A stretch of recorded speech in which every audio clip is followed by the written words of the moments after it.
All right, good morning and welcome to TopstepTV and to the opening call. Hopefully everybody has their popcorn ready because it is Nvidia day. We made it. Happy Wednesday, happy Nvidia day. We got Nvidia earnings after the call, but we got a full day of trading before that. Got some friends here with me, John Hoagland, JD. How we doing this morning, guys? Doing good, man. Doing good. Happy Wednesday. Yeah, it's the day we've all been waiting for. Nvidia Day. JD, how you feeling today? Feeling great. Good morning, Jay. Good morning, Hoag. Good morning to all of my friends and traders in the chat. Speaking of Nvidia, we're going to have an Nvidia watch party after the close at the buzzer with Coach Jay. We're going to intrude on his segment later this afternoon and watch Nvidia earnings together. So make sure you're sticking around for that. It's going to be a market mover, no doubt about it. A lot of anticipation building up to this momentous occasion. Momentous, right? It only happens 4 times a year. The fate of the financial world is Nvidia's in Nvidia's hands right now, at least for a couple hours. But we got a gold trade that we're looking to take, opening range trade that we take every morning in gold. We got a vote up in the poll up in the chat. Make sure you get your votes in there. I see 372 people watching right now. So as you come in, make sure you get those votes in. Are we taking a 1, 3, 5 minute or no trade for gold? 5 minute, of course, is in the lead right now with 44% of the vote. Dolby, I saw Dolby's comment in the chat. He said the 3 minute has a chance of winning. He got my hopes up. 25% of the vote right now for the 3 minute. But I think as the everyone files in here, that 5 minute is going to take the lead as it always does. But get your votes in there. We're taking that trade in about 3 minutes. Gold opens up. I'm going to leave it to you guys while I'm gone for the next week to figure out a better way to poll the chat for these opening range trades. Come up with something clever. I'll think about it too. And I'll reach out to you guys if something pops in my head while I'm driving later this afternoon. I was thinking maybe we poll the chat and ask if we trade micros or minis, but I could also assume how that's going to go. Yeah, naturally. Yeah, they're going to say full port every trade. Yeah, it's going to be they'll always vote for bigger size and longer time frames. So we know that. So what's the next move? What is our next move? For the traders that are voting no trade, JD, anything that we should be looking out for on the economic calendar that might influence that decision? Any 730 numbers we got coming up? No 730 numbers this morning. We did have a number come out already. The weekly MBA mortgage applications came in minus 0.5%, a little better than last week. Prior was minus 1.4% week over week. The purchase index came in at 2.2%, much better than last week. Last week prior was 0.1%. So big boost in purchases, and refinances were down 3.5%. Prior was minus 3.1%. So a little bit of a hiss on refinances, but the composite index is up week over week. That's a positive sign. Later this morning, we got the EIA Petroleum Status Report out at 9:30 Central Time. That happens every Wednesday. Thomas Barkin speaking at 11 o'clock a.m. Central Time. 5-year note auction at noon Central Time. And then everybody's eyes on Nvidia earnings after the bell, roughly 3:20 p.m. Central Time. Again, we're going to be having an Nvidia watch party, so make sure you have plenty of popcorn, plenty of beer, plenty of whatever you need ready to go to watch Nvidia. All right. Plenty of margin if you're full porting the earnings as well. Plenty of margin, yeah. That's cash. A good poll. Who plans to hold a position on through Nvidia earnings? Actually, I don't think you'd be able to. The auto liquidator is going to, auto liquidator is going to get you on Topstep at 3:10 p.m. Central Time. I will be, however, holding Nvidia stock. Yes. See how that goes. Are you hedged? Are you trading options around it, or are you naked long stock into earnings? He bought it like $70, JD. He's not thinking about Nvidia. Yeah. I know. Hoag has the best average price. Yeah, man. And I'm going naked, and nobody needs to see that.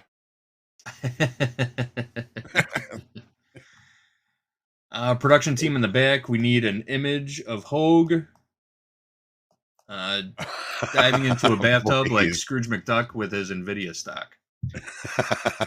That's a good one. That is a good one.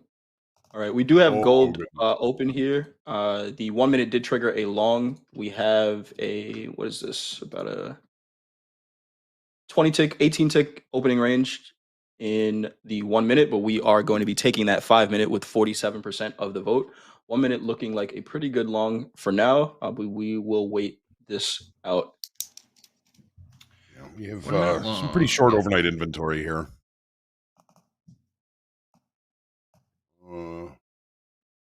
Oh yeah, pretty nice sell off last night, Hope. Yeah, there's a pretty good probability of a repair day today, especially with everybody waiting for Nvidia. We'll go over this in the charts, but it was a double distribution trend day yesterday, and we're opening between the distributions that were put in yesterday. So might be looking at a rangy kind of repair type day. A 29 tick opening range so far. Pretty long tilt here in gold as well. 79% long, average price 34.27. So they are in the money, but at 79%. We saw that in oil yesterday during the opening call. It got up to 80, I think 82%. We did see a little bit of a rally, and then of course oil sold off later in the day. But just watching that, 78% long right now. Average price 34.27 in gold. We did just see a little bit of selling come into the market, so maybe we'll see that tilt start to pair off a bit before we get into our 5 minute. We're right back to the top of the opening range on the 1 minute. I've got a 1 minute high at 34.28, so we're inside the 1 minute opening range.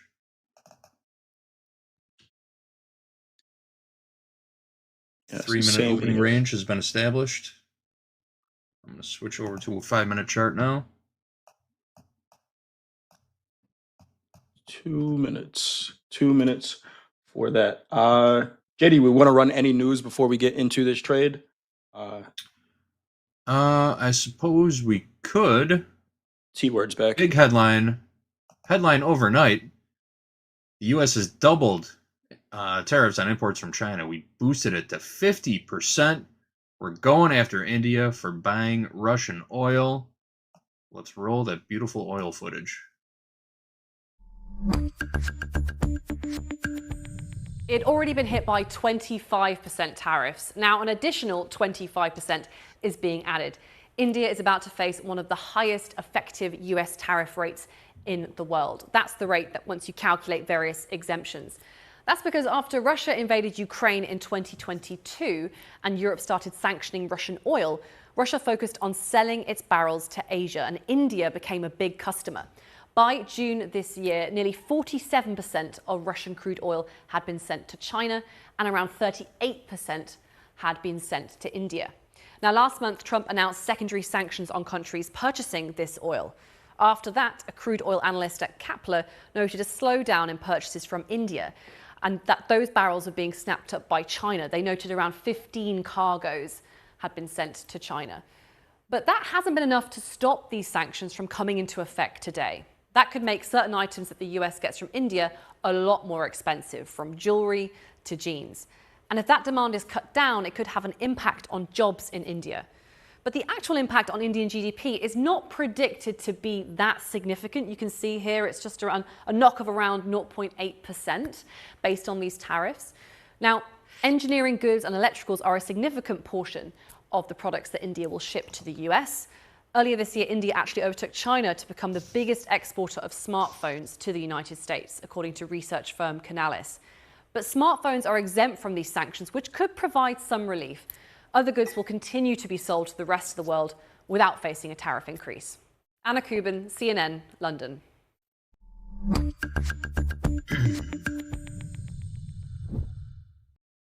50%. Keep buying that Russian oil and we're going to ding you. That's what we're saying, right? Yes, we are. Got that 5 minute opening range closed here in gold. Looks like the 5 minute may have triggered a long there on the minis at least. I got a high of 29.9. We've got our stop down. Yep, we've got our stop down 34.30.10. So we have not triggered into a long yet. I saw some offers stacking up at 29.90 and 30. It looked like someone was just trying to eat some of those opening range breakout stops. So I put it a tick above. Maybe that was good play. Nice. Maybe it wasn't. That's a good play. Yeah. That's a good play. We got a low of 26.20. Low of 26.20 if we get down there, but we are in a long now, it looks like. At least on the minis we are. We would be in 10's the minis, never yep. printed. Okay. We are in 34, 30, There we 20. go. Long 5, micro gold. All-time highs, here we go. There we go. Pretty wide opening range. We're taking $250 worth of risk on this trade. Pretty wide 5-minute opening range. This is one of those times though that all the time frames did trigger the same trade. Yep. You know, let's see if if this plays out better. Sometimes we see that 1 minute trigger something different, and then the 3 and 5 go a different way. But all time frames in the same direction. That 1 minute would be pretty close to 2 to 1 right now. Yep. 38 tick wide opening range on the 5-minute. That's why we like the 1 minute a little more, or the lower time frames, just because you're peeling off some of the risk. You're mitigating the risk. The higher the time frame you look at, the deeper the risk is for these opening range breakout trades. And if the opening range is going to hold for the higher low of the day, I mean, it's going to happen in the 1 minute or the 3 minute also. Good point, JD.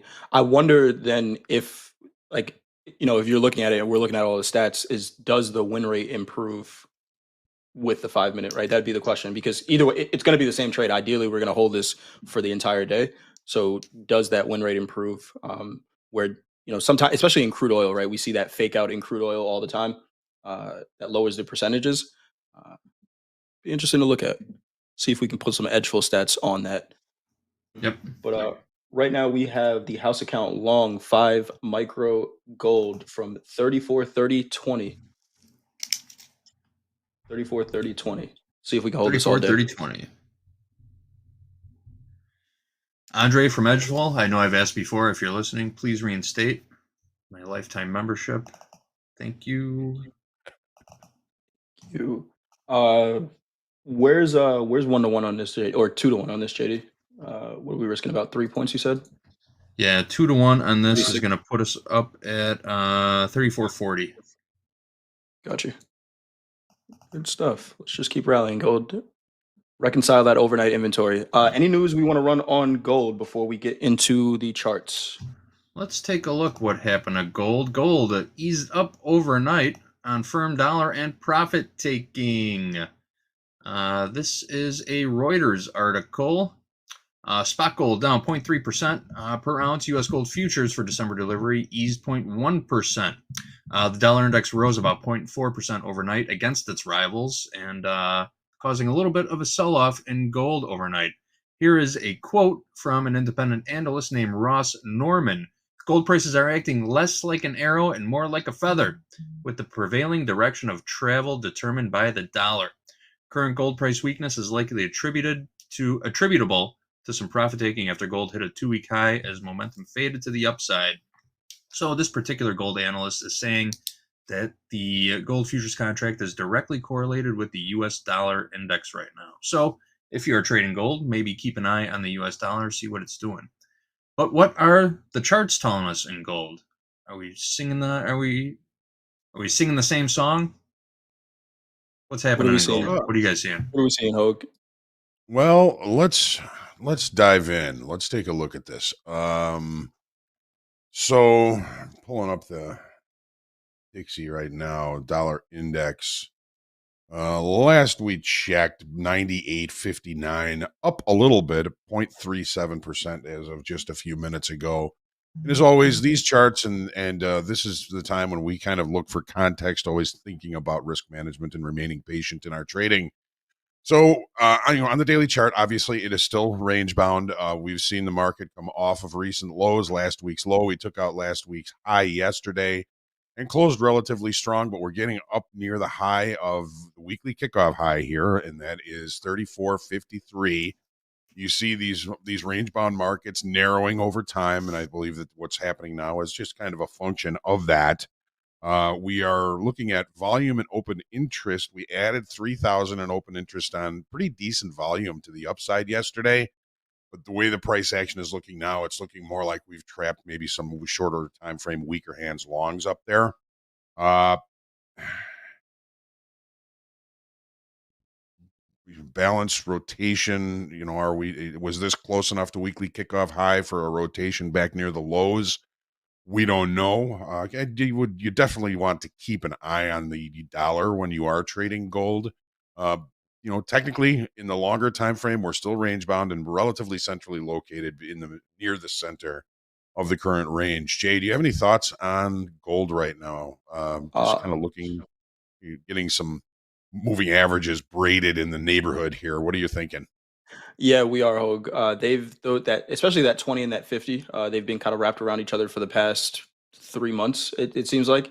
But what I'm seeing in gold, it kind of looks like, and we'll see it more on the 30-minute, just a bull flag where we're getting a push up, and then the next day we get a little bit of a retracement from it. Today would be that retracement day, right? We had that nice push yesterday, but gold has been holding above 50% of all of these daily candles, right? Every one of these upside candles, we've held above 50%. So I'm looking for it to do that, continue to do that today, and complete this pattern. Looking for it to push up to the high of the range. I'd like that weekly kickoff high level that you have up there. There is the August 11th candle that we're trading in right now. Somewhere up near that high is that weekly kickoff high as well. But yeah, this is a balanced market, range bound market, and I think the target here is 3,500. The question is, when do we get there? How do we get there? Right now, it's looks like one day up, one day down, one day up, one day down. But those down days are less of a range than we see on the upside. Yeah, shallow, lower volume, and it's just slowly creeping up. We are looking at gold this is the third straight session. So yesterday, Monday, and Friday, adding open interest. Had some losses on these lows here as far as open interest is concerned. Probably got too short. Shorts covered, starting to build some new longs on the upside. Are they too long? Well, let's take a look at the 30-minute chart and see what kind of context we're getting off of this shorter time frame chart. And there's some interesting things that we're going to be looking at. So overnight inventory first. Do we have any overnight inventory? Well, yeah, we do. We opened last night all the way at the highs here, and we've really just been kind of moving lower through the entire overnight session. Volume is actually pretty good in the overnight sessions in gold. So what are we looking at? Well, we opened in range and in value from yesterday's session on this platform, showing value high here. It's 34.3070, pretty close to where I see it in other places here. So 31.20 is the TPO value high. But the point being is we had a double distribution trend day yesterday. A double distribution trend day is the market opened and put a distribution of time and volume here. Then the market broke out and pushed higher and then put another area of time and volume up near the highs. Okay. So we've got some single TPOs, I'm just going to name the area 34.28, 34.28 even. And opening between the assumed high volume nodes or points of control in each of these distributions of time and volume has us in a potential for repair.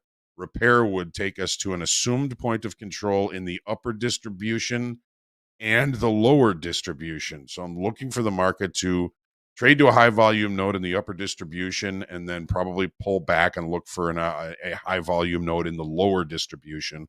Or the other. It could turn around, come check the high volume node in the lower distribution, and then rotate back to the higher distribution. Knowing what we've got in Nvidia today, probably going to be a whole lot of hurry up and wait. My suggestion is be patient. Again, opening inside of range, inside of value, in between the high volume and time areas in a double distribution trend day, kind of puts us into that potential repair area. Your thoughts, Jay? On this 30-minute Hogue, I'm seeing the pullback to this 22, 34, 22, 34, 23 area. We had that consolidation yesterday, that demand zone down there. We did just get the pullback before we got into this trade. So as long as this holds, I'm looking for a move to the upside. But like you did say, today might be a patient day across the board. How much directional movement are we really expecting with everyone waiting for Nvidia? But as long as we hold this 22 area, I think we'd be out of this trade by that point. But that looks like a decent spot to hold. 50% of yesterday's range was 34.19, right? So that would be the line in the sand for me. If we start to see some selling below that level, I'd love to be short to the lower extreme down to 34.07. But we'll see here. I would not be surprised at consolidation, especially early. Yeah, it's a big day today. It's a big day, right? It is. In everything. We have to also remember that we're trying to work our way through a previous session gap. I mean, if we do see some buying coming into this, the session gap closes at 34.7730. There was a question in the chat earlier from Near and John. No, yesterday in gold was not a late spike to the upside. It was a double distribution trend day to the upside. So your low volume area is going to be probably from 34.2770 to their single prints up to 34.2840. So just a few little single prints there, a little fair value gap, if you will, or whatever you want to call it. It's just a place where there wasn't a lot of volume and a lot of time spent. Revisiting that can offer some opportunities. So we're going to see how this market plays out. So yeah, again, it was not a late spike to the upside in gold yesterday. If you were looking for that, it was a double distribution trend day, so no late spike in gold. And that's pretty much what we've got. I'm really looking for a repair day to occur inside of yesterday's regular trading hour session range, approximately 34.37.5 down to buy IB low from yesterday, 34.17 even, and possible repair in that area. Look at what the market did last night. I mean, it basically stayed in that repair area once it came back inside of the range. We could just eyeball a high volume node is probably settlement. Okay, settlement is 34.33 even, put in the highs there. After coming back in, where did it trade down to? An assumed possible point of control in the lower distribution. So it's been in repair all night. Watch the overnight high and low. I think those could be really interesting levels to execute one way or the other, because it allows us to limit risk. That's what we've got. Thank you, Hogue. We do have the equities moving just a bit. I see some of the chat talking about it. The NASDAQ's down about 20 points in the last half an hour. So let's talk about the S&P, JD. I think we got some news on stock indexes before we get into these S&P charts. We sure do. Stock index futures were little changed up until a few minutes ago. I'm sifting through my financial just looking for some headlines. Nothing came out as gold was openings. Stocks started selling off. We did just get some recent headlines out from John Williams from the Fed talking about unemployment rate and the economy in general. Maybe that is market moving. Maybe those headlines came out before we saw them. I'm not sure. Maybe that's what's moving the markets right now. But overnight, nothing really happening in the stock index futures. Everybody's waiting for those Nvidia earnings after the close. We're going to talk about more about that in just a little bit. Here's a quote from Tom Lee, head of research and chief investment officer at Fundstrat Capital, speaking to CNBC last night. He says, "I know investors are really anxious, and Nvidia has not performed well the last few times it's reported. But the story arc there remains that it's one of the most important companies in the world in the middle of the biggest structural change in the world economy. It really wouldn't change our thesis if the stock reported poorly." What does that say, right? He went on to say, "I think everyone's trying to get situational awareness. Like, is this inning 1 or 2, or are these late innings?" So a lot of questions circling around Nvidia earnings, but for the most part, I think people are going to be bullish no matter what happens, right? On to some overnight. Say again, Jay? I said stocks go up. Yeah, stocks go up and to the right. Overnight, markets in Asia closed a little bit mixed. We had the Shanghai Composite closed down 1.76%, the Nikkei closed up 0.3%, and the Hang Seng Index closed down 1.27%. Stocks in Europe trading a little mixed this morning. The FTSE down 0.05%, the DAX down 0.13%, and the CAC is up 0.64%. We already talked about the dollar index a little bit. Last trade, or last print I see, 98.603, up marginally. VIX up close to 2%, 14.98, and the yield on the 10-year Treasury note is at 4.289% this morning. Still sitting right on top of our entry price in gold right now. Equities I'd love to continuing to see. sell here. New lows in the NASDAQ 23,566. 64.78 half last trade in the S&P. We are seeing a little bit of a short tilt here, 53% short, 50% in the NASDAQ. Not too much to write home about, but seeing some selling continuing to come in here. We do have Fed Williams speaking right now. So some comments coming out of there. Thank you, Coach Hoop, for putting those in the chat. I don't have a good estimate for the break-even payroll rate. Weaker job growth is tied to both slowing demand and slowing supply growth. The economy is going through an adjustment process. I didn't even see Williams on the schedule this morning when I checked earlier. I wonder if that just kind of popped up. Yeah, he did. He just popped up. The only Fed on there was Barkin, who's going to be barking today at 11:45. Yeah. Interesting. He's still talking right now. Keep an eye on the ditch, right, JD? Always keep one eye on the ditch. Williams is speaking on CNBC as we talk about it. I'll keep an eye on headlines coming out, and Hoop's in there too. Hoop's got an eye on the ditch for us also. We got two eyes on the ditch right now. Who's watching the road? The guy in the middle. Hoag, I think that's what are we us. seeing in the S&P chart? Yeah, I think that's us, Hoag. What are we seeing in the S&P chart? All right. Well, S&Ps were, had been trying to sneak up to a new all-time high the end of last week. One thing that I do want to point out is, Jay, we are still in Friday's range, Friday's overall session range. We haven't left. We looked at that halfway back part that Jay likes to look at. That's a J trade, if you will. Well, yesterday, when we recovered off those lows, we added about 41,000 contracts in open interest. Now, we are starting to come into the front end of rollover, and that open interest was split between the September and the December contracts. One of the signs that we are coming into rollover is many new positions might start be coming in the December contract. I can't believe we're talking about December contracts already. It seems like summer just got here, but hey, that's time, man. It keeps on rolling along. We have a pretty narrow overnight range comparatively. We're really just kind of hanging out here looking for new information, and Nvidia earnings are likely to create an opportunity for everybody with that new information, however things play out. Jay, what are your thoughts on this daily chart? On the daily, and we've talked about it. I'm going to pick up a thesaurus and find another word for reluctant, but we are pushing highs, but not very convincingly, is what I'm seeing, Hoag. So far on the daily, we were rejecting at yesterday's high. I'm of course going to be looking at 50% of yesterday's range, which is down at 64.60. This is a market that looks like it wants to go up, but it also looks like it needs a catalyst. Can anyone think of a catalyst that might get these markets to move potentially after the close today?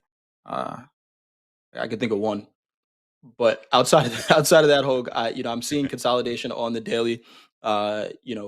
Maybe we just sit here for a little bit until Nvidia, but we're making highs. Kind of looks like like the gold chart a little bit, right? We're seeing a little bit of a bull flag, but we need a catalyst. I like that. Last week we came down. We tested below the 20 moving average on the S&P.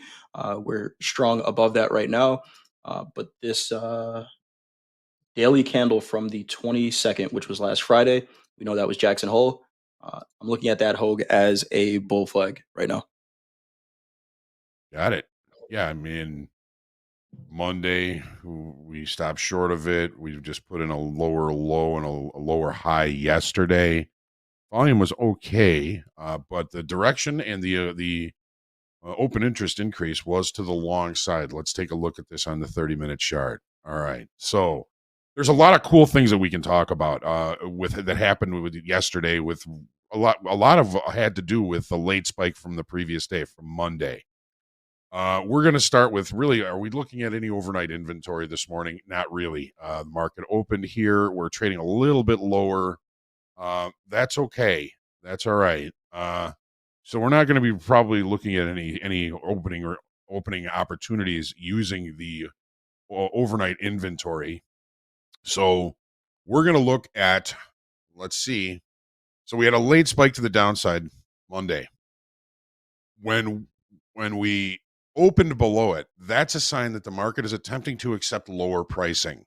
And by all rights, with value lower yesterday than Monday, it's telling us that the market did do a degree of acceptance of lower pricing. But what happened throughout the session, now, if you remember, we had a failed upside auction in the second 30-minute bar in the NASDAQ. Okay, that created a failed upside auction, right? So when actually it was the third 30-minute. We never did leave that failed upside auction in the S&Ps, but we did see a pretty decent pullback. When we didn't get a deeper rotation off of that failed upside auction in the NASDAQ, it's a bit of a warning sign for us. Now, the market comes up and really tries to see some it sees some selling coming in basically at the base of the late spike. Looked above, rejected, looked above, rejected, looked above, rejected. And finally, we did see, at least a breakout above it late in the session. And that's when all this volume came in and the buyers really started to come in. Look at that volume on that last 30-minute bar. Boom. Huge. Boom. All right. So that created another late spike, this time to the upside. So the base of the late spike, 64, 76, 75. If we open in the late spike or above the late spike, that is the market now saying it is attempting to accept higher pricing. Higher price. Okay, well, yesterday we tried to accept lower pricing. Maybe we're going to try and accept higher pricing today. Watch this late spike level, 64, 76, 75. The late spike to the downside was resistant yesterday. When we see all of these even highs, I mean 5 30-minute bars in a row within very tight highs here, that's weaker hands, shorter time frame, mechanical selling. Can you tell me that this level, even though they were not looking possibly at the base of the late spike from Monday, that this level wasn't viewed as an important level by a lot of shorter time frame, weaker hands traders? We were putting in higher lows. We had even highs. We even talked about this later on in the session. A breakout above that was likely to be substantial because all of these weaker hands sellers, all mechanically selling at this level. Every time they sold it, they got paid a little bit less, and then finally you get the breakout to the upside. So watch the late spike to the upside today, 64, 76, 75. That is the last 30-minute bar, extending the range and closing above there, not giving the market time to mark acceptance at that level, but opening the following trading day. There's nothing perfect and finite in futures trading. We saw that yesterday. We opened below the base of the late spike. We tried to hold that late spike as resistance, but once it broke, man, this thing was Katie bar the door to the upside. Watch and see what happens today. Don't forget, it's Nvidia today. To me, it's probably a whole lot of hurry up and wait today. There will be opportunities. Just manage your expectations. Jay, what do you think about this 30-minute chart? On the 30-minute, Hoag, I love that 64.76 level. We have the 50 moving average on the 30-minute right there, 64.75 right now.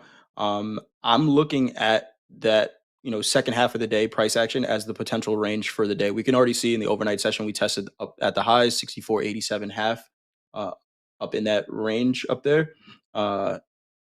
What I'm looking at, Hoag, I actually have a VWAP attached to 2 p.m. Central Time yesterday, and just mapping out that range, 64.65 up to 64.87. and that VWAP is pretty much flat in the middle of that range. So I'm looking at this as my, my kind of map for the day and watching how the market responds here. So far, at the upper extreme of that range, we can see price rejected. There's no volume that trades up there, even though price has looked a couple times up there. So I'm looking at that 50% right around that 64.75. If we find some sellers below that, 65 is the target. I would not be surprised if we stay in this 20-point range in the S&P for the day. Yes. Well, it's that day. It's the day everybody's been waiting for. Nvidia day. Anything can happen. ACH. We're going to find some opportunities today, though. No question. Oh yeah, I mean, I do think that 20-point range is more than enough opportunity to find a trade. I just am cautious about expectations for breakout trades today. If it happens, and I'll adjust. But just kind of going into it, expecting a little bit of a range. Awesome. All right, I think that's what we're looking at here for the S&Ps. What are we thinking about crude there, JD? Crude oil news. Here's a headline that came across the tape, caught my eye. Goldman sees oil falling below $55 a barrel in 2026. Why is that? Well, they cited expected oversupply of a couple million barrels. We're going to see crude inventories out at 9:30 a.m. Central Time, so we'll see how we'll see what those numbers are telling us. And then the second piece of news that they cited was something that we talked about quite a bit last week. The Commitment of Traders report showing a huge swelling of bearish consensus among institutional crude oil traders. In a Bloomberg article that came out earlier today, hedge funds and other speculators cut their bullish bets on Brent and WTI crude to the lowest in 16 years. That I don't have the exact data, but that's according to Bloomberg. We talked about this last week. There was an 80% short consensus among institutional traders in crude oil last week across multiple exchanges, both the CME and the ICE exchange, the Intercontinental Commodities Exchange. So not even hedging bets against exchanges. Everybody's just going short on crude oil, and they're loading up more and more each week. So short consensus is the consensus right now. Even though we're creeping up in crude oil, big bets on the bearish side in crude at the moment. What are you seeing in the call charts? That institutional tilt. Institutional tilt, yes. Do you fade the institutional tilt, or do you go with it? Who's right? I don't know. We got comments from the president saying he thinks crude is going to be trading under $60 pretty soon. So yep. He's been calling it pretty good the last couple months. That's for sure. Yes, he has. Yes, he's tilting the table in his favor. Let's see here. What are we seeing in the crude charts? All right.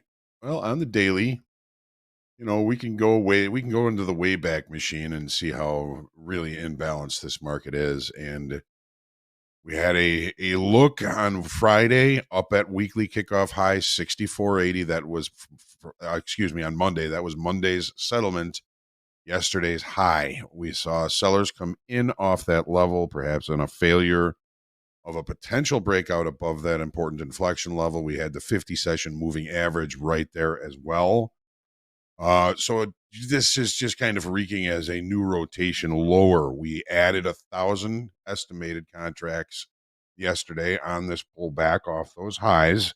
Not tremendous. Volume was all right. It wasn't tremendous, but neither of them really impressed that much. We had the API come out last night at just under 1 million barrel loss in inventory, and the EIA expectation is for a loss of about 2 million barrels.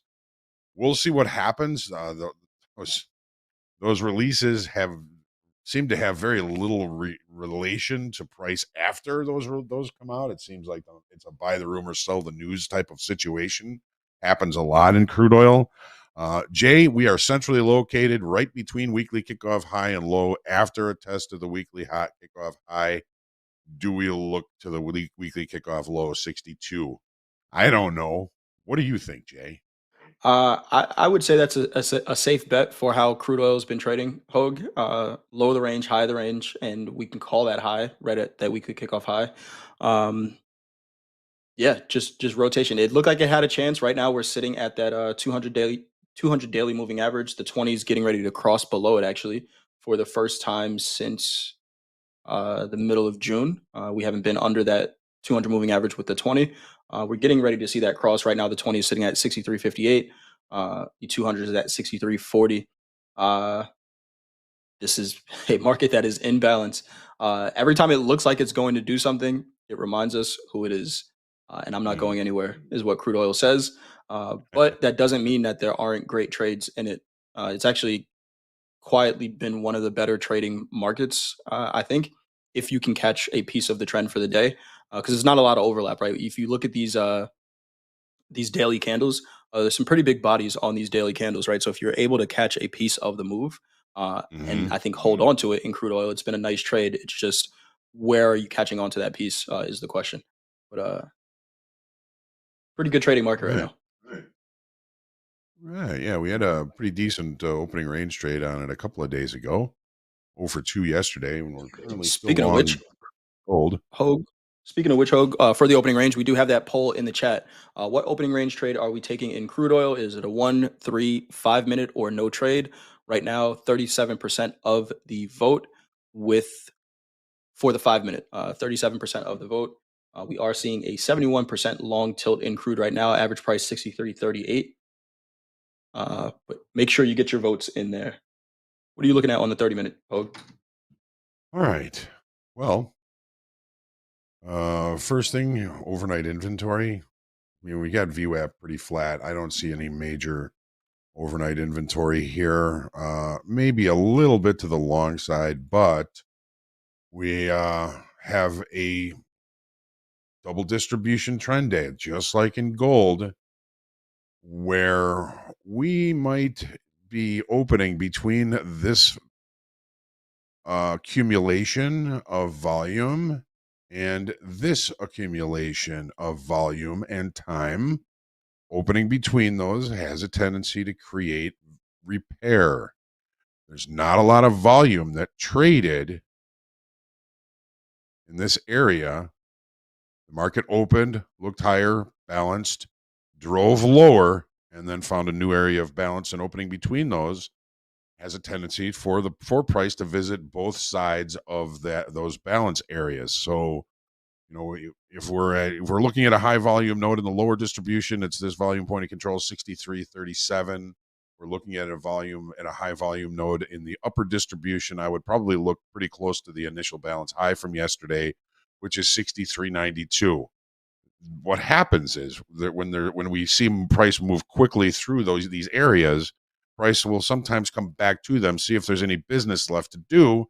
So I'm expecting in the regular trading hours, price to get it back up to the IB high from yesterday, 63.92, and possibly down to this point of control down here at 63.39, or both. I remind you, there is the EIA petroleum status report that could throw a horseshoe into any plans we have, but that would be my primary hypothesis would be to be patient, look for opportunities at the high volume nodes of the two distributions of yesterday's range.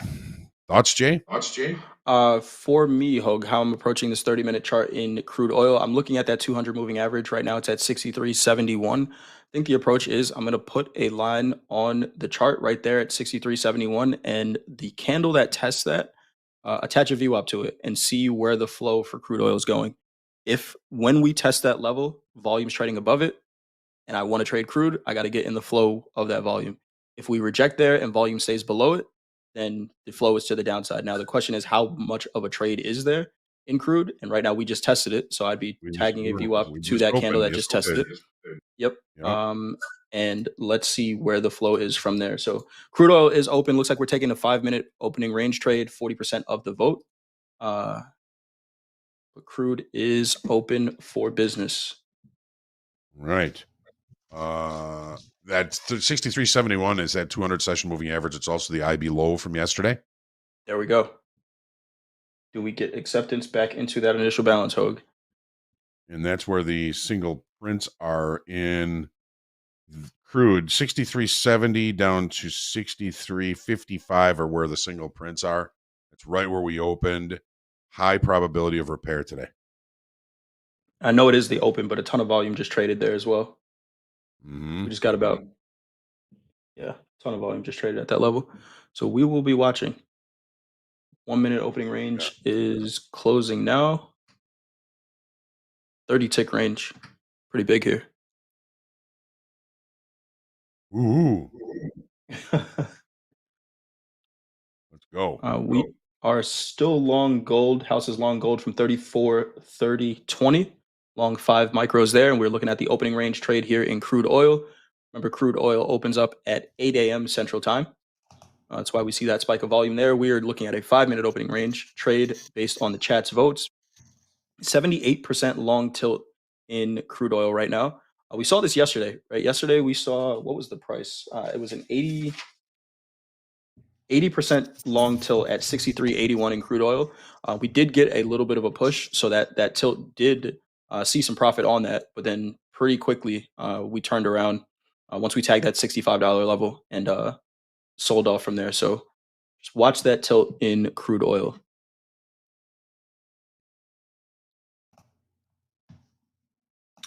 We all know what happens when that tilt in crude gets above 80% too, right? Ooh, Yep.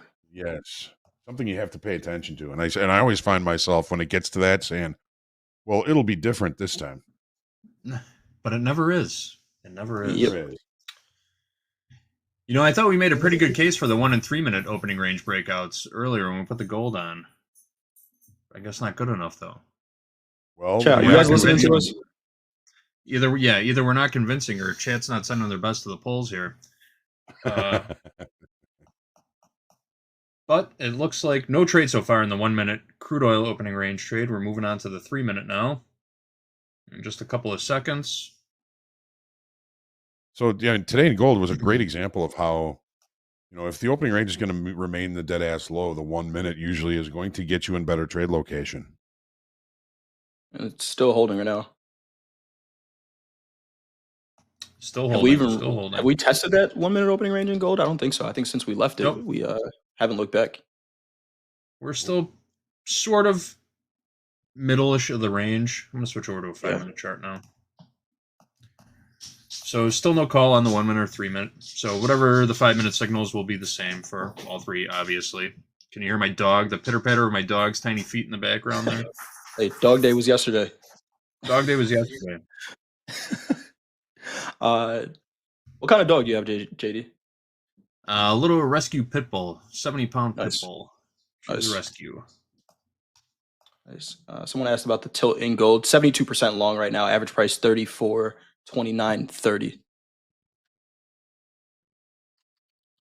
We are looking for a crude opening range trade here. Got a little upside in gold right now. Minor follow through. Nothing to talk about though.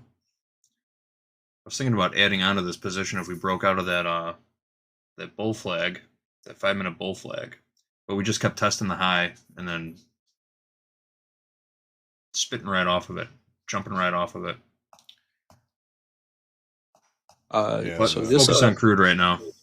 Yeah, I was going to say 30 tick opening range here for that 1 minute. We think we stay here for a little while. We've seen crude do this, right? Where big opening range and then we just sit for 45 minutes. I got a high 63.79 in the micro. So you guys see? 78 in the minis. Yeah. 78 in the minis? All right. I'm just going to put a stop to enter at new highs. Low is 49. Mm-hmm. And I have a 48 low. That's cool. All right, working our steps on. I'm working on 47 stop to enter below and a 80 stop to enter above. 63.80 above, 63.47 below. Pretty wide opening range. Someone asked, what is the most important news event for oil today? We do have oil inventories coming out at 9:30 Central Time, 10:30 Eastern. So we do have oil inventories out today. And you heard about that 50% tariff that we slapped on India this morning. That is all because they're buying Russian oil at the moment. We do not want India purchasing Russian oil, so we taxed them. That was a pretty big oil headline today. Yes, it was. Yes, it was. All right. While we wait to get tagged into this crude oil trade, JD, the big news of the day, Nvidia earnings. Let's run this clip and then Yes. we'll get into these NASDAQ charts. Nvidia will be closing out big tech earnings after the bell today. Nvidia reporting roughly at about 3:20 p.m. Central Time. A couple of notes on Nvidia earnings. Trump initially banned the sale of chips to China in April and dropped the ban in July, adding a 15% fee in August. During its Q1 earnings call, Nvidia said it expects to take an $8 billion hit to its bottom line in Q2 based on those 15% fees for shipping chips to China. Trump also announced he'd place a 100% tariff on some semiconductor shipments into the U.S. unless companies commit to building in the country. But they're expecting Nvidia to be exempt from that also. So a couple estimates. For the quarter, Nvidia expected to report adjusted earnings per share of $1.01 on revenue of $46.2 billion. That's according to Bloomberg. Company saw adjusted earnings per share of 68 cents and revenue of $30 billion in the same quarter last year. That works out to 49% and 53% year-over-year earnings per share and revenue growth, respectively.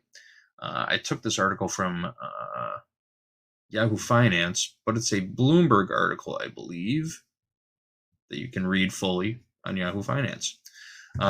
Again, we're having an Nvidia watch party after the bell today. Coach Jay's segment at the buzzer, we're going to be invading that and watching Nvidia earnings. So again, watch party after the bell today. Get your popcorn, get your whiskey. It's going to be a mover. Did somebody say party? No. Party? Let's say party. Again, don't ever threaten me with a good time. A little more follow through to the upside in gold here. A little more follow through to the downside in the equities as well. New lows on the day in NASDAQ and the S&P. Let's go gold. I know you're not supposed to cheer on positions, but here I am. Hoag, what are we seeing in this NASDAQ chart? All right, the NASI daily chart. Well, we tested back up to the trend line off the all-time highs here. We're not the only ones. Hey guys, real quick, we just got triggered into a short in crude oil. House count short 5 micro crude 63.46. 63.46 short 5 micro crude. House is short crude, long gold. Also, Hoag, right before we get into this, we talked about that 64.75 level in the S&P. There is a 700 lot sitting there on the bid right now, right at 64.75. So just keep an eye out for size. Does it trade out? Do they pull it? They've been playing games recently, but 700 lot right at that 75 price. Base of the late spike. All right, let's take a look at the NASDAQ, however, though.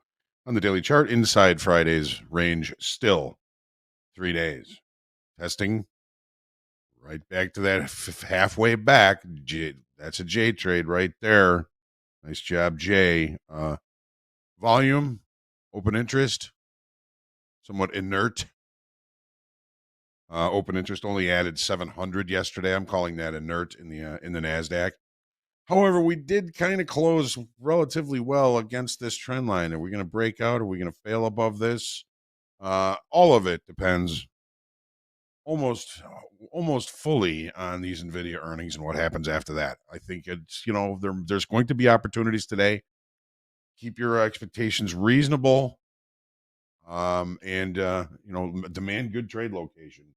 Again, keep those expectations reasonable. Range bound for now. Jay, what are you thinking? Yeah, I agree with you, Hoag. Range bound for now.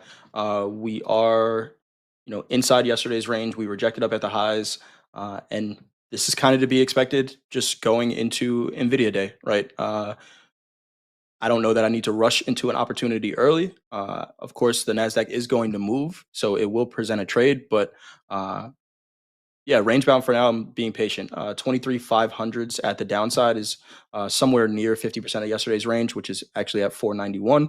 But would look for a market response to 23,500 if we get down there, or 23,610s, which is up at the highs of yesterday. Outside of that, again, setting reasonable expectations for the outcomes of trades today. Not looking for a huge breakout. If it happens, and I'll adjust. But for now, looking to trade this range if I'm going to trade the NASDAQ. Awesome. All right, let's take a look. through the lens of the 30-minute time frame now.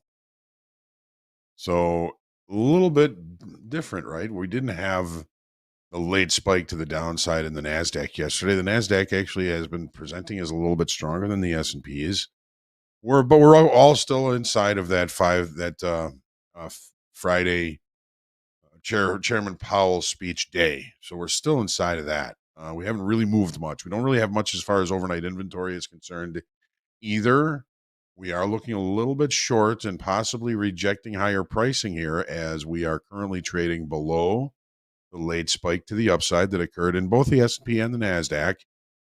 So again, where the market opens the regular trading hours is it's a nuance that says, you know what, maybe this market isn't ready for acceptance of higher pricing yet if we open below the base of the late spike. The base of the late spike, 23,579 quarter. This was that failed upside auction. You can see that little tail up above that IB high yesterday that kind of got us looking for shorts in the S&Ps with GK and the house were both short for quite a while, but we only brought price back down to value low. Couldn't get down to the initial balance low. That was one warning sign, and then watching the S&Ps and the mechanical selling up against that up against that late spike to the downside. That was just scary. And then we saw the market, rally again. We only added 700 in the NASDAQ yesterday. Nothing tremendous as far as overnight inventory getting a little bit short. A lot of expectations, with this Nvidia earnings coming out. To me, look for your opportunities, manage expectations. It may be one of those hurry up and wait kind of days, but stay on it. Stay locked in, as Andre likes to say, because there's likely to be some good opportunities, but just be reasonable and keep your expectations reasonable. And we're going to find some good opportunities here. Jay, what do you think about the 30-minute chart? On the 30 Hoag, 23,555. They actually just pulled it. So somebody did just bid 600 there at 23,555. They just pulled it. But on the 30-minute Hoag, we're in balance. We rejected up at yesterday's high already. Pretty much no overnight inventory to really talk about here. Maybe a little bit short. 23,500, 23,450s. 23,450 is the 200 moving average right now. So if we do get some selling, I'm looking at that as a potential target or an area to maybe buy. That would be a little bit more of an extension than what I'm looking at for price action to do today. So I'm really going to be looking at that 23,500 level. Just lowering my expectations today for the NASDAQ. And if it surprises me, it surprises me. But I see a range today, which may be a big enough range to trade, right? If the NASDAQ trades 100-point range, there are some 20, 30-point trades you can take out of it, but not looking for a super big breakout move today.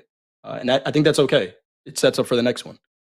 All right. I like your 23,500 level. This 23,507 was an afternoon pullback low. It was also the high of the single prints.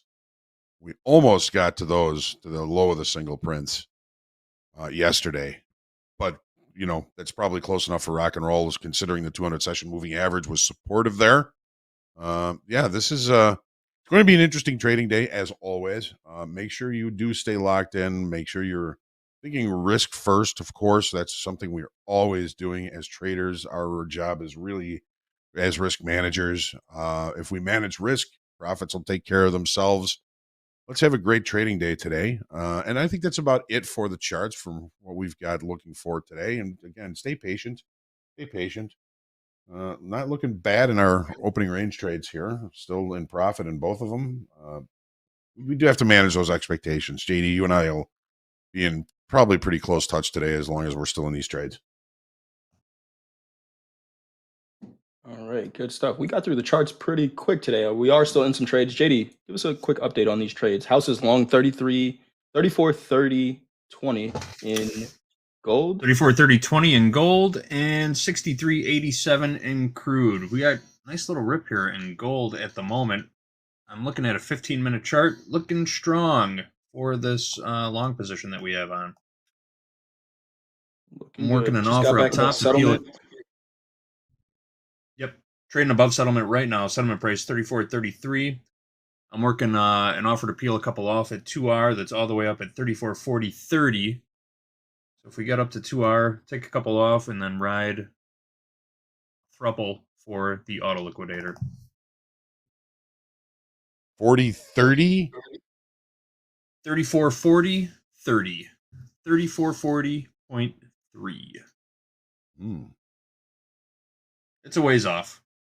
That's 2R though. We're taking a lot of risk on this trade.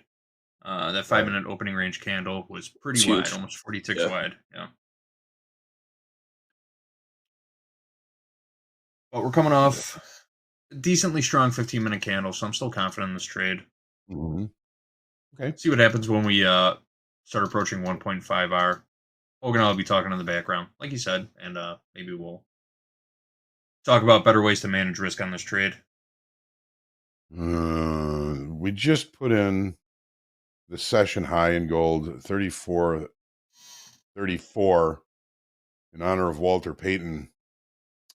There was an iceberg order there, 133 all traded on the offer.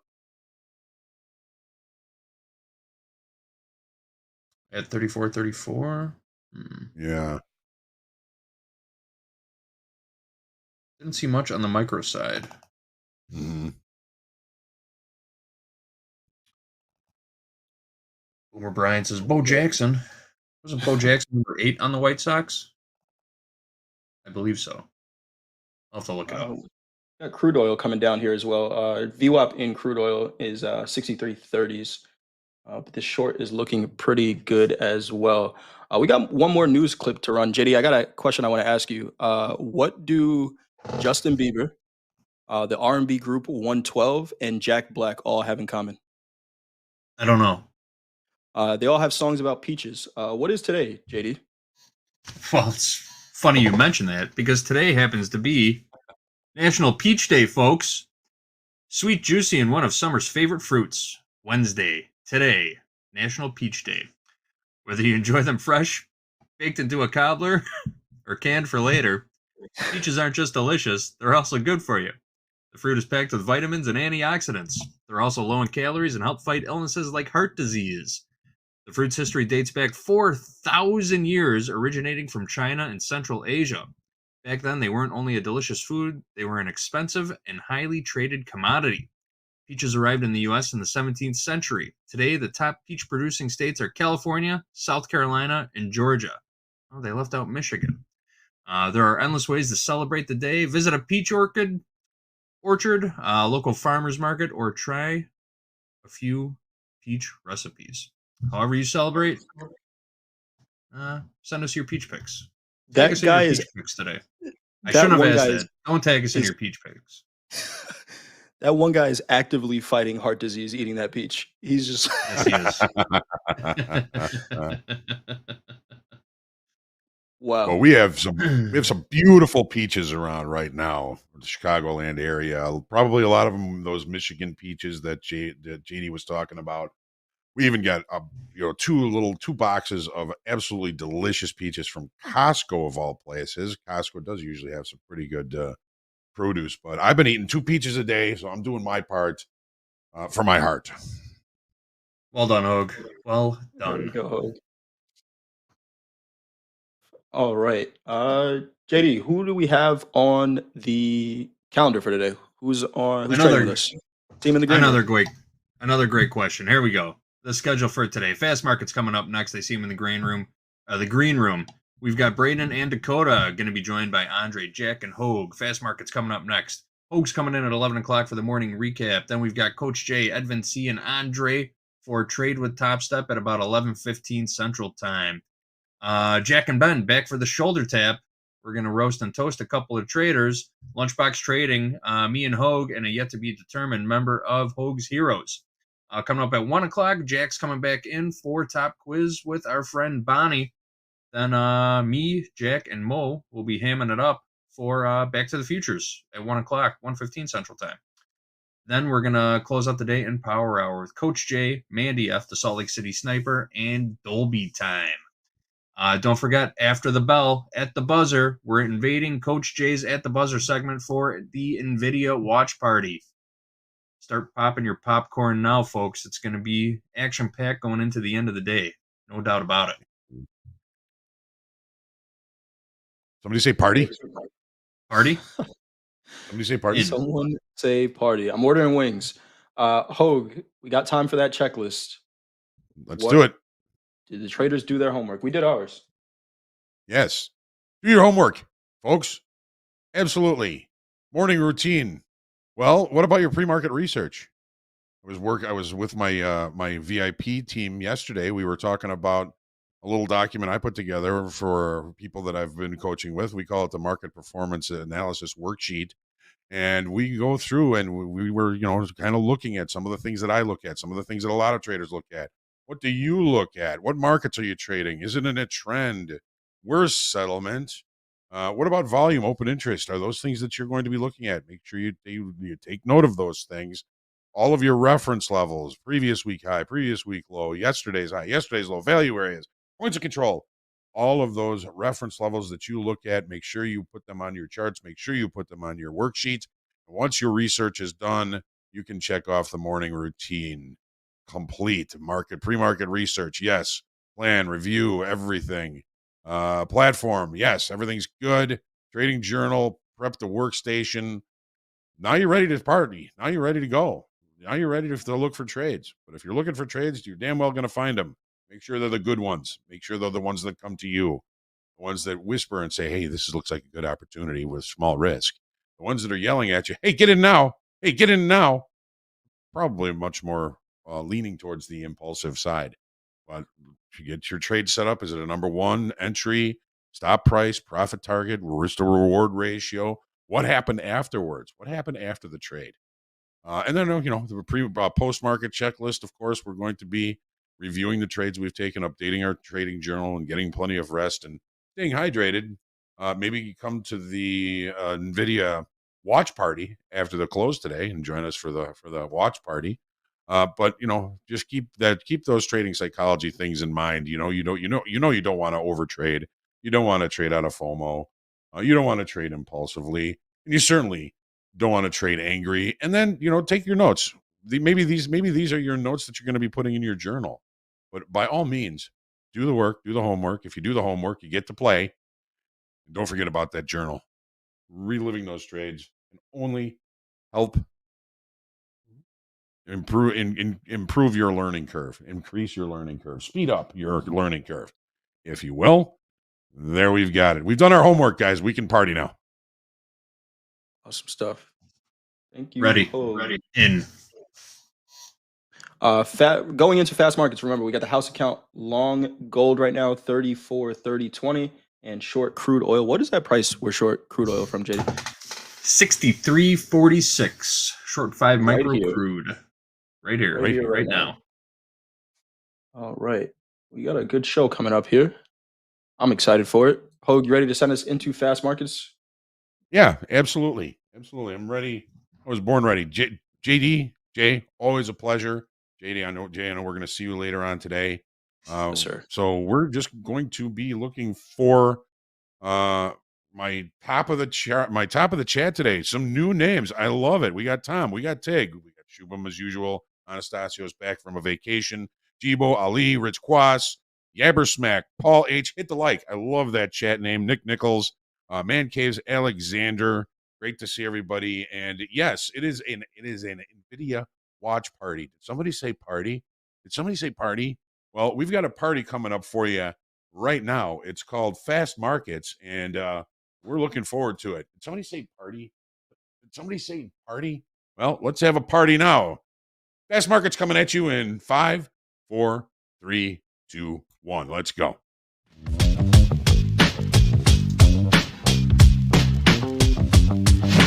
Turn those machines back on!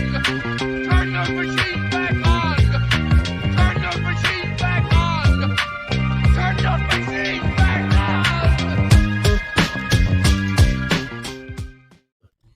on! Good morning, futures traders. Ding, ding, ding. Unbutton those shirts, bare the chest, Ooh. get the Sharpies. Jensen Claus is coming to town, Andre. This is Wow. TopstepTV. What we doing?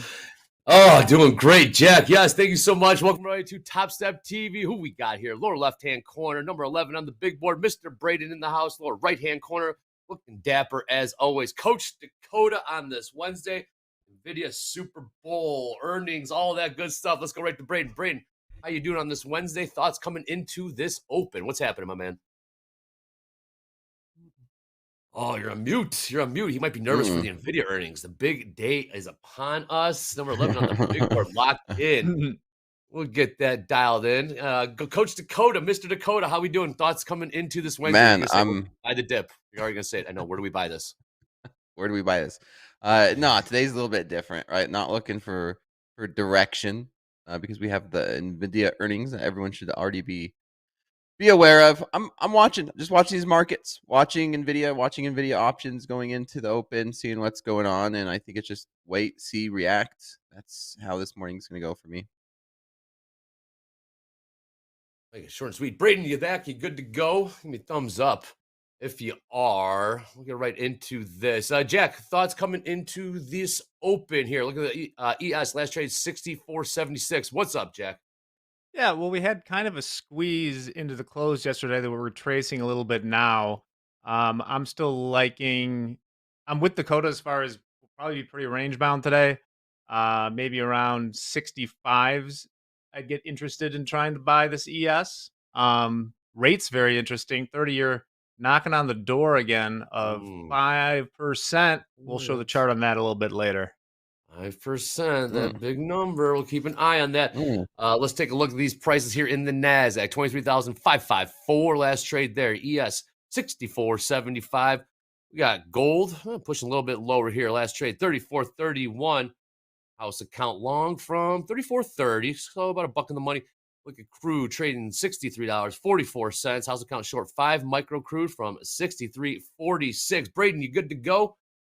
Can y'all hear me?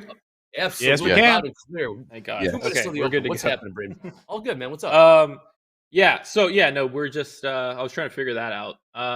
NQ is a little further off all-time highs than ES, so kind of be looking at both of them. ES may be able to make a push to all-time highs. I really want to see what this looks like out of the opening bell. Once again, you had the massive 400-point run-up that we had out of the Jackson hole, and we've just been in a pretty wide range, like 250-point range on NQ. So kind of expecting maybe some consolidation. I don't really think we'll see NQ into the all-time highs by end of week. So I really want to see what the opening bell looks like. One thing I would be interested in is if we do get a dump back down to this 350 level, which was actually an overnight low. This 370 level was like an overnight low on, I think, last night or the night before. If we get that deep into a retracement, it's going to be like more than a 50% pullback off of the Jackson hole run up. So I would start to think that maybe be bearish because we just simply can't hold the structure to the upside. Okay, good stuff. Still got about 60 seconds till the bell. We are seeing a little bit of selling. We're going to talk about all-time highs in the ES. That price is 65.08, and the orders got with about 20 points of that. We are seeing some downside pressure before the bell even rings. New low was just print session low, 64.72. Low in the ES. NASDAQ, 23,538. New low there. Okay, 30 seconds. Again, big day coming in here. Dakota, any prices of interest you got your eye on here? Yeah, we have those highs. We have those highs of those 620s. That's a possibility that we're going to be watching. Can we break through this? Can we break through? I think, like you were saying, Braden, is Jackson Hole, that Friday's price action is going to be very important. And we've kind of put in that range, right, where we have that being the highs, major resistance. We've seen that last night. And then this being the lows, the major support. Can we break through it? Are we going to stay in between this area? I mean, here we go. Open. We are. There's open. We are I'm now watching. open. Let's see. We are. Yes, we are. We are open for business. Let's take a look. A little bit of buying initially here in the NASDAQ ES as well. Dow have been doing its own thing typically on these opens, but sellers came right back in the NASDAQ. Said, nope, not so fast. More downside pressure here in the NASDAQ. Well, first thing I seen is there's 1,000 contracts come in at Nvidia at 200 to start the open. Nvidia. Ooh. We got Yeah, the Nvidia Nvidia chart. taking a micro dump off the open, now turns red, just 18 cents at the moment. Good stuff. All right, gold selling off just a smidge here, 34.28 last trade. So we got some more downside pressure here in the NASDAQ. A couple points off the recent lows just printed. All right, new lows. NASDAQ, new lows, ES. We are selling off right now. Yeah, we are. Yeah, we are. Yeah, I mean, this is exactly where I want to see buyers step in if we're going to go test that triple top on the hourly, the overnight highs. It needs to be here because under 500s, this starts to look very bearish. You also have a head and shoulders on the hourly on NQ. I don't think that's the case for ES, but on NQ, head and shoulders on the hourly. Yeah, no, not on ES. 4-point pop in the 5-point pop now in the ES. Buyers trying to defend those 64.72s back up to 64.78 right now. See if they can get some traction to the upside. Dow did see some buying as well. Gold selling off. I think this could be a buy the dip. I think this is yeah. I'm looking at this as a buying opportunity. I'm not seeing this thing go all the way down to those 400s. Maybe if we get to down to 503, somewhere around that level. Okay. Maybe 490s could be a good option. 490s. All right. Well, we're going to have to see if this thing push a little bit lower here. Dow staying strong. Look at the tilt. 50-50 on the tilt in the NASDAQ and the ES. Yeah, we saw some heavy tilts to the short side in the NASDAQ yesterday. 78% short in the NASDAQ. And we did see that market turn around and push to the upside. Buyers are stalling out just a bit here in the ES. Might need a little push more to the upside. Closing in on overnight VWAP. That's 64.81, so about 4 points away there. NASDAQ's got some more room to go to overnight VWAP. Looking at about 40 points to go there. Last trade, 23,546 in the NASDAQ. It's here on the ladder. Thin on the ladder right now. What do we got coming up on the schedule? Has William spoken already? Because we do have we have EIA crude inventories. That's not for an hour. We got Barkin speaking 11:45 a.m. Central, 5-year auction at noon Central. Of course, the earnings of all earnings after the bell. Yep. Nvidia. Make sure to tune into At the Buzzer. Wall-to-wall coverage of the most important earnings of everyone's lifetime for just this quarter. All right, they're especially big this quarter. This quarter and next. Why do you say I know that, I say Jack? this every time. Why this one in particular? Be very interested on what their forward guidance is this time. I think they're, they kind of put the hurdles pretty low. I would be shocked if they do not beat on both revenue and earnings, but it's really the future orders. I want to know more about what's going on with the China chip. I want to know about what they see as the CapEx coming in from these companies. Let's get some clarity. Okay. Forward guidance. Forward guidance. Someone say party. Yes, the viewing party at the buzzer for those Nvidia earnings. But right now we're stalling out, pushing a little high, stalling out to the upside here. I'm getting short 5 micros here at 547 on NQ. Looking for a sell back down below 500s. Below 500. What is your CYA here, Braden? Say again, CYA? Your sorry, your CYA, your stops. What's your risk on this trade? My apologies. I've got it up just under VWAP at 580. Very good. All right, short 5 micro from 23,547. Downside target beneath the 500s. See if we can get there. Gold's still staying a little heavy. 34.26. Since the bell rang, we are pushing lower there. Yes, holding here just a bit. Dow finding some buyers, but not much. Pretty muted open so far. Only about 5 minutes into this thing right now. Big decision zone here in the NASDAQ.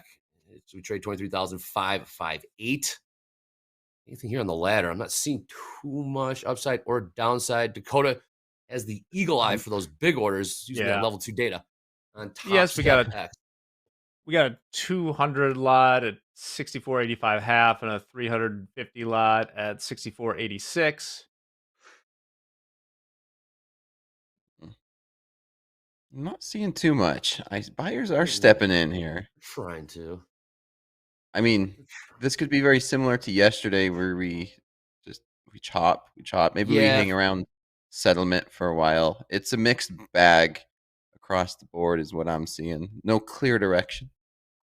Well, I know it's a ways off, but I would, it would be hard for me to see the ES breaking out from the Jackson Hole day ahead of Nvidia earnings. Now, granted, that is, like 95 or something like that. So, I guess it's not too far off. Same for the overall markets. You think today's earnings are more important or could have more of an impact than Friday's Powell speech as far as making new all-time highs, push to the upside? If it's Nvidia crushes, it's all systems go to the upside. Well, we already know. I mean, Powell came out dovish, right? Right. So we already know what happened there. Yes, the Nvidia earnings could move us at least that much. But similar to the Powell, it'll move more if they're bad. Like if Powell had been hawkish, there would have been a bigger sell-off, I think. These Nvidia earnings, they're forward guidance. But once again, they get to kind of make up their forward guidance, so I don't know why it would be too bad. What a beautiful thing. What a beautiful thing. That's next quarter's problem. That is next quarter's problem. 3 months from now. Deal with it then. Dow's still staying a little strong here, about 10 points off the overnight highs. 45,523. ES might be stalling out just a bit here. It's pushed to the upside, 64.80 last trade. Still 50-50 on the tilt. I'm not seeing anything on my end. It's just very muted open. Very muted open. This is a bit of a muted open. Before we bring Gog in here, upper left-hand corner of the screen, hashtag fast markets, hashtag power hour. Hit us up at TopstepTV on the X. Yesterday, Andrew gave everyone a 3. Not impressed in power hour when we turned those around to you. Bring out your red. A 3 out of 10? 3 out of 5. 3 out of 5. No, okay. I'm like, dang. Better. We can do better. She's very, very, like Simon Cowell. Very, very brutally honest when it comes to rating these submissions. Yes, here's some of those cool trader station steps. Let's see those. Yesterday was National Dog Day. We didn't see any dog picks. Again, hashtag power hour, hashtag fast markets at TopstepTV on the X. Also, pinned to the top of the chat. Got those Topstep daily levels. Those are refreshed and updated before every New York Open. Make sure you have a little real estate on the screen for that. If you don't, we can do you one better. Click on that indicators tab, top of Topstep X. Type in Topstep daily levels. Boom, slap overlaid right there on top of your chart. Speaking of those Topstep daily levels, one of the main contributors to those, if not the Don, the guru of levels. Bring in Hoag. Hoag, come on in. What's up, Hoag? Happy Wednesday. We got the watch party later on today. Thoughts on the first 8 minutes of the trade?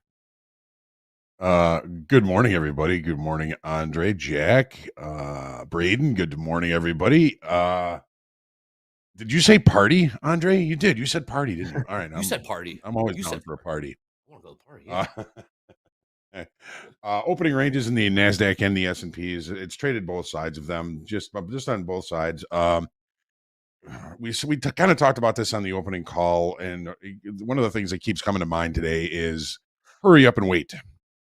We've got the biggest earnings ever in the history of earnings coming out after the close today. Manage your expectations. Very narrow overnight ranges. We did have a late spike to the upside in both the NASDAQ and the S&Ps. The S&Ps is rejected below that late spike, and the base of that late spike is 64.7675. When the market is extended right at the last 30 minutes and closes above that, that creates that late spike. We had a late spike to the downside yesterday, was resistant until it wasn't. Boy, oh boy, we saw a lot of shorter time frame sellers up in this area, and those shorter time frame traders got smushed at the end of the day. Didn't necessarily show in Delta, partially because we are coming into the beginning of rollover in the equities. We added 40,000 contracts yesterday. 41,000 contracts estimated in new longs yesterday in the S&Ps, and that was evenly split between the September and the December contracts. Yes, ladies and gentlemen, I said December. Oh my goodness. All right, well, right back to settlement. Overnight inventory was maybe a little bit short. This could just be an overnight inventory adjustment right back to settlement. A little bit of a different story in the NASDAQ. NASDAQ is presenting as the weaker of the two again. The late spike to the upside in the NASDAQ comes in at 23,579 and a quarter. We've opened below it. We're still below it. We're looking at acceptance of value from yesterday, which could bring us back down to value low, approximately 23,495 from yesterday. So I'm really just trying to manage my expectations, look for the right opportunity. I'm going to let the right opportunity come to me because, as we say quite often, you're looking for trades, you're going to find them. You can find any trades. Just, go to different time frames until you find a trade. See how that works out. No, I don't suggest doing that. That, of course, is not financial advice. So be patient. Wait for the market to give you something to say, hey, here's your shot. It's cheap. It's, it's something good. It aligns with your strategy. And then take that trade. There are going to be opportunities. We're going to stay locked in today. And just be patient. Look for the right opportunities for you. Stuff, Hoag. All right, we got a couple different stories emerging here. We got Dow staying strong, pushing higher. ES staying strong as well. NASDAQ, not so much. NASDAQ a little heavy here. Take a look at the tilt. It's about 64% along in the tilt in the NASDAQ. So far, so good, Braden. Yeah, I'm waiting to see if we get a flush into the 30s, 20s. If this starts to kind of wick down really quick, maybe I'll add 10 micros and turn it into a quick breakout trade through low of day. But yeah, I'm still looking for this to break 5. We might get it here. If we push down into 520s and don't really see reaction from buyers, I'll add, make it a breakout trade. I'm adding 10 here. Yeah. Okay. Looking for 15 now. Day. Yeah, 15 micros, 36 average. I'll cut it quick if it doesn't break. It's really a quick breakout trade. Okay. To a winner. Looking at 18s, low a day. Wow, nice. Should we get any follow through is the question. Not really. I might cut it here if it pulls back. Yeah, this might get cut. I wanted to see a flush through 500s there on low a day. Might still come on here. Yeah, come on. You added to a winner there. Was short 5 from 23,546. Just pushed through low session lows there. Added 10 in the micro. So adding to a winner. See if we can push lower here. Starting to see it right here, Braden. Looking targeting for downside 500s. Looking for 500s to the downside. Last trade 23,527. See if the ES wants to push lower. 64. I'm taking a long down here. I'm taking a long down here in these 20s, these 520s. All right, let us know if you get in there, Dakota. Differences of opinion. Love it. I like that. Love to see it.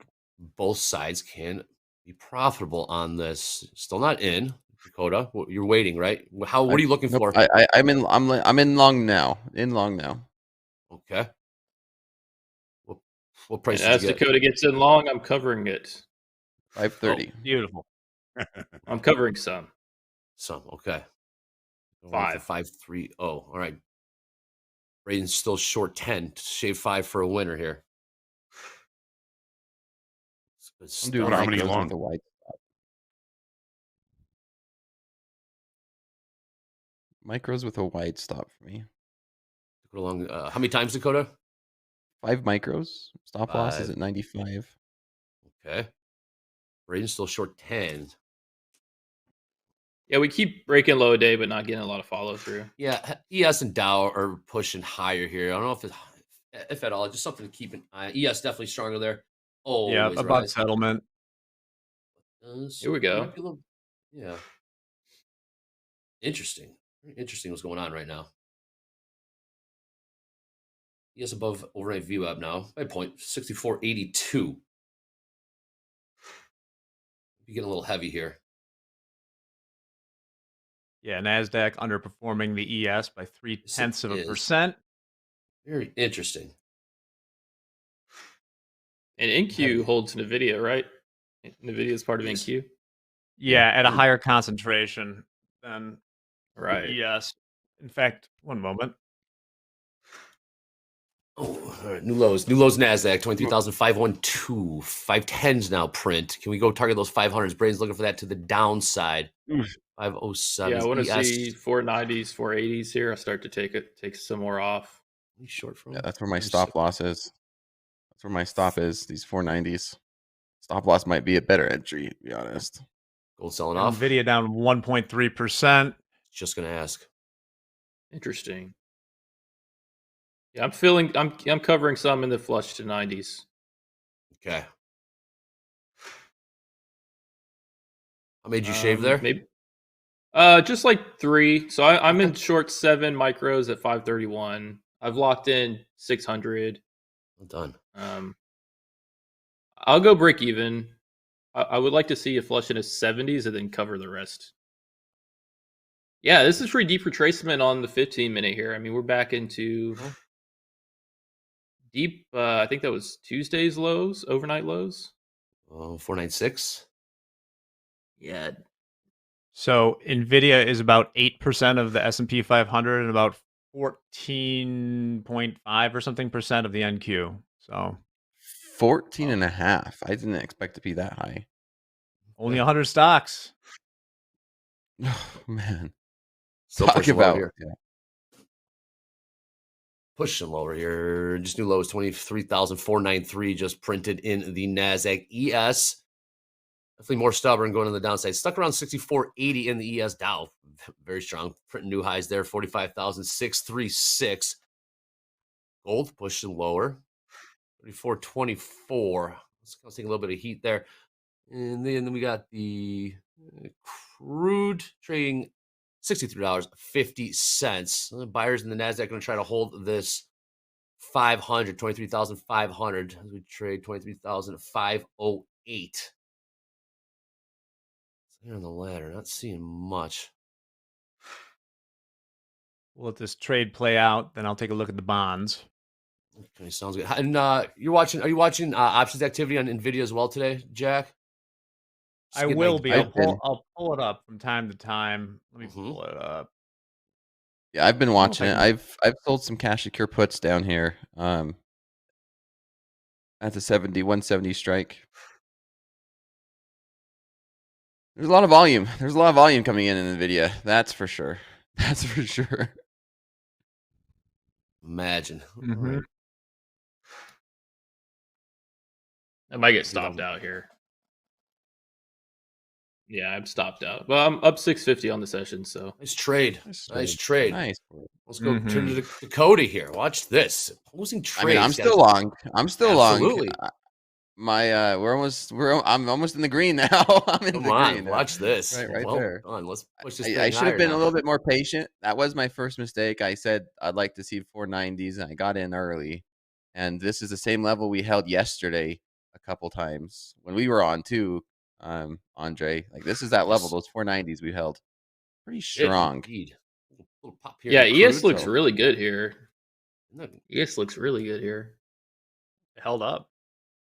Yeah, you have all that consolidation, overnight consolidation. This dip gets bought, kind of a double leg pullback, and then we're right back into the overnight range.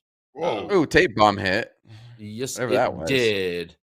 ES got smacked there a little bit. 64.79 just got just about 78 just printed. NASDAQ down about 10, 20 points. More selling coming here in the NASDAQ. 23,500 incoming. We are pushing lower now. They knew where my entry was. They touched my entry and tape bombed it. Yeah. Just we were talking nice about the ES, and look what happened. I know. Hey, Hoag, when you see a divergence like this happening in the first 20 minutes or so, see Dow pushing higher here, ES kind of being stronger as well. NASDAQ, what do you make of it? If you're an ES trader or NASDAQ, and perhaps you're watching one or the other, how do you make sure that you're staying locked in on the market you're trading? Because right now, okay, all right, hold on, Hoag. We got new lows. I'm out. Yeah. Yep. Damn. Yep. Okay. Sellers. Tape bombed me. Yes, sellers are making a statement here. Yeah. Yep. This looks really bad on hourly NQ. Huge selling below 500. Still not seeing anything crazy on some of these big stocks. There's not dramatic moves. The worst one is basically Nvidia, and that's down 1.25%. Jack, which market was that? Got the big size there. Well, they all do. I mean, like 3K ES traded in like 2 seconds right there. Okay. It might be that Nvidia gets sticky around this 180 level. There's a lot of like options that expire Friday getting piled up Oh. there. Right now, Nvidia trading 179. Actually, on my screen right now, I have the options pulled up. Okay, So there you go. the 180 strike for August 29th. Bid ask on the calls. Let's say they're trading $6.60 and $5.35 for the puts. So calls more expensive as usual. So you need at least a 4% move to the upside. You're talking Cash about in the on 180 calls. strike? Yeah. Yeah, they're trading at 580. There's been 17,000 volume. That's the most volume and the most traded strike today. Those 180s. That 180. Yes. Yes, some pressure here. Let me, as Top long of as the I have hour. my screen up right Yeah, go ahead. now, let's take a look. A very interesting area, as I mentioned, in the bonds. These are day candles. You can just see piling up every time we get above that 5. This goes back to 2021 or whatever. Running away from that 5. Let's go in closer to the 4 hours, and yeah, you can see just tons of resistance at that level. We've also been steepening quite a bit. This has kind of been the trade I've been looking at for a long time. So here's where we uninverted. This chart goes back a few years. There's now nearly 0.7% spread between the 10 and 30 yields. You go pretty far back, not to bore everyone. Put this in perspective. I mean, maybe I would take some profit here.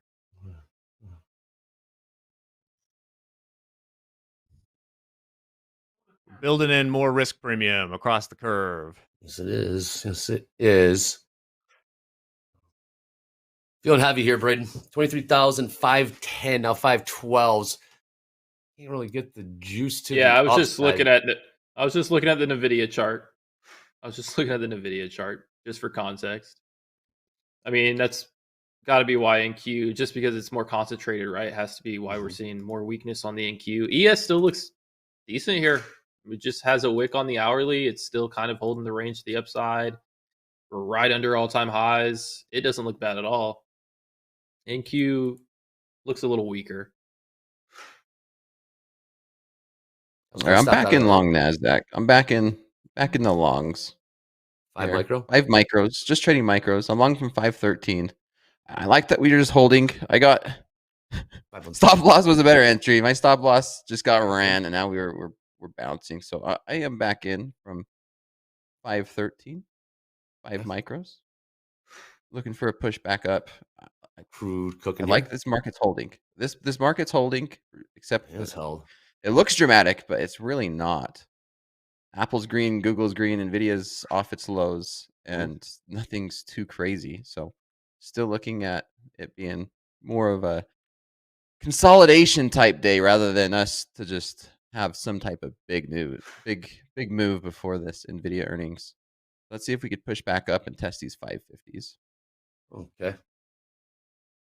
Jack, asked, or maybe I missed it. What prices are you looking for in the ES again? I think you're looking for 64.50 perhaps. Last trade 64.81, Jack.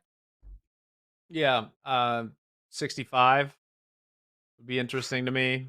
50 would be interesting to me. But we'll see. This might just, as Dakota's saying, end up being sort of a range here. So wait for the extremes. Oh, that's music to Hoag's ears. Hoag, what are you seeing here? First, Braden's in. Yeah, I'm short 535, looking for the push back down to low day. Okay, Stop still under VWAP. Dueling positions here. Okay. Sure, 5. Nothing wrong with that. Nothing wrong with that. Not. Absolutely not. Both in the money right now. ES pushing here. Hoag, question. Extreme. Yes, sir. Jack's talking about the extremes. What are the extremes we're seeing here in the most call the first 25 minutes of the trade in the does anything what are you looking for? You look for something at the half-hour mark, the hour mark, and 90 minutes. And what are you looking for in the first 30 minutes when the first 30-minute candle closes in the New York session? So very situational. Sure. You were asking, how do you focus on the trade that you're trading when a related market is moving in the opposite direction? If I were going to be long equities, it would be long the S&Ps. If I were going to be short the equities, it would be short the NASDAQ. Interesting. Largely related because of the position of the late spike at the end of the day yesterday. NASDAQ opened flat out below it and has been rejecting higher pricing since the open. Now, it's basically traded all the way through value from yesterday. This value low, that's low value from yesterday. We're probably going to have overlapping to higher value by the end of the session today. This value low looks like an interesting area for an execution. If I didn't do it now, it might offer another opportunity later on in the session. So the current session low, value low from yesterday is, well, let's just call it loosely 23,493. A couple of people have mentioned, a couple of you guys have been talking about that 23,500 level, 23,490 level. That's the level that we're looking at as a potential move in the opposite direction if given the opportunity later on. So to me, I mean, the focus for me in the NASDAQ is the current session low. Right. Let's just call it 23,490, and the base of the late spike, which is 23,579 at quarter. We haven't traded there yet, but when we look at the S&Ps, all right, well, we've been holding largely above the base of the late spike. We did open below it, but we're trying to reject that, and we're nowhere near value from yesterday.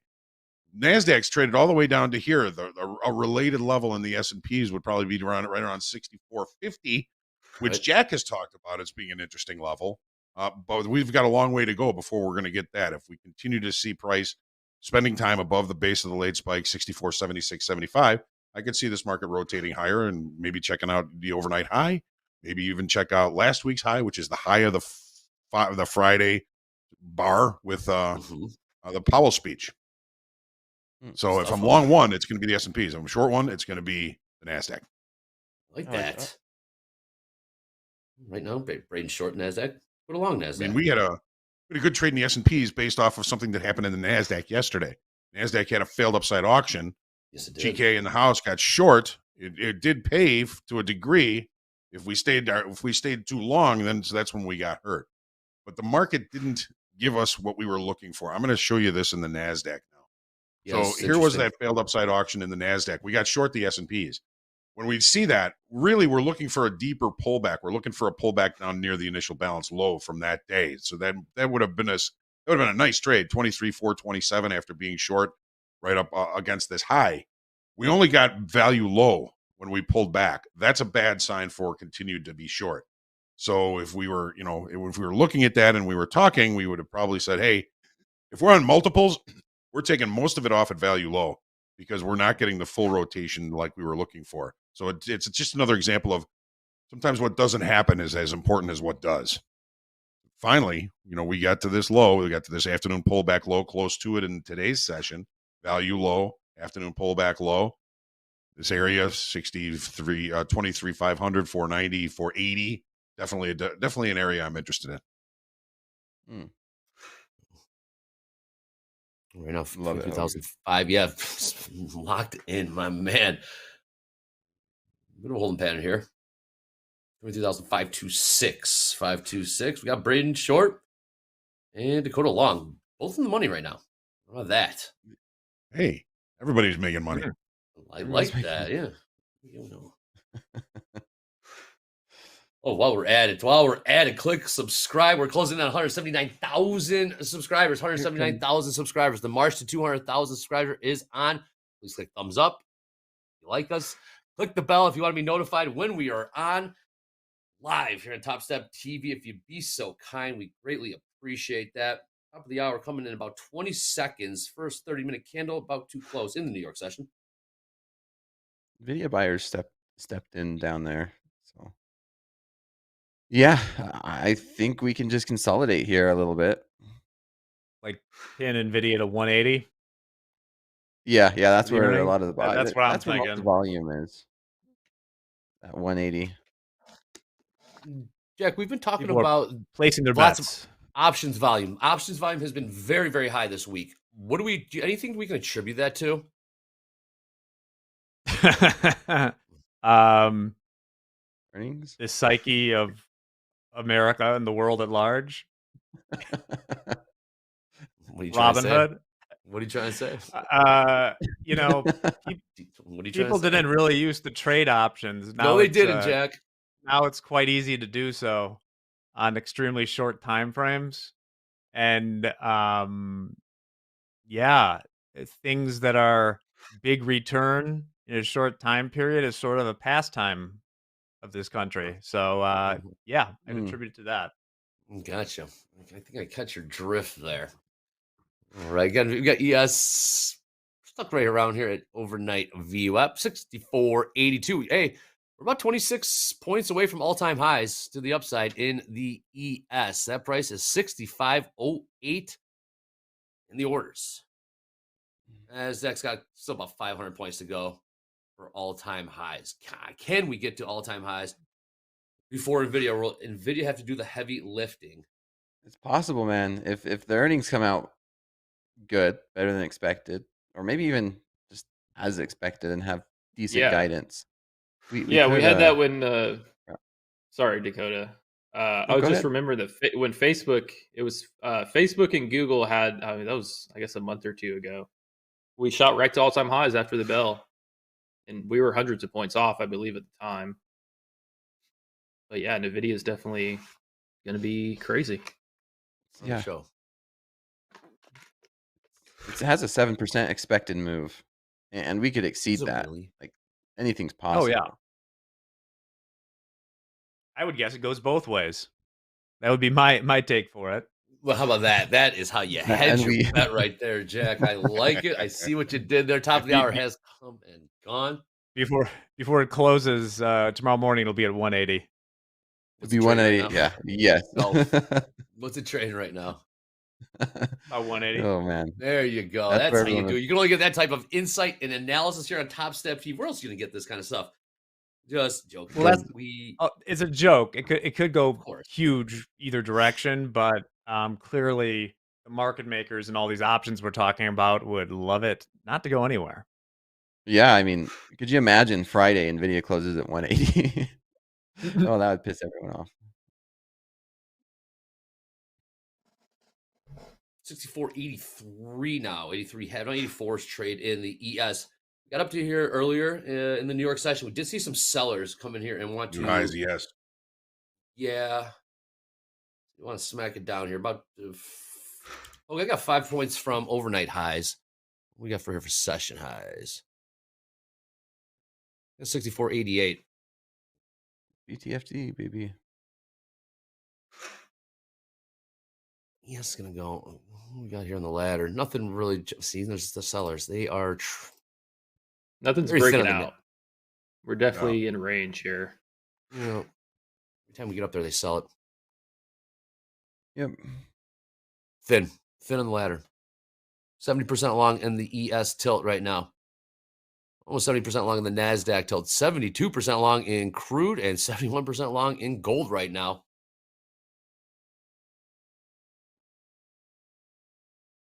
Just chopping around here, this level. These 530s in the NASDAQ. We are. Hey, Braden, what time frame do you use for your charts? I'll use like the 1 hour. I'll use the 5 minute on the right side, or if I'm like actively in a trade that's maybe more of a scalp, then I'll use the tick chart. I saw Dakota using the tick charts a couple months ago. Then I started using them, and they're pretty good. They're nice. You trade slow markets too, right? You were there last night. Yeah, I watch you all the time in slow markets. I'm a very active overnight trader. Awesome. And it Very sounds like active. it's treating you well. Yeah, it's been good. I do probably more trading in the overnight session than New York. No for kidding. The AM session. Yeah, I mean, I definitely get either my wins and losses in the overnight session, and then if I did well that night and I feel like continue to be aggressive, then I'll trade the AM session. But like, yeah, I do well in the overnight session. That's where most of my profits come from. Wow. Yeah. I mean, that's beautiful to hear. I hear some stories, and it's not the popular, but sometimes you find more consistency when there's a lot less going on and it's slower, so you could take that time and think. I think it's a great place to learn. I Oh, mean, obviously, it's like you learn to trade with training wheels. Everything's not quite as quick, obviously, but mentally, it gives you more time to process, not overthink. Like these fast markets, like they're truly fast markets, and for a beginner that's on the newer side of trading on the front end, it's a lot. And so to be in a market that isn't moving as quick, isn't moving as big, maybe you can use less size and just mhm. let the trades work, and don't over manage it or things like that. Yeah, I think it's great. I think it's a great spot for beginners to learn.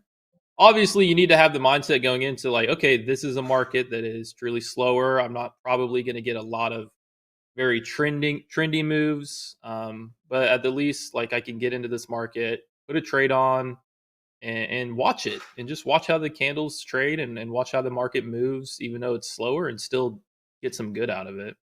Absolutely. Yeah, I like man, I'm gonna have to have you moves. on for slow markets one of these nights when I'd love that. you That'd have be time. awesome for Awesome. sure. Okay, well, you heard that. Well, I'll work with the team. I'll make it happen, man. I'll make We're it holding you happen. to that, Have, Braden. We're holding you to have you that.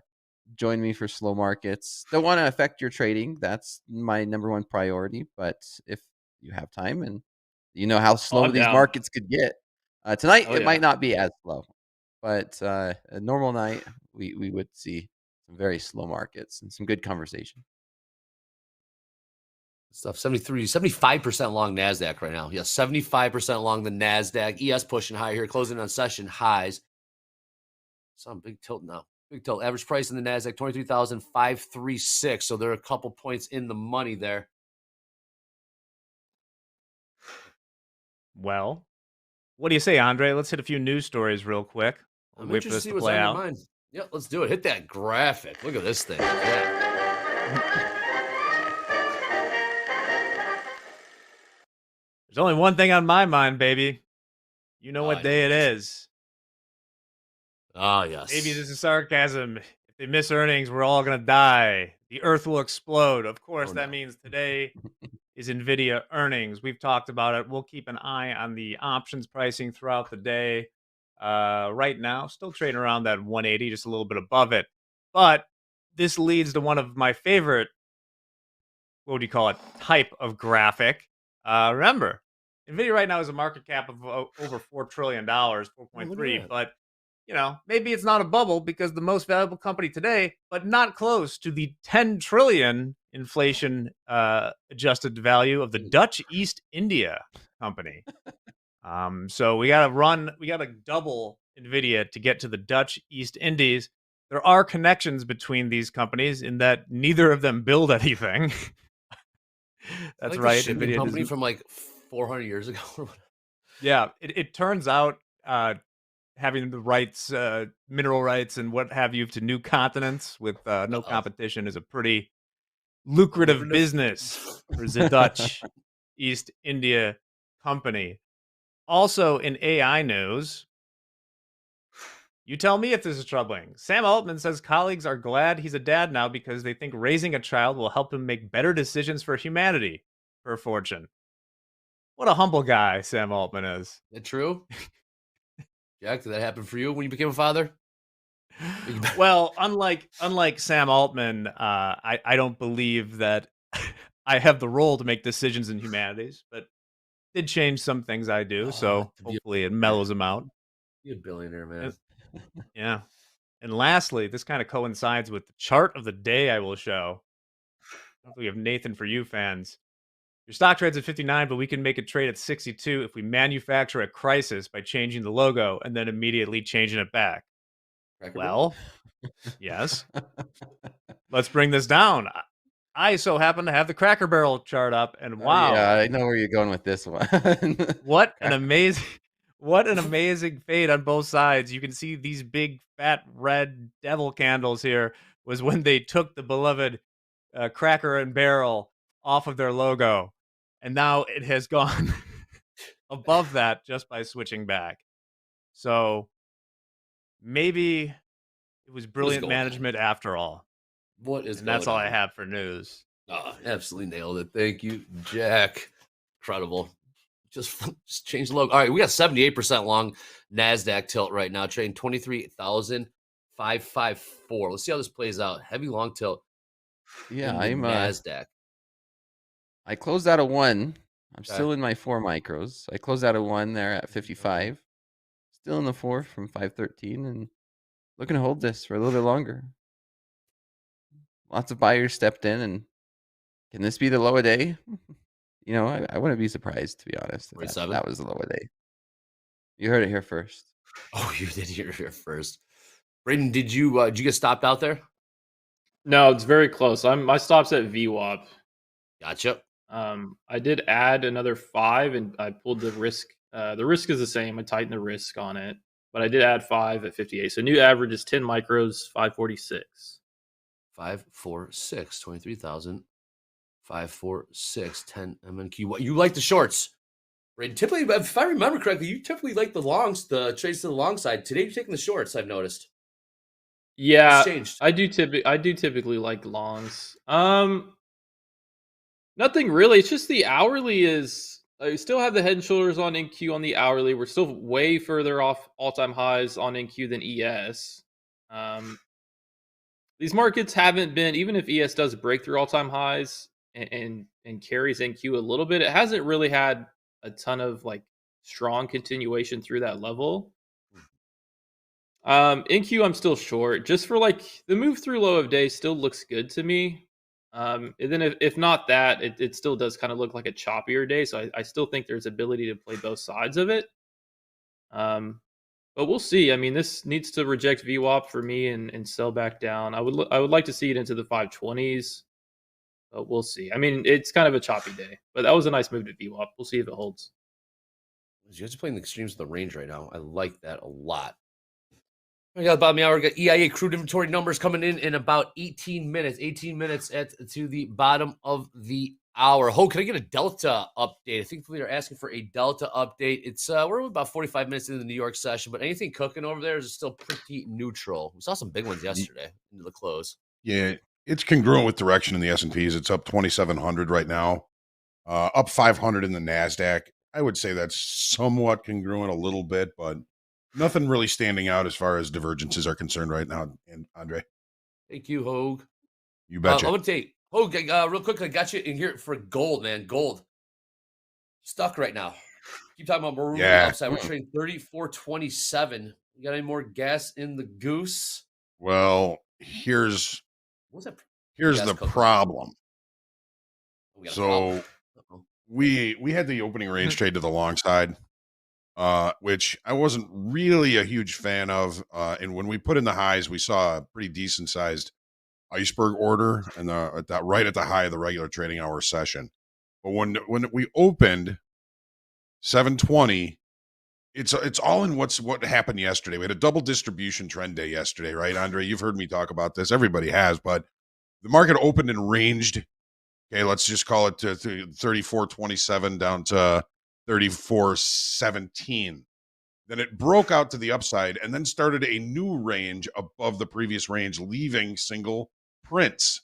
Those single prints right here around 34.28 to 34.28.50.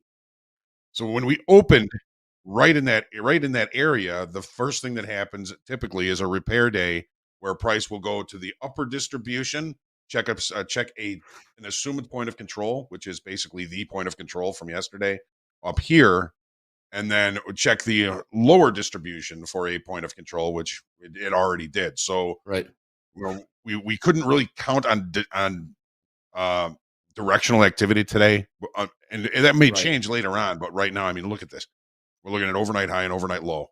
Overnight high rejected, overnight low haven't even been there yet. We're range bound. Focus on the initial balance for opportunities in gold today. Good stuff, Hoag. Tilted NASDAQ, now 80% long. Yeah, I got stopped out. Okay. On that break of VWAP. What's the P&L at, Braden? 288. Up. Very good. Yeah, up 288. Very, very good. Last trade, 23,567. ES did find some more buying. We're closing in on what's up, Dakota? I'm sorry. I just took another profit right there at 69, and we're going. We're going. I'll take another one off right there at 70. Show my stop loss and lock in these profits. Long from 513, huh? Yeah, 513. 513, Andre. And keep an eye on that 80% long in the tilt.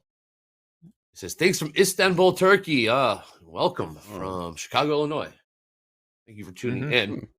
Let's got the ES here. ES closing on overnight highs and 64.88. 2 ticks away. We could turn green for the day. I think we can. Go right back to settlement. Nvidia's already bounced up to 181. S&P's already trying to drag us up there. Yeah, it is. Yeah. Pretty decent resistance here overnight. See that. And I'm going to close those cash secure puts I had out there. 81% long on the NASDAQ tilt right now. Trade 23,000. There we go. Yep. Just printed some new highs in the ES. 576. Just going to have this runner. Close my fourth contract right there at 80. So I'll have one runner. See wherever this one will take us. Nice trade, Dakota. So you trail the stop. You leave a runner on. You just keep trailing the stop higher and higher and higher. And how do you know when to move your stop? Yeah. So this is why I love the 100 tick chart. 82% long tilt. I'll look at pivots over here on the 100 tick chart. There's a nice pivot here at the 28s. Yep. Now there's a nice one here at 45. And then every single time we get like some type of pullback, maybe reversal, I'll look for these pivots. And there's some discretion, right? There's no algorithm or indicator saying this or that pivot, but you could clearly see that this market pulled back and that's where it bounced off of. I'll trail my stop below that. I'll continue to do that, throughout this rally.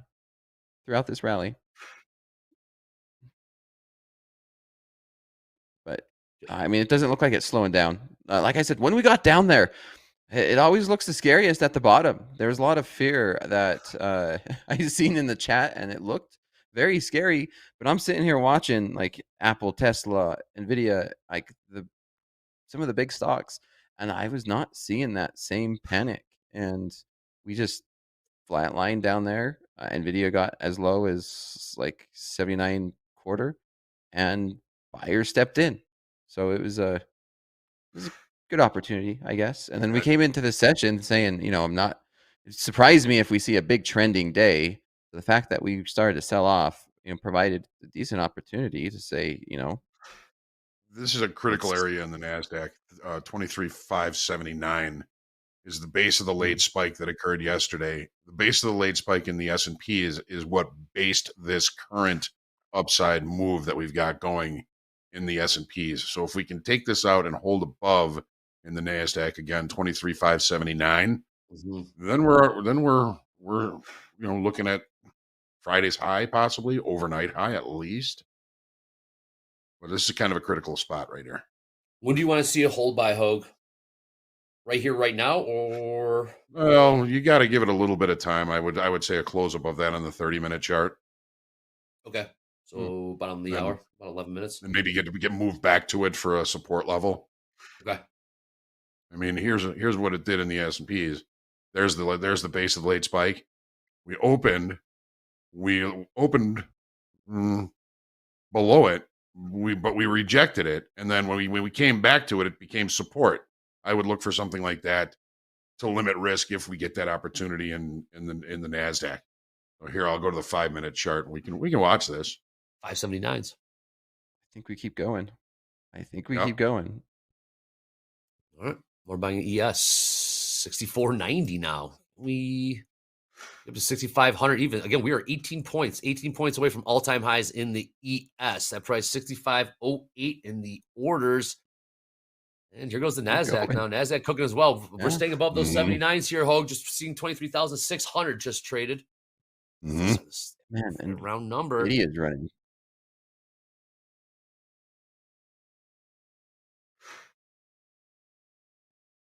We've seen some resistance up here, but now we saw it getting pushed through. It didn't look like stops went off either, Jack, in the ES. Yeah. Some more room. I mean, clearly gunning, last week's high, 96 right here. I'd be surprised if it can push way beyond that, but stranger things have happened. Maybe if it pops some stops up there, I would look for a short when it came back in. I haven't seen the stops yet.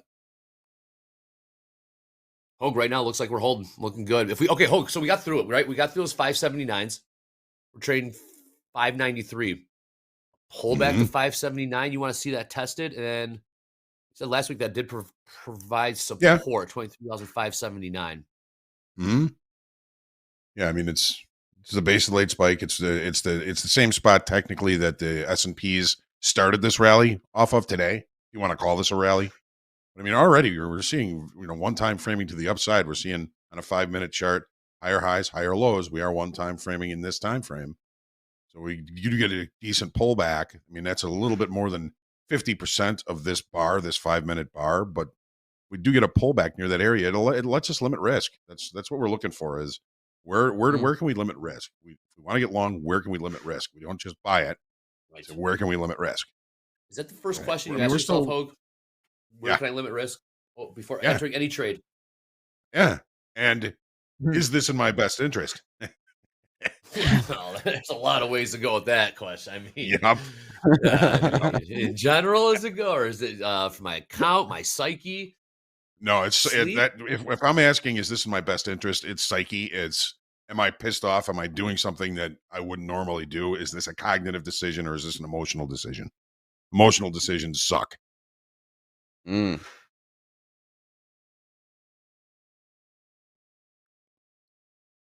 Emotional decisions.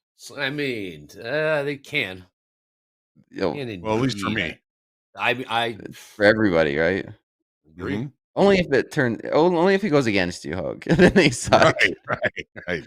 If it's good, then it just instills a bad habit. Right. Most damaging trade that you can take is a trade that's outside your plan, but is a winner. Correct. Yep.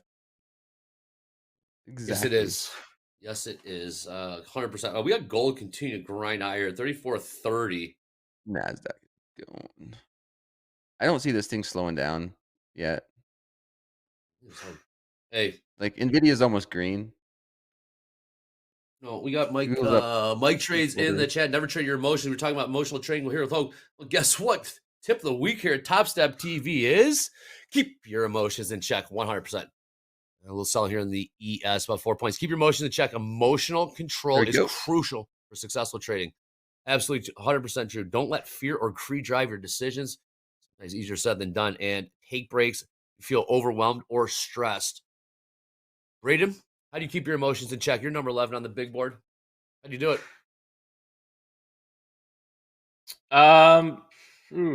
Sometimes you truly just can't.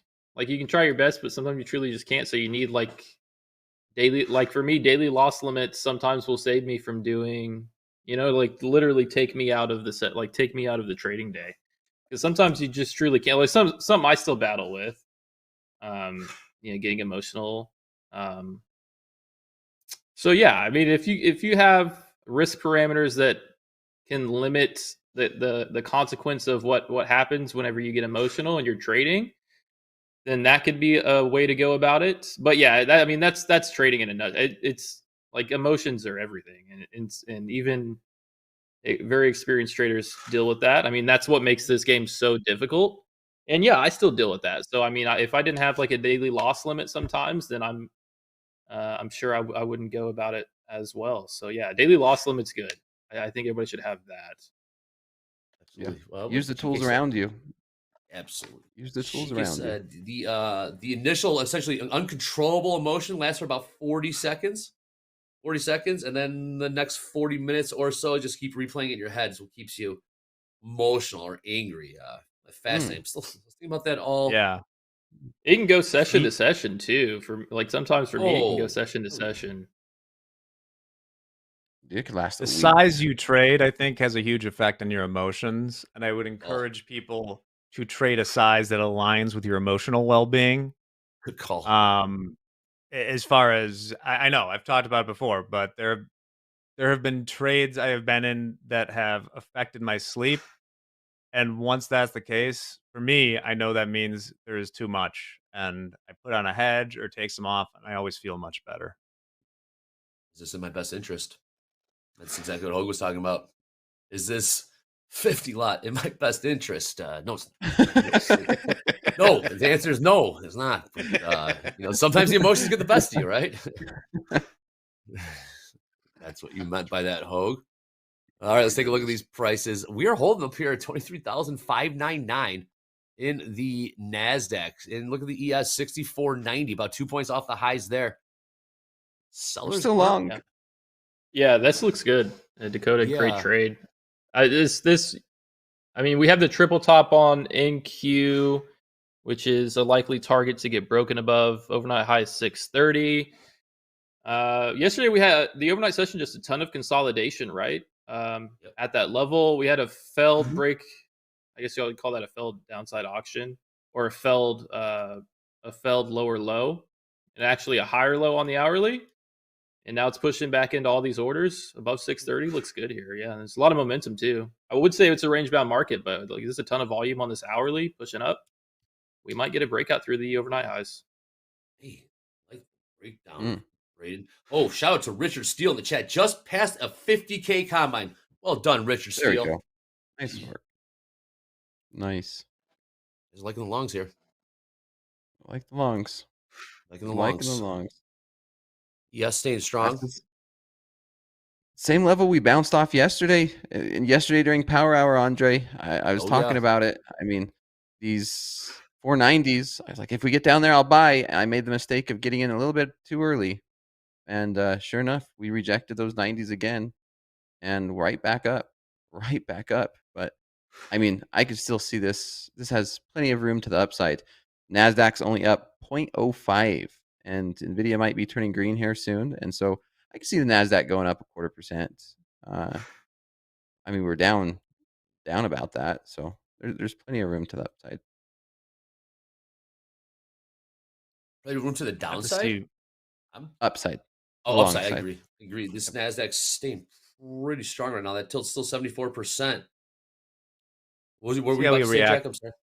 See how we react to 96 in the ES. Okay. We might go test yesterday's highs too. Go test these 620. We test them overnight. We got crude spot on the hour. 2 minutes. 2 minutes. We got this EIA crude inventory number. Get a load of this. You want to see imagine if these people work. Do these people work for Trump too? Is this how's he not get on their ass about missing? These people missed the numbers way more worse. All right, so we're expecting a 2 million barrel drawdown, okay, in 90 seconds. Last week, they were expecting like a 800,000 barrel surplus. Well, that number came in minus 6 million. So, give a load of this. We got Barkin speaking about an hour and a half, but we got Crude. Crude's trading $63.67. Watch how much they missed by on this. Have they ever been in line with a number? A random chance, I'm sure, from time to time.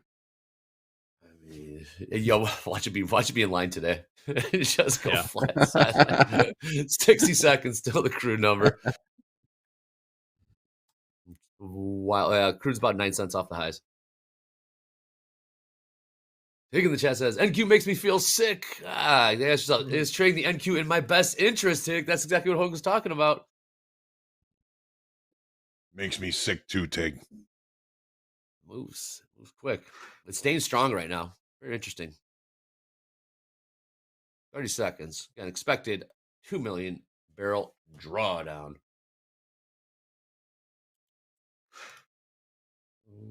After that, we are in the clear. I'm going to bark a little bit later. Barkin's been talking a lot. Barkin's been barking, Hogue. Hey. All right, 10 seconds. Barkin's barking. All right, Crude about 7 cents off the highs. Here comes that number, minus 2 million barrel drawdown, and that number is late. A little push higher here. What do we? In line, Dakota. In line. No way. In line. Minus, no way. Well, hold on, it just changed. Yeah, in line, minus 2.4 million. I'll give that in line. Expected minus 2 million. Actual minus 2.3 million. There you go. In line. How about We did it? You gotta be Must have kidding fixed me. the clicker. What the Speak it you into gotta, existence. you gotta be kidding me. In line. Oh, there you go. Oh wow. Only on TopstepTV. That's too funny. Wow. You nailed When it. was the last time it was in line? Yeah, that was pretty good. Mark this day in history, indeed. All right, let's get back to some. Crude did not move. So funny. Wow, grinding yeah, that's higher. impressive. Yep. Impressive Might right be- there. It might be grinding higher here. We got Jack. You look at 96s to the upside in the ES. We'll see how it reacts. I mean, obviously, that's the high of the day with the Powell speech on Friday, high of last week. I'm interested to see if there's any gas in the goose to get above that. I am hesitant to believe there is. Okay. Cody, you still got this? You're still long from long one. I'm still long from 513. Where have you moved your stop? Still long. I have moved my stop, and I've locked in 29 points with a profit, and I am long. I'm up 93 points. I'm looking for this overnight high to come into play, and I'll probably be closing. We got about 10 points to go. Let's see. I'll just close it out there. I mean, I'm not gonna look for too much. I've caught the entire range of the day, basically. Sure have. I mean, that's the point of having one as a runner. So let's see if we could push through, and I'll look to close this out for profit if we get up here towards these, 616, 615. 615. All right, last try. 23,604. Dolby time in the chat says 100 points or bust. Oh my God, 100 points or bust. Yeah, we're about 9 points away. Or bust. 9 points away. Keep trying to say, about there. Crude grinding higher here. New highs. Print $63.83 on a shocking crude inventory in line with forecast. Mark this day on your calendars. This is history here. All right, a little rejection there. Jack's looking for 64.96, about 6 points to go from there. Braden, next price of interest here in the NASDAQ.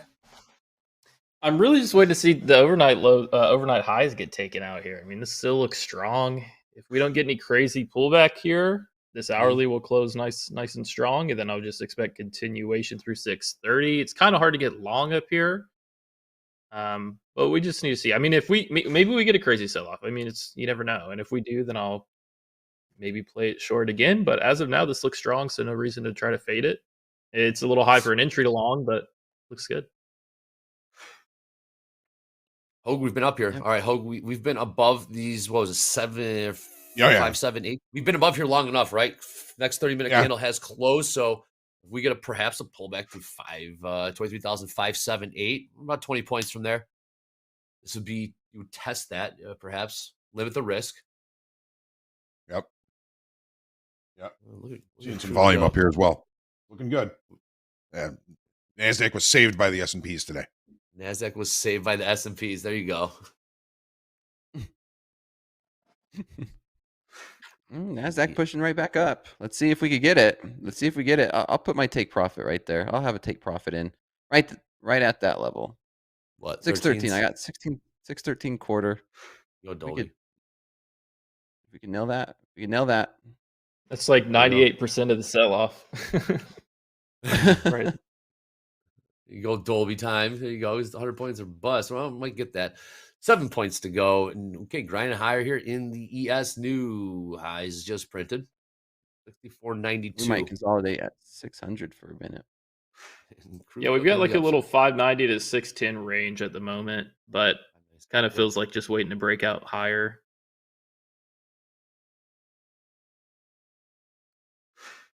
Old legs longs above 579. Did get that.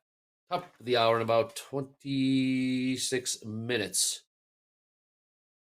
70% long on the tilt. We saw 80. Look at Crude go. Crude like that number. In line. Buy it. New highs Crude. $64.02. How about it?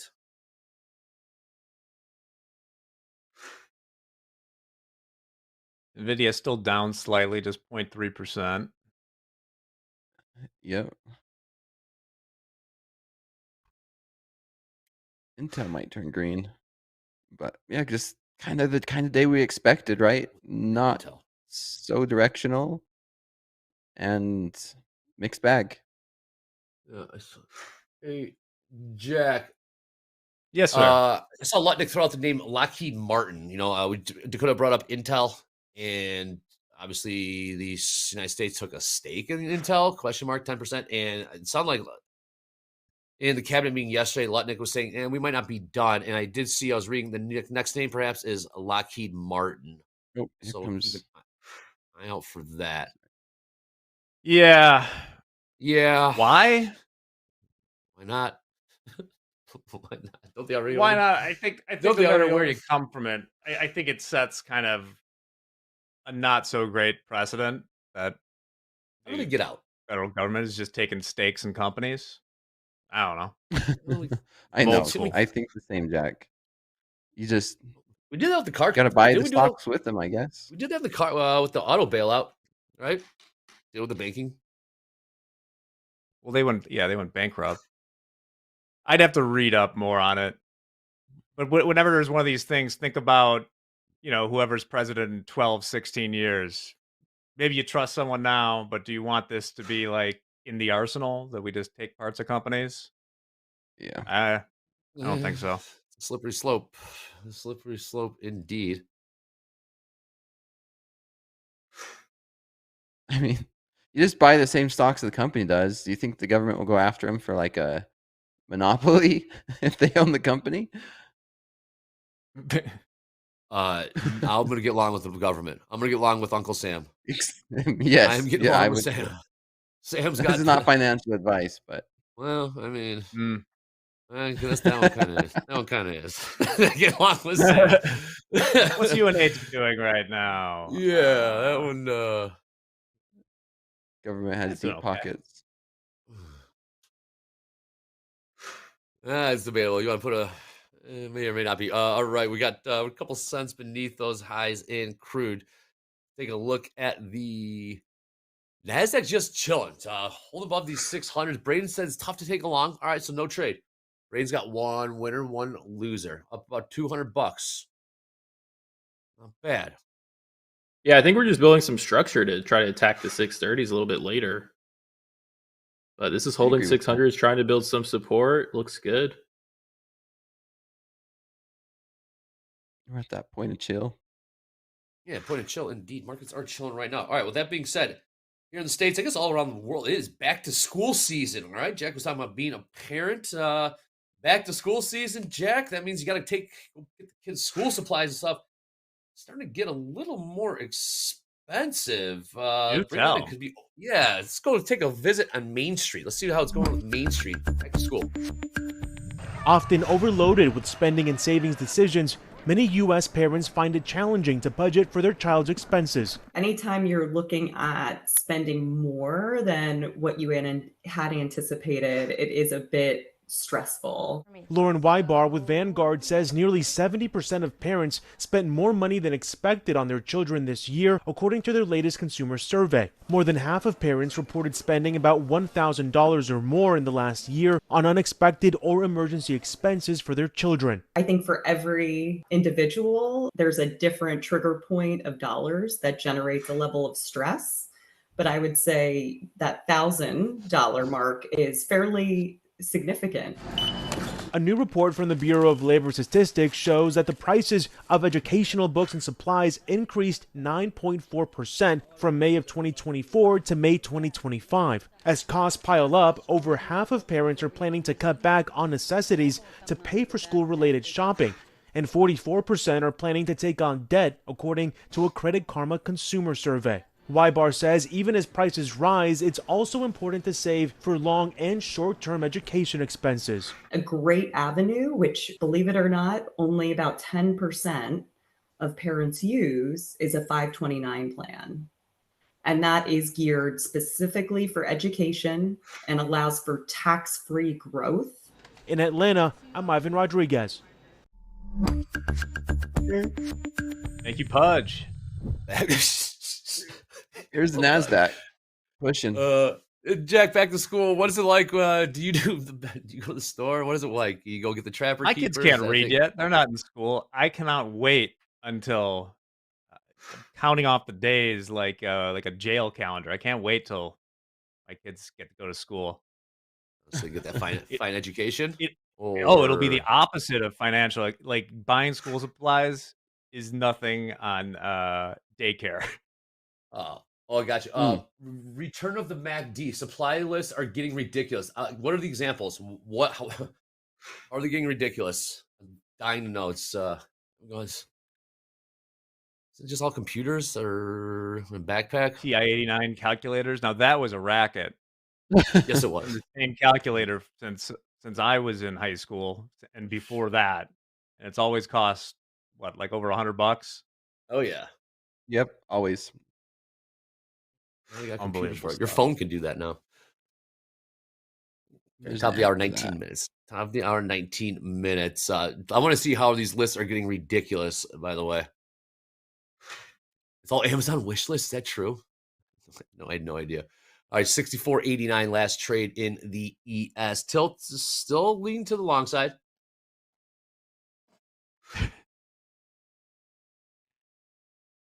Boomer Brian only had a TI-81. I don't think I had a TI-89. They weren't when I was in high school. I feel like those were not allowed for like the AP test and stuff. I think I had like an 87. Sounds right. Those the fancy ones. Are those the ones you can put graphs You on? need them for calculus, Andre. I took Calc 2, Jack. I hated it. Really? Why do you sound surprised? Why does that sound surprising? I'm just busting your chops. I You're freaking so hated smart, it. Andre. No, I'm quite the opposite. Hang around smart people. That's the cheat code. That's the hack right there. That's the hack. Hang around, don't be the smartest in the room. Hang around people that are smarter than you. All right, 23,608 last trade. Can we get a push to the 621s? Man, Jack surprised I took. Yeah, and did you? Okay. Jade caught that. Jack slipping in there. AP. Couldn't just say a normal calc. AP. He had to slip that in there. I noticed that. Well, no, because that's why you need that specific calculator, I guess, because it conforms with the exam. I'm 38 years old, and I'd be like, "Hey, I took an AP class." I'm just messing. All right, Dakota still got this on. Braden, we are still hanging above these 608s. Took 2 short trades. What point do you, if at all, look for? I might attempt the range, like a sell above 610s back down to 600s, 590s. Not expecting much, but yeah, I mean, we're pushing into resistance. This doesn't really look bearish to me, but it's just too high. It's just too high for a long entry. So it's not only that it's too high for a long entry. I also don't want to let that impact my. Oh, it's too high. Let's short it. But at the same time, like here we go. 600 is breaking down. I maybe attempt a range trade here if we keep chopping sideways. We might get another push. Hey, Hoag, what's Nvidia's up? almost green. Yeah, Hoag, we're just hanging out above here. You're talking about those 578s. We're hanging out here. Is volume also growing up here at the 23,600? Yeah, it is, but there is a little bit of concern for a potential failed upside auction. Where we've seen the S&Ps take out the IB high and pull back inside. We've seen the NASDAQ now take a peek above the IB high and look back and start looking back down below here. So I'm going to move this to the IB high in the NASDAQ. There it is, 23,606.5. Yesterday, same thing. We had the IB high. We looked above it, pulled back in, and we had a pretty decent pullback. Hoag. All right, so we're on failed upside auction alert right now? Possibly, yes. We got 15 minutes to verify, but if we're going to wait for verification, it's probably going to cost us in trade location. All right, let's talk about it. 15 minutes. What are we looking for, Hoag? We're trading 23,604. What prices? If we hit this price, then it is failed upside auction. If we hit this price, then it is not. What are we looking for in terms of prices? It's all in the close of this 30-minute bar, Andre. Okay. If this 30-minute bar closes below the IB high, that creates a selling tail and a potential failed upside auction, we would look 578, for the market to rotate lower. Okay, so 578. If we get beneath 23,578, then we're looking at a failed upside auction, correct? Yeah, 579.25 is the spike base, right? All right. So we would be basing longs prior to the possible failed upside auction here. Now we've got a potential failed upside auction. If we were holding above the IB high, we'd still be long.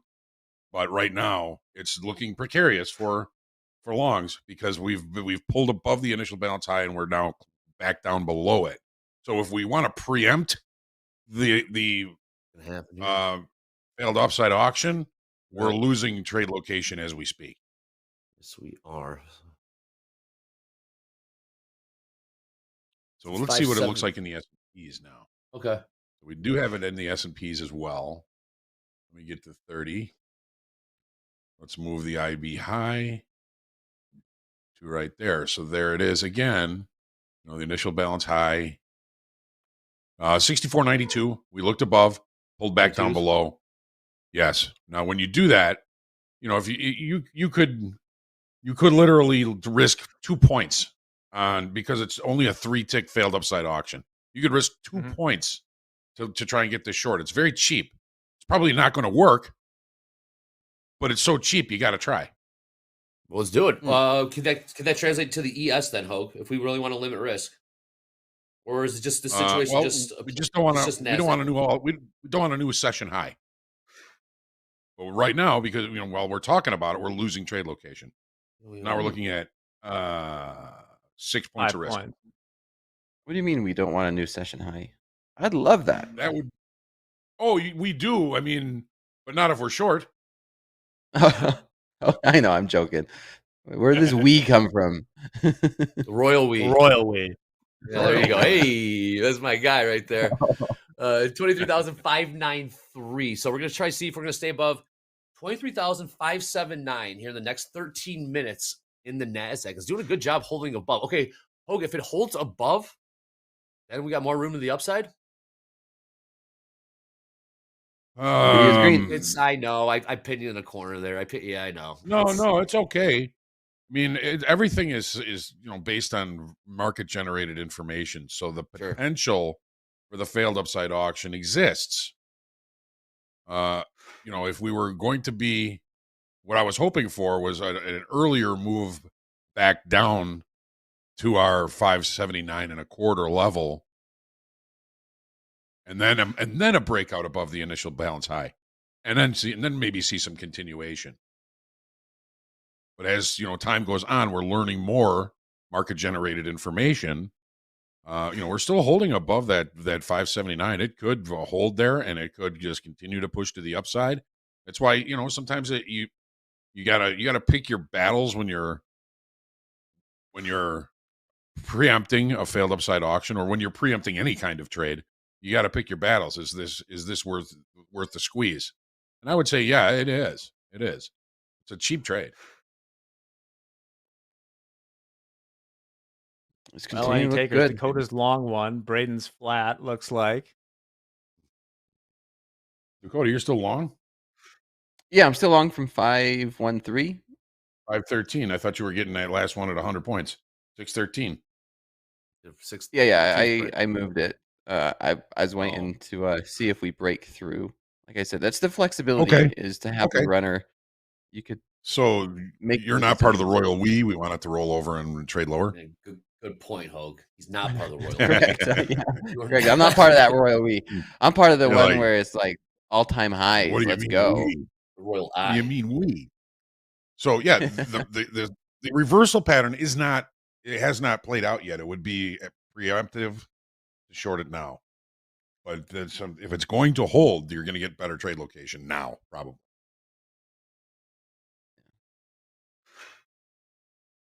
We're in a point of chill right now around this 600 level, but Nvidia's turned green. It was looking a little scary there for a minute, but there's a lot. Everything's starting to turn green. Everything's looking positive. It could change in a minute. I have a question. Someone asked, why am I in long? What got me in long? Don't mind, I could go over that. Take a look at this hourly chart. take a look at this hourly chart. And yesterday at this same price, that's where we rejected. That's where we had buyers stepping in. We took a look below this 23,500 level. This morning going into it, we have Nvidia earnings after the bell. So I wasn't looking for a big move in either direction, looking for more of a range or a consolidation day. And so this morning, as we zoom into that 5-minute chart, you could see where we had those buyers stepping in at these 490s. Well, this morning we sold off. We got down to those 490s level. And sure enough, the buyer stepped in again, got in long at 513, 5 contracts, and then closed some on our way up. And now I'm holding this runner and seeing if we could come up and test these 520s possibly, which we are seeing buyers stepping in again. There's definitely holding up here. 9 minutes till top of the hour. Andre, I had some things to show you. Yeah, what'd you go? I saw you jump off it. What happened? I got a few. I might be mirrored here. No, you can see it. Calculus for babies. Good to learn these things in advance. No calendars. Move in a circle. It's in green, so you can't really see. We also got nuclear physics for babies. Wow. Came in a pack. I got the calculus separately. I like this one. Statistical physics for babies. Kidding me? Stop going through my backpack. Exactly. We also have astrophysics, once again for babies. And lastly, optical physics for babies. I never did much with the optical physics, but my babies will. Calculus for babies. My gosh. You gotta start somewhere. It's amazing. Amazing to have those books. I could use a little. It's fun. I should brush. It's intuitive. Brush up on it. Yeah. Yes, Jack are going to be damn smart. 100%. Jack's a pretty smart cat himself. Hopefully Price they're better. Action for Babies. That's the book we need to write. There Price we go. Action Technical analysis for babies. There we go. Bestseller. There you go. I like Katie, that. write that down. We're doing it. Well done. Where's Matt Hugh? Matt Hugh in the chat. We're going back and forth. I love you. That's pretty good. You got me laughing, Matt Hugh. All right. We might be rolling over here. 23,596. Now ES staying strong. Price action for babies. That got me. Let's do it. 50 on the tilt. Auction theory for babies. Yes. Harvard. We can make you like Miss Rachel, Hoag. Oh, come on. Andre, come on. I'm telling you, we could get 1 billion views if we got a separate stream for kids. Yeah, how do we do that? It's like unboxing stuff, right? Did we turn into a cartoon? That'd be tight. Yeah, with AI. Kids indeed. Trading. Oh, come on, ASMR. Boomer. Hey, heads up, we got gold. About to make some new highs here in gold. 34, 33. That's funny. All right, I'm gonna get another push higher here in the ES. Yeah, we're gonna get some information here at 10 o'clock from We're these. gonna hold here, Hoag. I think we might hold.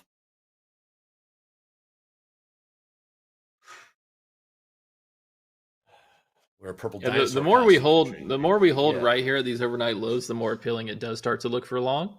Okay. I'm gonna wait for the hour to close, but I might get a long trade up past 630s here. Okay. You want to see it through 630s? That would be new session highs, Braden. Correct? Yeah, I mean, we had a strong buying 100-point move, Dakota caught, and then now we're just really holding overnight highs, holding that structure, basing out some more. Why not a second leg through overnight highs? But I will wait for the hourly to close. All right, sounds good. Only got 5 minutes for that hourly to close. Indeed. That being said, I saw him on opening call with Hoag and Coach Jay. He is here to report the P&Ls and payouts from my guy JD. Come on in. Happy Wednesday, JD. My guy. Well, hello, Jack. What's up, Dre? Hello, everybody else. All right, let's take a look at some live P&Ls from yesterday. These are top 5 live P&Ls from yesterday. Here they are. Up at the top, Gino, number 2 on the big board, $10,117 trading the NASDAQ and the MNQ. That's the micro NASDAQ and the mini NASDAQ. James T, number 8 on the big board, $8,200 trading the NASDAQ. Thomas R, number 209. He's going to get a nice boost up on the big board, $6,774 in profits trading the NASDAQ. Gerald, 6,673, number 30 on the big board, trading the ES and the NQ, the lone ES trader on this list today. And then Zhu Yun, also trading the NASDAQ, number 38 on the big board, $6,582 in profits yesterday. Big days for these live funded traders. All right, let's take a look at some payouts. Top 5 live funded payouts from yesterday. Up at the top, an anonymous hamster took a $15,360 payout. I don't want their information shared on TopstepTV, but we're still going to share the number. Quentin Z, number 44, $5,500. Abdullah, number 176 on the big board, $5,000. Azadine, number 180 with a $5,000 payout. And Brendan O, number 23 on the big board with a $5,000 payout. Great start to the week for all of these live funded traders. I did mark that down, Jack. Price action for babies. I'll get started on chapter 1 in the car while I'm driving to the farm today. Yeah, write that book while you're driving. Thank you. Yes, I will. That would I be will. a skill. Thank you, JD. Well, it would be All chapter right. 1. What's in chapter 1? Great question. Mm. What's in chapter 1? Hmm. All right. ES looked like it wanted to go. ES staying strong. NASDAQ's holding up. And some sellers. NASDAQ is, they're both holding up right now. Yeah, Nvidia's up. Nvidia's up now 0.3%. So yeah, market's still catching bids. Buyers stepping in. We got, all right, Braden coming to the top of the hour here.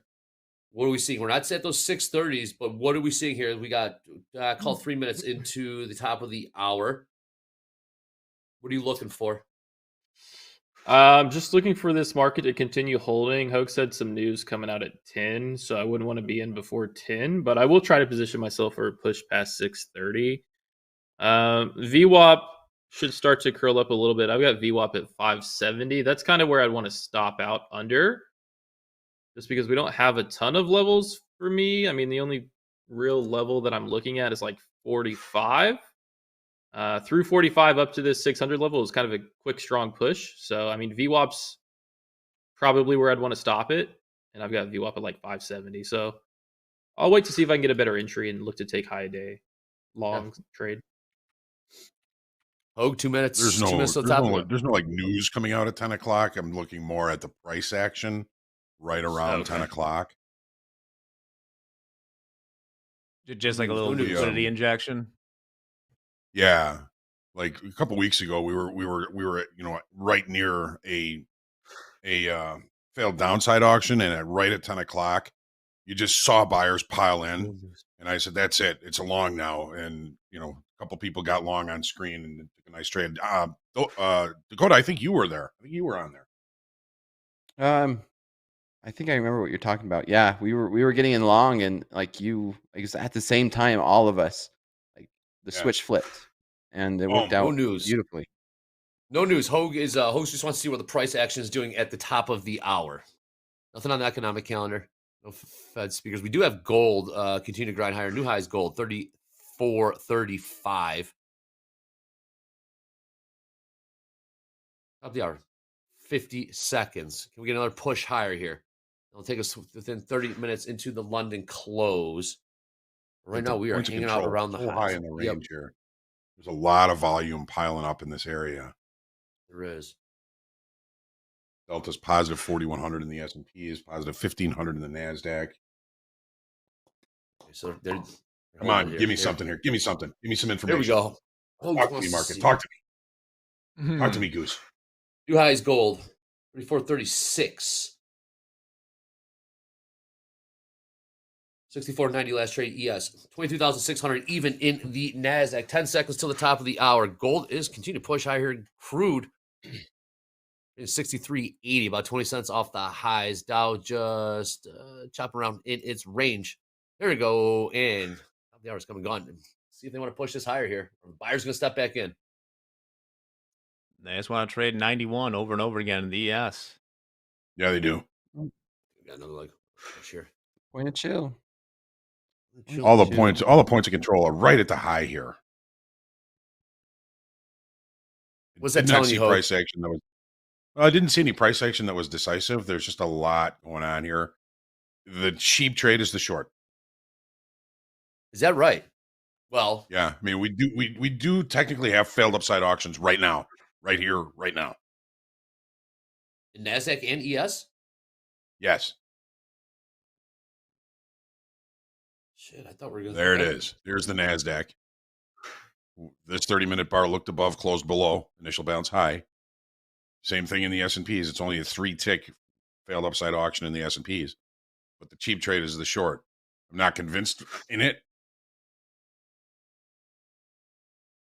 Yeah. See, I think if we get above this IB Hogue, I really think it has to make a run at the 96. You know, that last week high. It's holding up well. I mean, It is holding up already well. taken out. It's already taken it out. We don't want to short this now. Yeah, ES.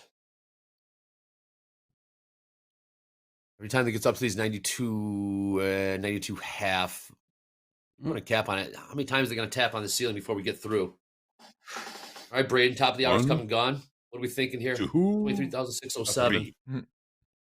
Yeah, I'm just waiting for a better entry. It's right in the middle right now. The closer I can get it to VWAP as far as an entry, the tighter my stop can be. There's just no entry. And we're consolidating, which is a good sign, but it's not really an entry sign. If we could come down and leave a wick at like the 80s again, maybe I would get long and stop would be at that point 10 or 15 points just under VWAP. Right. But it's just choppy. It looks good in the in the lens of like buy through 630 eventually. As far as right now to take an entry, I would just probably be getting chopped up. But I'm still looking at it. If we can get a dip, I'll look to get long on it. Holding here. Oh, can someone say this is a bull flag? No? Yes. Am I just seeing things, Hogue? I mean, it's just you can make that argument. It's continuation. Let's see.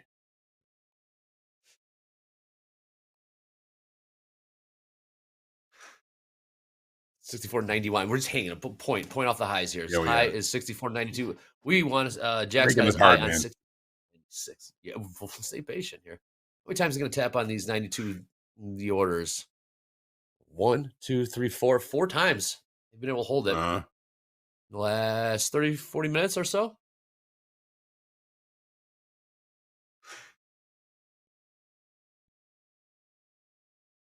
$20,600 stuck. In a week Stuck high on in the $20,600.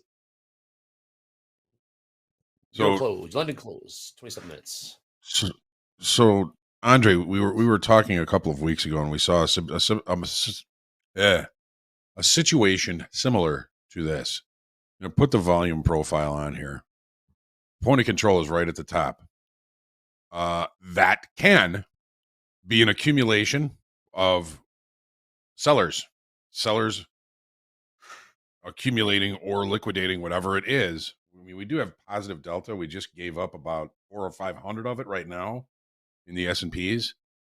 So when the point of control is at one extreme or the other, usually there's an accumulation going on there, and it's either going to fade back into the range or see them move back to the upside. Right now, we still have failed upside auction in the NASDAQ. That's the reason we took the shorts in the S&Ps yesterday. Hoop in the chat. Signs of the dreaded rollover. Talking about contract rollover or the market rolling over, Hogue or Hoop? Yeah, he's talking contract rollover. Okay, month. Yeah, and really, I mean, Hoop. The first real evidence we saw of it was today. Yesterday we added 41,000 in open interest at estimate. I can check and make sure. I can check the real, but it was equally divided between the September and the December contract. So new longs are coming into the December contract. All right, I'm long 15 M&Q at 597. There's your pullback. Hey. There's your pullback, Stops at 597. yeah, stops at 568. That's just under VWAP. It's also just under this low on the 5 minutes. I guess that was last night's pre-market low at 570. 597, 15 MNQ, 597. It held up here, Braden. That's what you're looking for. You remained patient. It held. That looks good. See if Could have gotten in a little lower, but still not bad. You're right up against the low volume node, but it's a big low volume node. Goes all the way down to 565.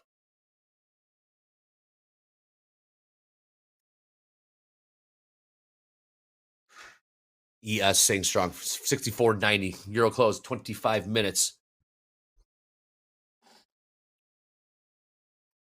Need this to hold. Dakota is long from 23,513.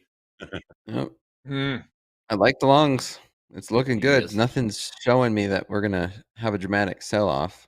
We're just kind of chopping around this point of chill. 23,600 seems to be the line in the sand up here.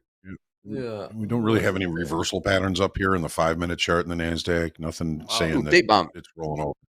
Yeah, there it goes. Yeah, yes.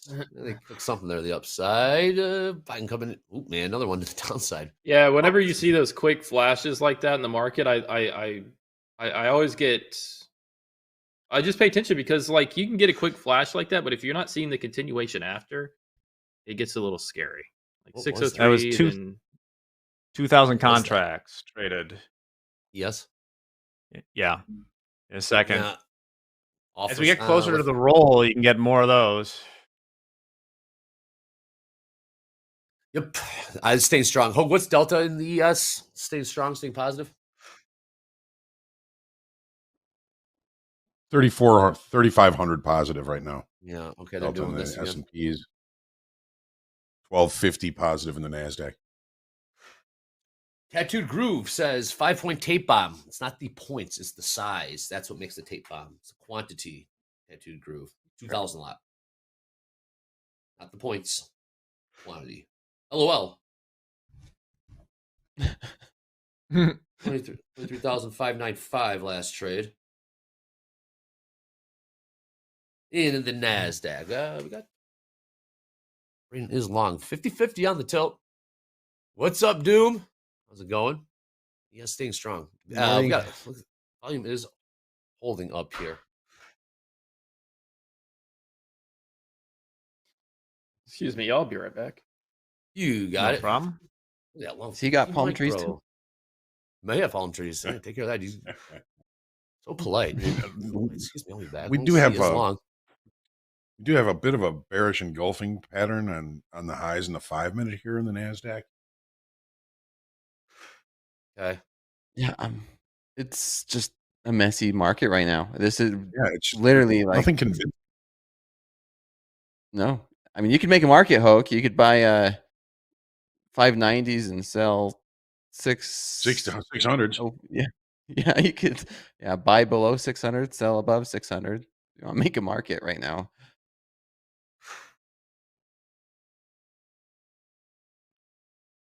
I'm not seeing anything. I'm not even seeing anything bearish either on this.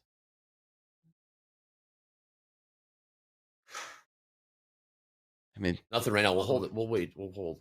Found a good spot. Yeah, we did. It But feels we've seen like this volume. we're waiting for something. Feels like we're waiting for something. Quiet.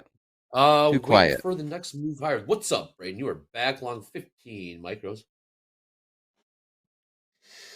Yep, just still chopping. Yes, we are. You didn't miss You anything. didn't miss Wherever you went. anything. You missed No. absolutely nothing. I used to do that. Take a trade. Well, yes, staying strong. Can we tap on some highs here? Come on, ES. ES gonna have to do the heavy lifting. No news is good news. Hey, Now on, it's the looking more 93 like a bull flag. Yeah, it is. 64.93. Can it print?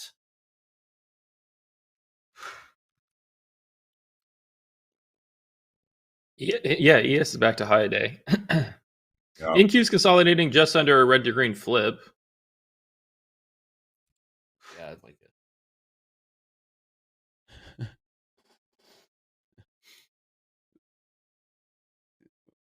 probably go back up to these highs. I'm 600. fine. You 600 can't is a get the strike. 93 spread.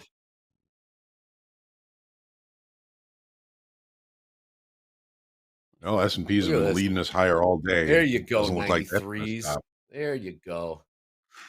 All right, we got the 400 lot at 495, 300 lot at 496.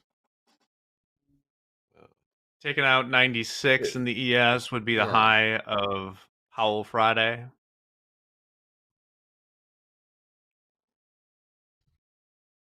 Yep, there we go. Finally.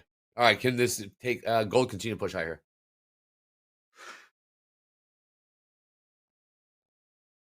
Those stops, I mean, Braden, I like the longs. Yeah, and once the buyers hold above 600s here, kind of make or break. I mean, if we get another failed move above 600s, it could fade 90s, 80s. You can't buy the NASDAQ because of that failed upside auction, but it's not breaking. it's not. Nope. We're gonna get more of a push. I'll tell you what, gold staying strong to the bull side. 34, 38. Just Bull low-key. side. Yes, indeed. Can we get this push? We got Euro close in 19 minutes. Andre, you think there's more upside to gold? Always, man. 3,500. Oh yeah. There. Weakening dollar. The dollar's getting weaker, Always. right? Dollar's getting weaker. Always. Uncertainty. Interest rates going down. That's right. Oh, Uncertainty. All right, 50 $4. on the tilt. James, Robin Dane, API. James, come on in here. We got a couple more minutes till London close. See if we keep pushing high here. But James, come on in. What's up, James? BRB. What's up, everybody? Hey, I saw you reading all my books earlier, books for babies. Thank you. I'm a world-winning author for those. I've worked very hard. Here are the things you need to know at Topstep TV happening next Tuesday. We're going to have Robin Dane come back and sit down with us. Robin Dane, the mindset coach, a good friend of Topstep TV, is back on Tuesday at 1 p.m. And Robin Dane, if you don't know who she is, she's known all across Wall Street as the trader's coach. Robin has worked with professional traders, hedge fund managers, and performers to build their confidence, discipline, and mental toughness. Now she's back on Topstep TV. She'll be sitting down with Hoag next Tuesday, September 2nd at 1 p.m. We're going to drop a link in the chat for you to get your questions in now. Start brainstorming, submit your questions, and then be back here next Tuesday at 1 p.m. to see if Robin answers your question live on air. Don't miss it. Also, happening tomorrow, Topstep X API sessions. We got another one for you. Andy A from last week is back. He is sitting down with Coach Jay and Dolby, and he's going to be going over everything that he's been cooking up using the Topstep X API access. If you've ever wondered what this sort of API access to do for your trading, this is the segment for you to tune in and find out how you can utilize these skills into your everyday trading plan. That is tomorrow at 1 p.m., August 28th. So don't miss it. That's all I got for now. Back to you guys. Right. Thanks, Thank you very James. much, James. Right. So yeah, gold continuing to push to the upside after a repair morning. Crude oil coming off its highs for now. S&P has just put in a new high in the short time frame here. Just put in a new high, but the NASDAQ is still respecting that IB high as resistance. We've got Braden still long here, 23,597. It's a real rock fight going on here, guys. A lot of volume in this area in both the S&P and in the NASDAQ. S&P is probably still holding 2,300 positive delta. It has been coming off as we've been up at these highs. Positive delta in the NASDAQ about 1,200. Boy, Dakota, you were right. We could buy 90s and sell 600s. I know. What, 3-4 times now? yeah, 4 or 5 times. I don't know the way it's looking. We're just consolidating. I mean, Nvidia now just caught a bid. We bounced maybe a 0.25% right there, but nothing's really signaling we're going to make a big move anytime soon.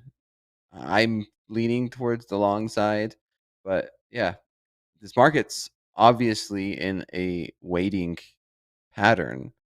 We have the Nvidia earnings. We could definitely see this type of price action the rest of the day. Well, we we were talking about in the opening call managing your expectations, and I would say Dakota, a 100 point banger in the NASDAQ today was nice management of expectations. The runner, you're still in it, right? Yeah, I still have that one runner from 513. I'm just gonna let this one play out. I have another 45 minutes left, and if we get a run up to those 620s, I'll be happy. Close it out. I'm not expecting too much the rest of the day. Mm-hmm. Well, it's 129 point range in the NASDAQ. If you take 100 points out of that, I'd say that's a pretty good percentage of the entire range. Yeah, you basically caught the. Well, what did I say? What did I say? You heard it here first. That was the low of day. So far, it's holding true.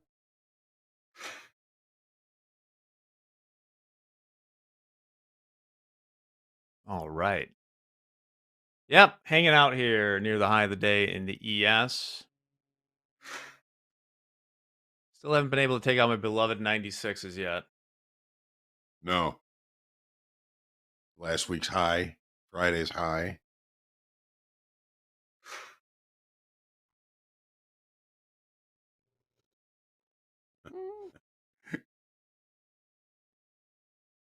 And here we sit right at Braden's entry.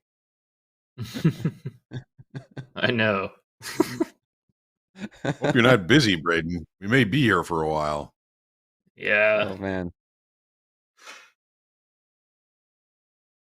Well, I'm an I'm liking optimist. the The long longer trade we, more and more. yeah, the longer we trade sideways, the more likely a move will come, right?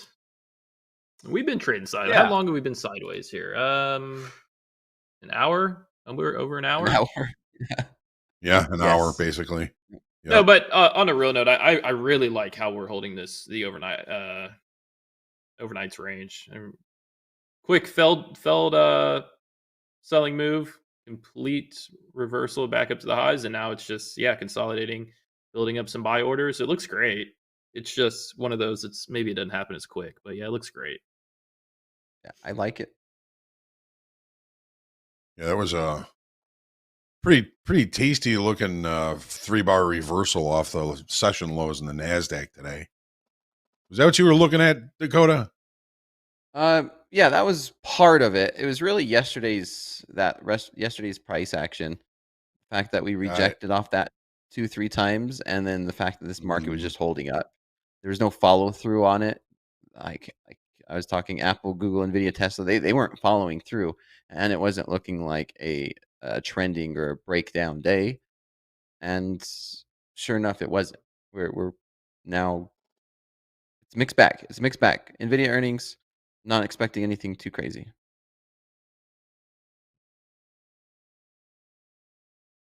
Yeah, I agree with you, Since we- I Patrick. don't know if we- Only thing to bring this market down is lower AI capex.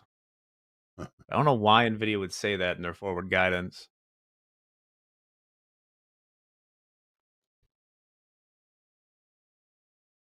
Yeah, like you said earlier, they get to choose that, don't they, Jack?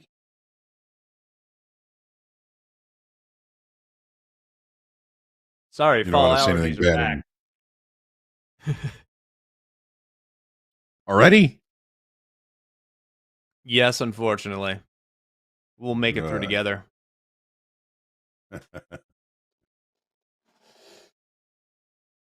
All right. Brandon, still long, 15 MNQ. Dakota long. Just that runner. Still looking for that 100+ point banger on the last one.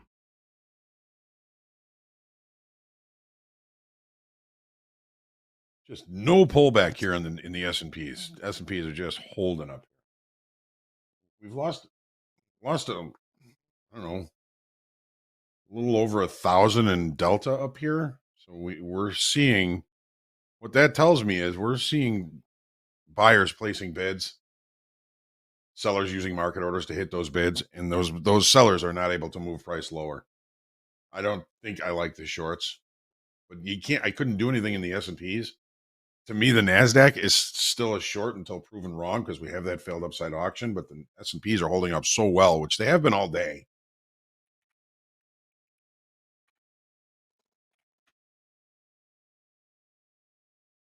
Braden, did I say Brandon? I don't even know what I said. I think you said Braden. I think you did, but honestly, it's not a big deal. I've probably been called Brandon more times than Braden. No, but it's Braden, but you're good. A Freudian slip. Yeah. I'm not sure about what. To go map my dreams. Okay. 64.92 last trade, yes. 30-year yields have come in a little bit, maybe 3 bips since the open.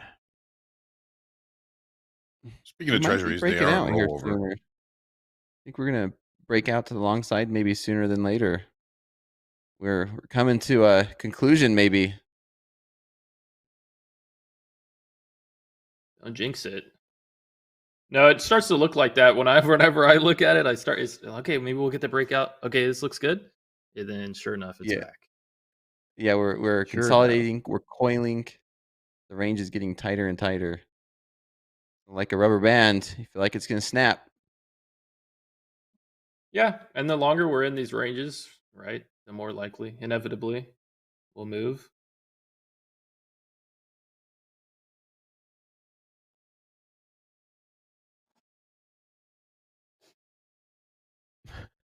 Buy 90, still Checking. 600. Hoag. Just make Yeah, that market. right? Make that market around 600. That is the volume point of control for this session, 600.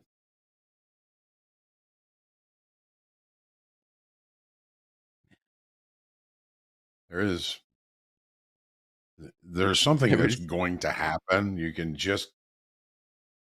feel it with all of this volume up here. Lots of contracts changing hands. We keep losing positive delta up here in the S&Ps. We keep doing that. That's going to create a divergence and some short squeezing going on later, perhaps, if not now. Still, if I sell here, I can get my entry back. If I sell here, maybe I can get my entry back.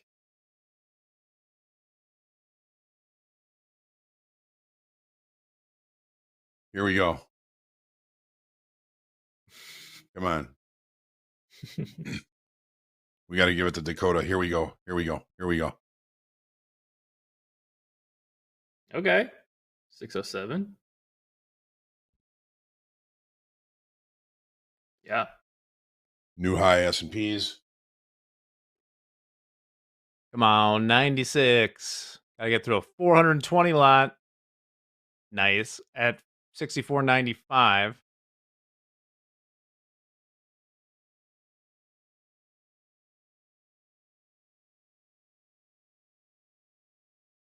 Another 400 lot on the 6,500 even offer in the ES.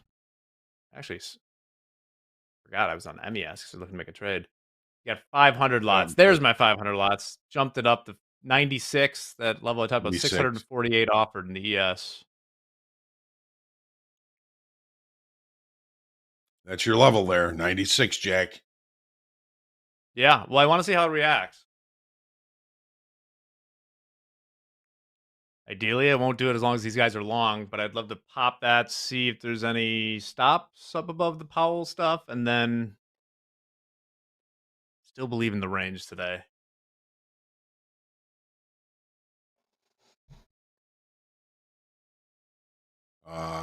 You know there's going to be some stops up there. Everybody's looking at that level.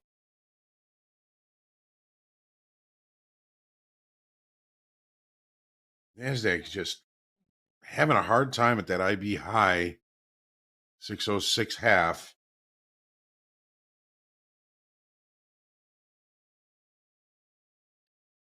In a pretty deep reversal here in crude oil. Crude oil is off its highs and looking like session lows right back down to VWAP. Update my charts a little bit here.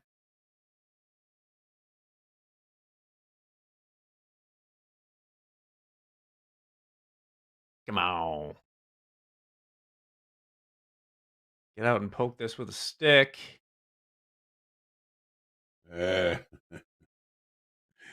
Everybody get out and push. All right. Zombie growl. Is slow zombie up here, not fast 28 days later style zombies at the moment. But any moment that could change. It's gonna push for Braden. Oh, this looks horrible. Huh. We might actually get a breakthrough 590 here. We're just not able to take out that IB high. NASDAQ is, it has been weaker. Braden, you're souring on this trade now? No, I'm gonna stick around. It just feels like it's not ready yet. Maybe we'll sweep. Maybe we'll sweep 83, get a failed lower high or a failed lower low, and then reverse back up. I don't know. I'm just sitting around, and it's not really worth me sitting in this trade going green to red, red to green. But I would have liked to see it break out on that 610 test. Nvidia is going red, green, unchanged. Huh.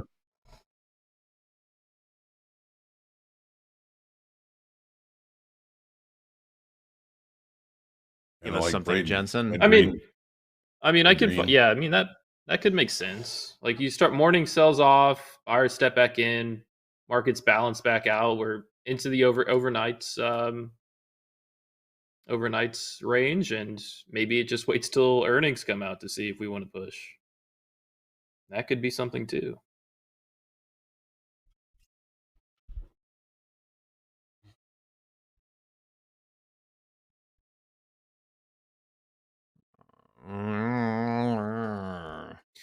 Well, as soon as fast market ends, we know this will push, or something will happen. Well, as soon as the segment ends.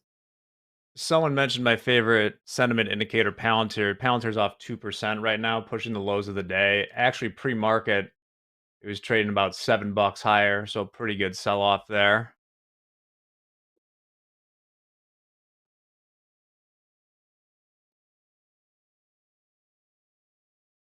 Just hanging in the S&Ps right at IB high.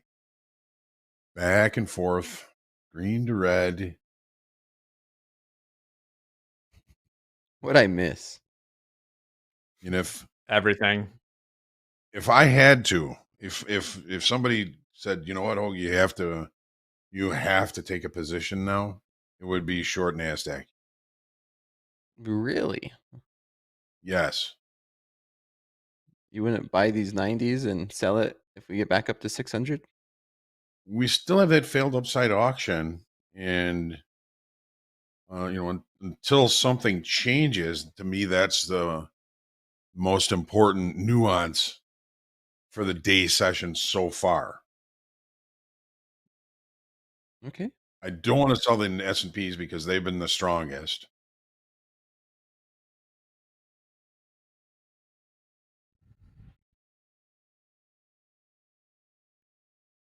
But hey, I've been wrong before. We've all been wrong a few times. Absolutely. I know. I spent like some really in-depth analysis of my trading the past few months, and it turns out that I'm not wrong, Hogue. I've never been wrong. You're just early. It's just early. It's just early. How did last night go with? How did last night go on fast markets? I didn't get the chance to watch it, but you were going to be doing like a trading plan. Yeah, slow markets. The trading plan this week's been absolutely amazing. We're near the end of it tonight. I have Coach Jay on to finish up the polished document. Tomorrow will be the last night. And then last night, it was near the end. We was going through the trading psychology. Man, I got freaking emotional. I got a little too emotional. I tend to get really passionate when I start talking about the trading psychology because it means so much to me. Well, what were you talking about? Talking about emotion. Yeah. Just about, as traders, we have to have a pre-market routine and then even something more important than post-market. Yep. And not letting what happens in the market affect your personal life. Easier said than done. Oh yeah. What's your morning routine like, Dakota? You tune into slow markets, man. You'll find out. That is called a That's a good tease in the tease. business. That is a good tease indeed. All right. See if we're going to push higher here after the Euro close. Can we get this thing going? What do we have on the schedule? We do have Barkin scheduled to speak at 11:45 a.m. Central, so about an hour and 15 minutes from there. And 5-year auction at noon Central. Jack, anything you're looking for in the 5-year? Pretty much business as usual. Nah. I mean, it's always good to be aware in case there's a jitter at that time, but I would imagine that it won't be much. Usually it's the 10-year and 30-year auctions that get moving, and usually they don't come out of nowhere. They haven't been discussing the rates as much on the long end, in part because they haven't been spiking, though the 30-year, as I mentioned, is getting closer to 5%. I mentioned the steepening. The 10-year right now only at 4.26, so still very near that sort of 4.3 indifference area. Difference indeed. Well, you know what today is? Today we got the Super Bowl of earnings. Super Bowl of earnings. We call it a watch party. There it is. Get your popcorn. There's Jensen. Oh, Hoag and Andre will be joining Coach Jay and Coach Paul. Do Coach Jay and Coach Paul know this? No, I'm kidding. Yes, they'll be joining at the buzzer for those Nvidia watch earnings. Nvidia earnings watch party, I should say. At after power hour at the buzzer, 3:15 p.m. Central Time. Everyone can tune in for that. Jack's calling it Popcorn. the biggest earnings call in our lifetime, at least for this quarter. Again, Nvidia watch party after power hour. Mm-hmm. Yep. Used to really get a lot. I got out of that trade. I got out of that trade, and I'll try to reposition if this like pulls into high 70s and starts to hold a bid. So from a practical standpoint, guys, if you're trading the NQ or ES, you can trade till 310, right? Be careful. I would be out of any positions at 3. You don't want to learn that one the hard way. Talk about slippage. You're taking a lot of risk there. I mean, there's probably going to be like, I forget if Nvidia is one of them that publishes the numbers right away, but yeah, that'll move the NASDAQ probably 100 points either direction, if not more. Mm-hmm. Hoag? Okay, I'm getting back in at 585. Better entry. All right. 15? I'm in 2 minis. And I might add if this gets back into 600s, I might add for like a breakout. Would you get 8.7, 5.87? 586.5. Still stop at VWAP. 586.5 long to NQ. Okay, so you sized up here, Braden. What do you see? Make it just by like 5 micros. I sized up. Actually, make it 3. I'm in 3 minis at 587. I still like it. And I just wanted to reposition. I was tired of seeing green on my trade, red on my trade. I want to get in the lowest point possible. This is probably a better entry. We just briefly took out that 84 level. Strong reaction at 80s. Risk is still relatively the same, couple $100 more. But I still like this trade. And we have a little bit more size on it. But if we can get back to 600s, and I might even add more to it. If we can get back to like 605, 610, start testing these highs again, I'll probably add somewhere where I can go break even on it. But no, I still like it. I mean, we're holding. We just tested new lows on this structure and held it. I just need to see buyers take 600s back. I think we can. And where's the risk? 565. 5. All right, very good. Long just below VWAP. Yeah. Below VWAP indeed. All right.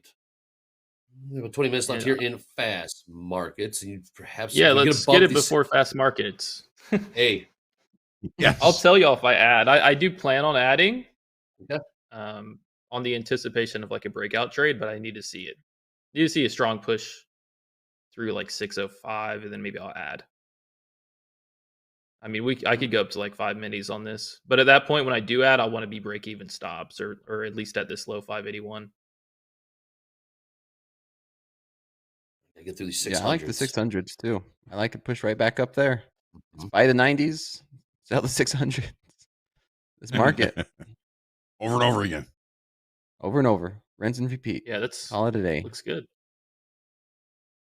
We're holding here. All right. High days, high session 621, 23,621. Last trade 23,597. Gold pulled back about $4 off the highs of 34.40, trading 34.36. Crude trading 63.62. Shocking news in that EIA crude inventory number came in line. Expected minus 2 million barrel drawdown and came in 2.3 million barrel drawdown. So close enough. We'll give them Speak it into existence. Yeah, Dakota's like, when's the last time they came out in line? Well, today. Lo and behold, 4 minutes later, it did. Today. Yeah. Somebody asked her some Nvidia market cap stats. Dakota, you said the options are implying about a 7% move. Yeah, last I check. I could double check it all for you. Well, let's do a little. While you're back checking, of the guys, I'm envelope. going to sign out for some prep for the recap. Braden, Dakota, Jack, Andre, always a pleasure. Pleasure to be with all of you as well. We'll see you in a few. Trade well, guys. Oh, yeah. Yeah. More. Good morning. Thank you. Thank you, Hoag. Recap coming up after morning recap. Yep. We got trade with Topstep. Coach Jay, Edvid, and myself will be in there. Then yes, to try for return of Shoulder Tap, noon Central Time with Jack and Ben. Of course, it is a Wednesday, Monday, Wednesdays, and Fridays. We do have Top Quiz with Jack and Hacker. But before then, we got the Pit Raiders, a little lunchbox training with the Pit Raiders. We got JD, Andrew B, and Hoop as Season 3 in VIP is underway here at Topstep. And then to round out the day, oh, shoot, we got Back to the Futures with Mo, JD, and Jack. Look forward to that. And then Power Hour, Coach J, Mandy, and Dolby. So a 7% move in Nvidia is $308 billion in market cap, which is equal to the entire market capitalization of, say, Coca-Cola or United Health Group or more than Wells Fargo, more than Morgan Stanley, a little less than a whole Palantir. You said 380 million move today.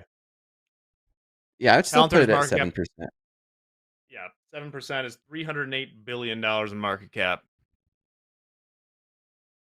Crazy. I mean, there's tons of options volume still coming in for the options that expire on August 29th. Like, there's a bunch. The biggest strike today has been those 180s. That's where the most volume has been. And then there's a decent amount up there at 200. So there's definitely some YOLO. Some people. Yep. If Nvidia can get it above 200. It'll be equivalent to the GDP of Denmark. Ah, yes, Denmark. Malaysia, Egypt, also right around there. Jack, top quiz today, Wednesday. Any clues? Hints as to what the questions will be about? Oh, probably a little bit about Nvidia. Probably a little bit about anything happening in fast markets. We'll see. Ooh, okay. I'll write them when we get off here. There you go. All right. We're up at those 600s here in the NASDAQ. Nice trade there, Braden. Thank you. I was thinking about adding on that micro pullback at 597, but I didn't. I want to get in, but I also don't want to. I want this to kind of actually get like a strong push back to high of day before I start adding. Oh wow, nice. Just because like that? Something like that. I mean, it then obviously hold, and then maybe I'll add for the breakout. Here we go. ES starting to cook a little bit. New highs just printed 64.94. I'm not going to go in a straight line. Dow not doing much, but ES just made the first move to the upside. I have to keep pushing a little higher. Jack, still got your eye on those 64.96s. About 2 points to go there. Okay. More taps on the ceiling. More taps on this upside here. and we might get that breakout. This entry got out. First entry got in around what 97s or so. Yeah, 23,597. Scratched it, right? Wasn't going. Then got better trade position, Yeah. better location at 86 87. is 87. There you go. Oh, my what was that? goodness. Come on. Wow. Dios mío.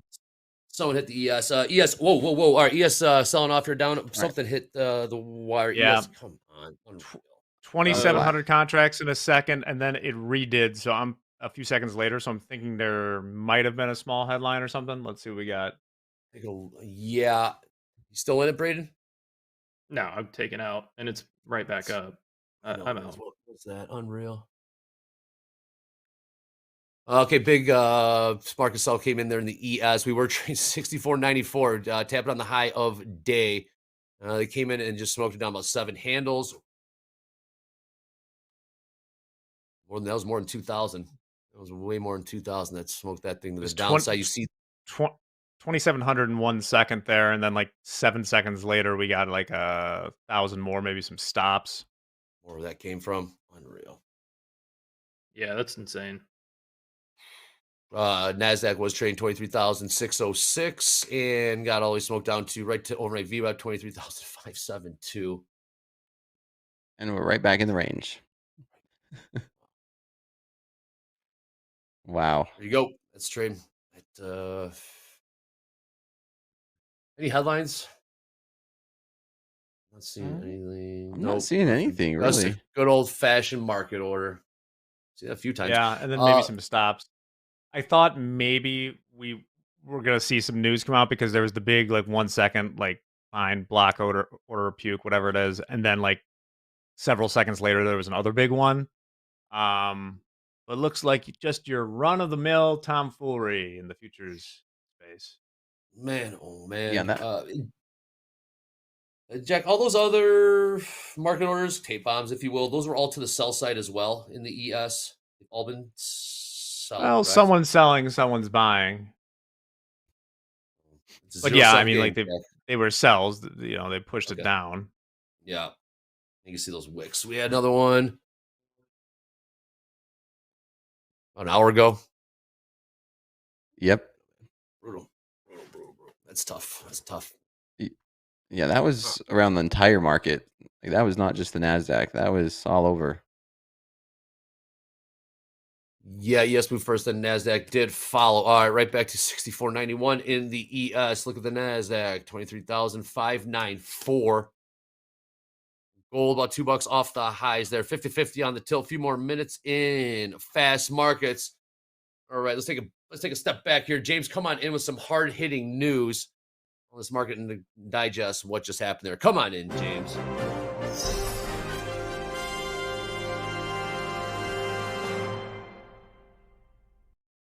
Hello again, everybody.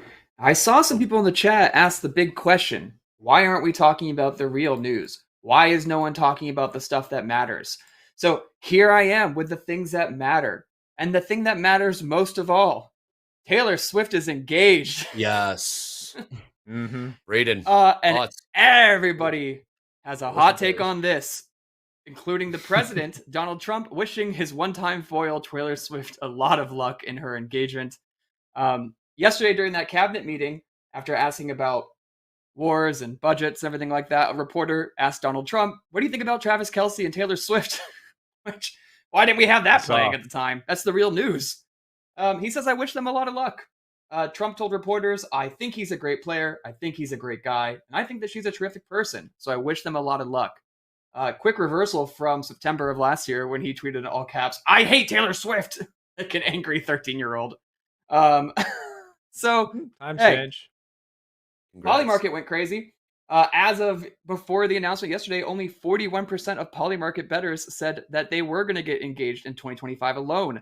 And I don't have a screenshot of it, but there is some guy that bought a suspicious amounts of yes moments before the announcement. Travis, are you on poly market? Anyway, someone had insider information and someone made a lot of money. That would be moving sick. on. Yeah, can you imagine? Also in football news, Left hand of God, Jay Cutler, sentenced to 4 days in jail for a DUI, but he got the gun charge dropped. If you recall, yes, in October of 2024, Jay Cutler was in a minor traffic accident, but he bloodshot eyes, reeked of alcohol, and offered the driver he hit $2,000 not to tell anybody. Well, that's a recipe for a DUI. Yes. So, but our boy is only going to the slammer for 4 days, where he'll probably do some reflection. And I don't know. Jay Cutler was the quarterback when I moved here. He's my quarterback. I have no allegiance to anybody. Good for you, Jay Cutler. Don't care. He'll always be my quarterback. Don't care. That's the quote, Jay Cutler. Don't care. Yeah, Don't care. Don't care. I remember how much he and his wife hated the city of Chicago. It's a good bit. He's from Life of the there. She city was hate from it. I know. And finally, probably the most important news that Jack sent my way. The worst place on earth just got worse. The Orgy Dome has been blown away at Burning Man this year, y'all. That's right. The official tent at Burning Man for consensual sex has been ripped away by the winds. You can see the poles there falling all over the comfy couches in what is probably the most disgusting place on earth after about 24 hours of Burning Man. But yeah, it's they had a lot of dust storms going on recently, a lot of wind troubles, and right after they erected the Burning Man Orgy Dome, I see what you did there. it deflated. Nice. Sometimes you have performance issues. Anyway, Sorry, Burning Man attendees.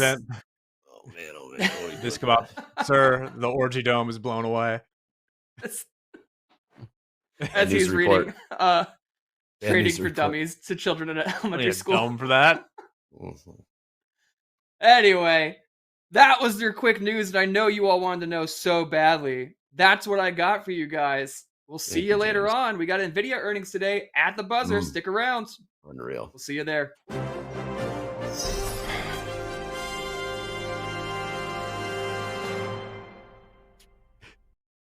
Damn. Well, class action lawsuit. That just happened. The builders of the Orgy Dome. I know. This is all right. Let's I'm flat. I just took profit We're at right new there. highs. Yes. There it is. 100 points. Unreal, Braden.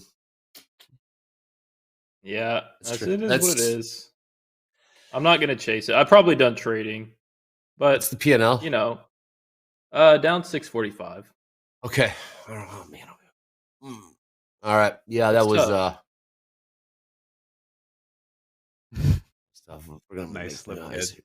Comments. Unreal. That's for you. Where was your stop? 65s? Did you move your stop? Yeah, I did because we had that new low, and then we got like a nice solid push pretty much back into the highs. We were only like 5-10 points off. So I just wanted to see it go right there. And then, of course, the market's going to do what it does. But there it goes. Market Yeah, I loves to had do dragged that. this stop to, Unreal. yeah, it sure does. Unreal. It's like, That's, let's run everyone's stops and then go. It's called the Made for stop you. and go. Yep. Well, might be some new more highs. stops here above 496.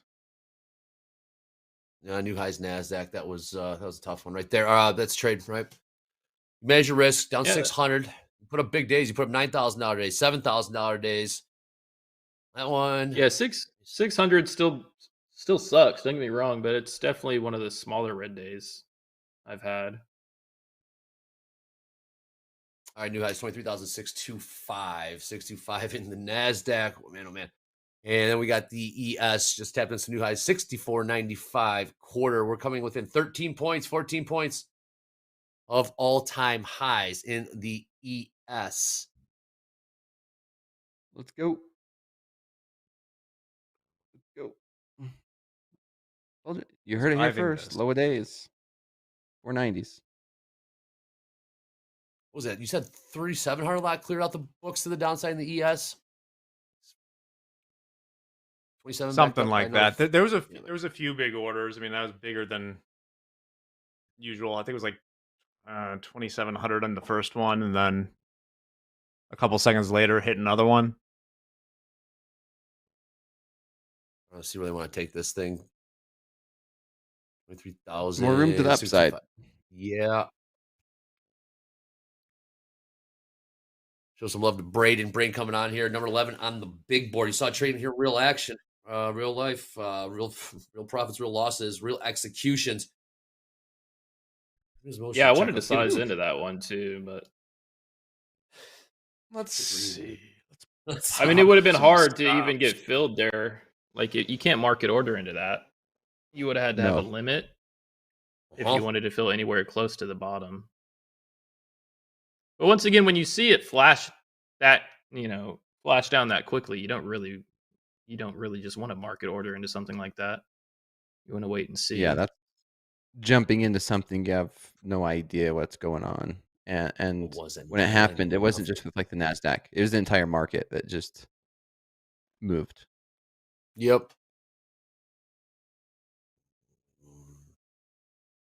All right, Roger that. About 4 minutes left here in Fast Markets. Then we got morning recap coming up after that. Got trade with Topstep with Jay, myself, and Edvin.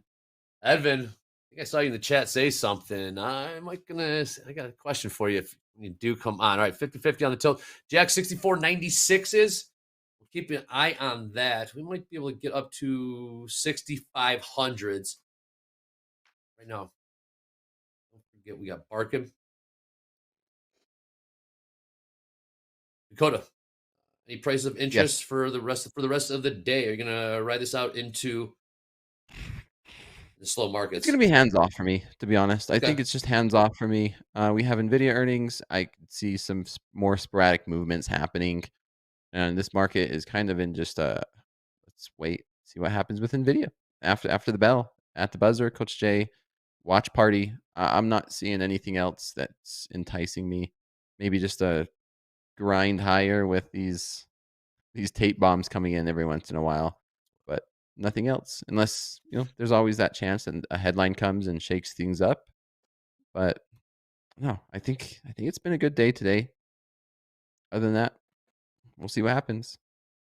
Absolutely.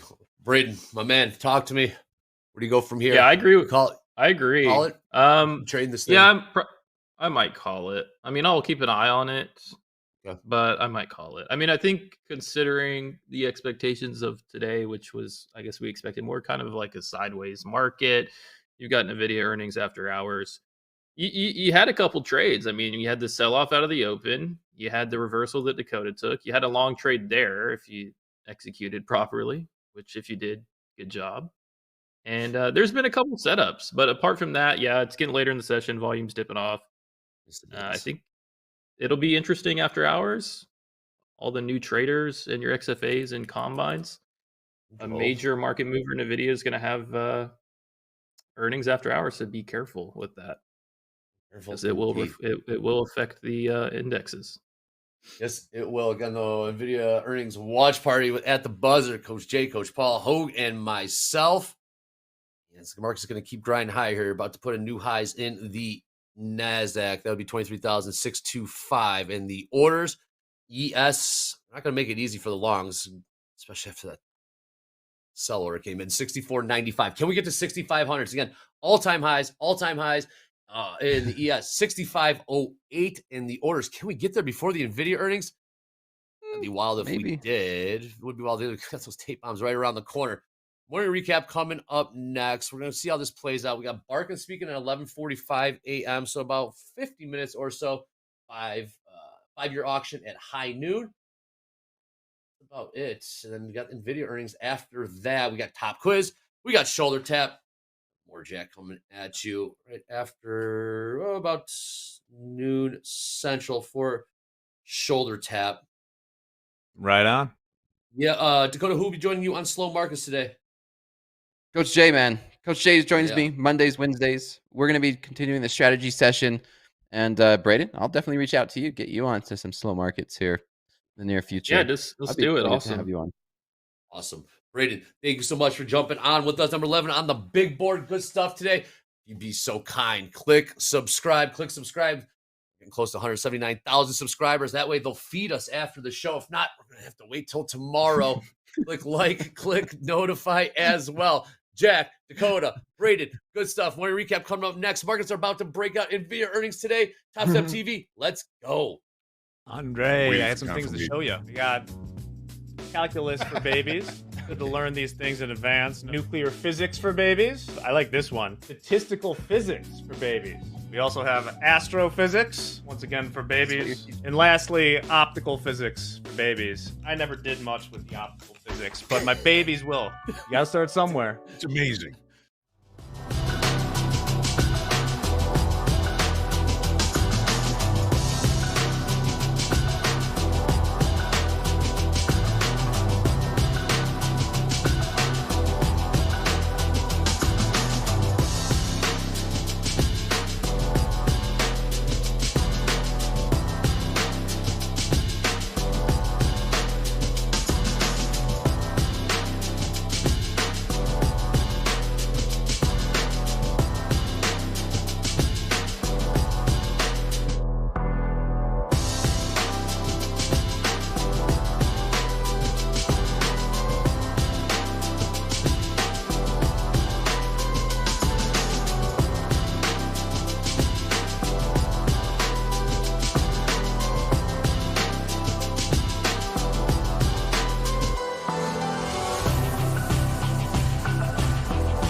All right, it's time for the morning recap. Traders, hope you're having a great trading day. Very interesting trading day before the Nvidia earnings release.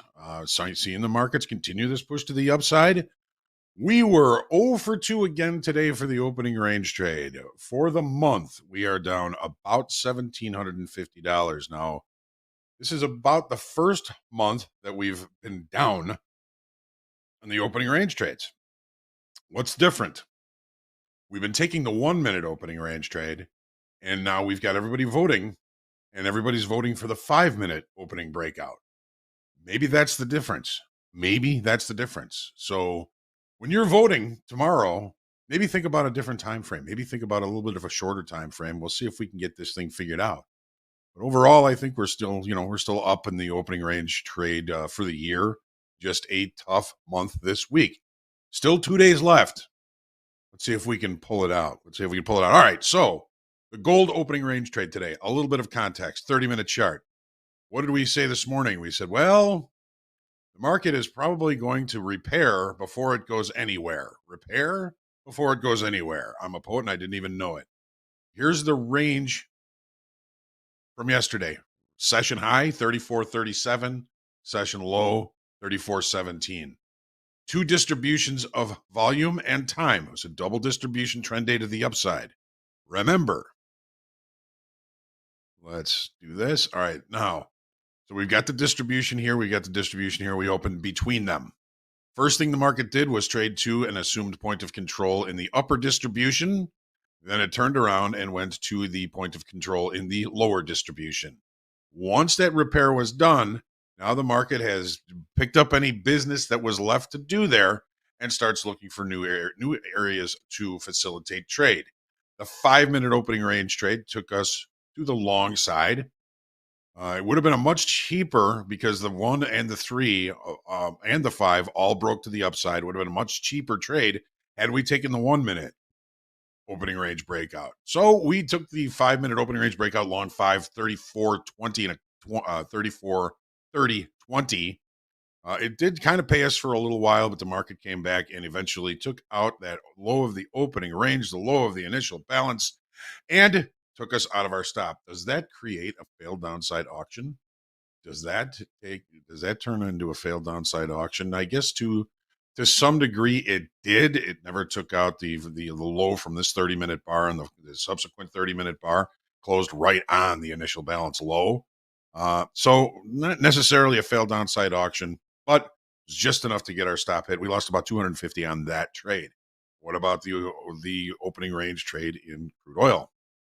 All right, big opening range, big 5-minute opening range in gold. I think it was around about 29 ticks. 29 tick opening range broke us to the downside. Ended up being short 5 micro gold, 63.46. Again, started to pay us a little bit. Didn't take too long for the buyers to come back in and push this market higher, taking us out of the high of the opening range, which ended up being the initial balance high. Right about 63, about 63.80, 81, something like that. We lost overall on the day, we lost 485 between the opening range trades in gold and crude oil. So it's a project in the making. What did we do as far as longer time frame okay, so basically the same thing. It was a double distribution trend day to the downside yesterday. We opened in the low volume area.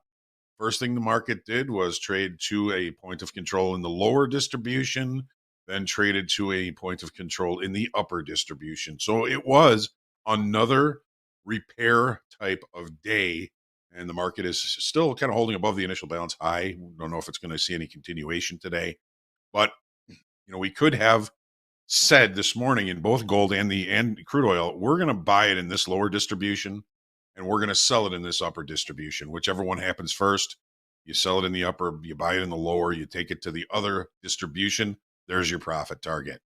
I love it when a plan comes together. S&Ps, no trades in the S&Ps, no house trades today in the S&Ps, but looking at the 30-minute chart, the late spike to the upside. We opened below it and rejected it right away. It makes sense to me that the market is attempting to continue the push to the upside.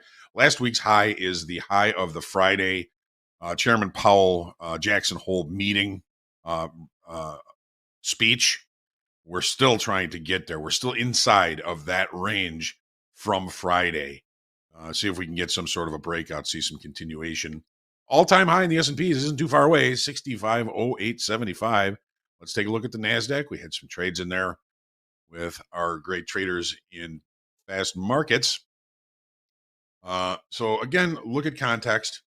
Okay, the NASDAQ has been lagging behind the S&Ps. Okay, we opened in range and in value, where we opened well below the base of the late spike, which is usually going to indicate rejection of higher pricing. It was the S&Ps that seemed to be dragging us higher. And again, we've got the Friday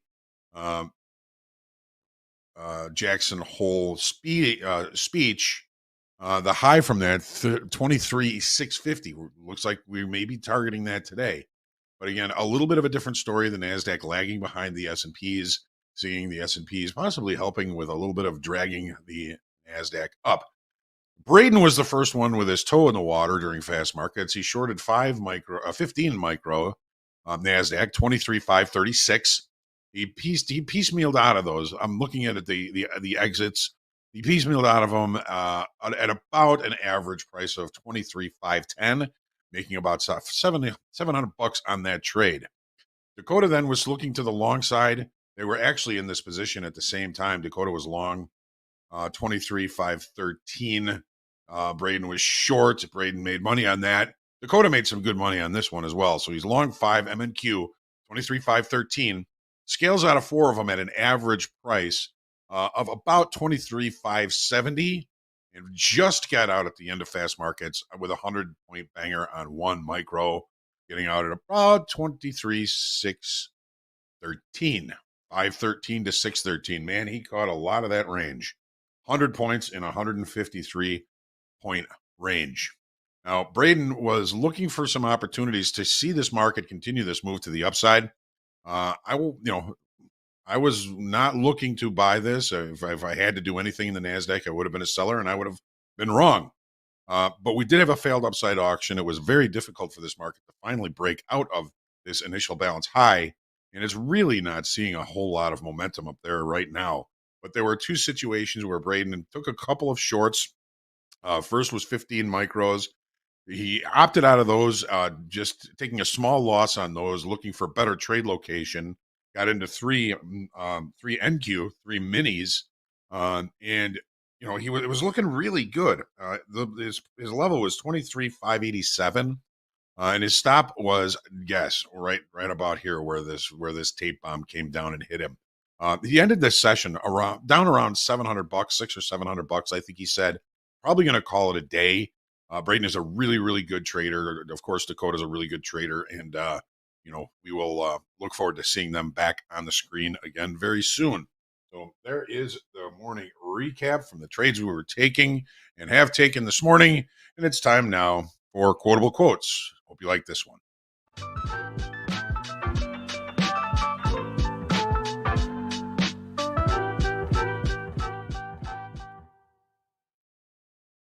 All right. Bruce Lee has been known to have some really good quotes, and I do like this one. You will continue to suffer if you have an emotional reaction to everything that is said to you. The power is sitting back and observing everything with logic. If words control you, that means everyone else can control you. Breathe and allow things to pass. All of the things that we say to ourselves internally, I know in the past I've been really brutal with my internal dialogue. If you believe everything you overthink, you're going to have a problem. Don't let anybody control you. Don't let anybody control your emotions. Most of all, yourself. The things that we say to ourselves, keep that positive dialogue in mind.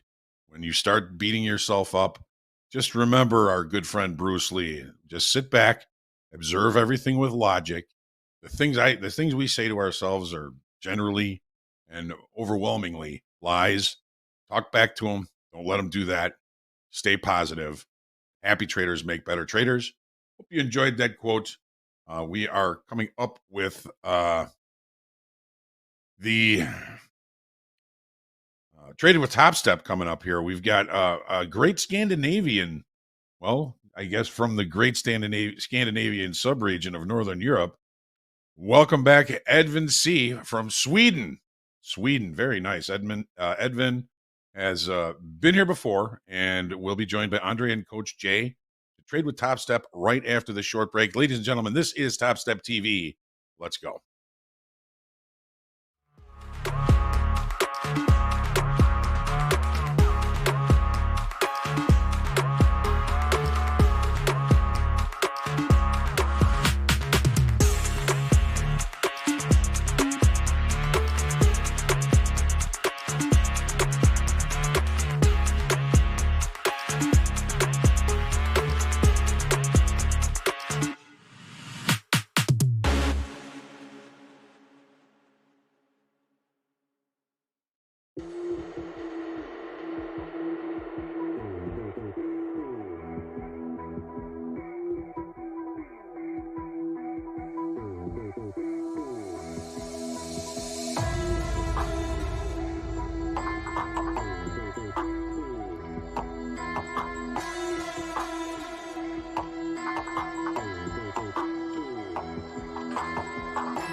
man, it's been a minute. Once was a dorm room trader, now trading with Topstep. And then in the middle from Sweden himself, Edvin C in the house. My man Jay with that beautiful quarter zip, if I may say so myself. Look at that. We got the memo today. Looking good, Dre. Looking good. Absolutely. This is going to be a fun little trio. Let's get right into it. Edvin C, welcome back. The people back by popular demand. How's it going? Thank you. On this market action, this price action, Edvin?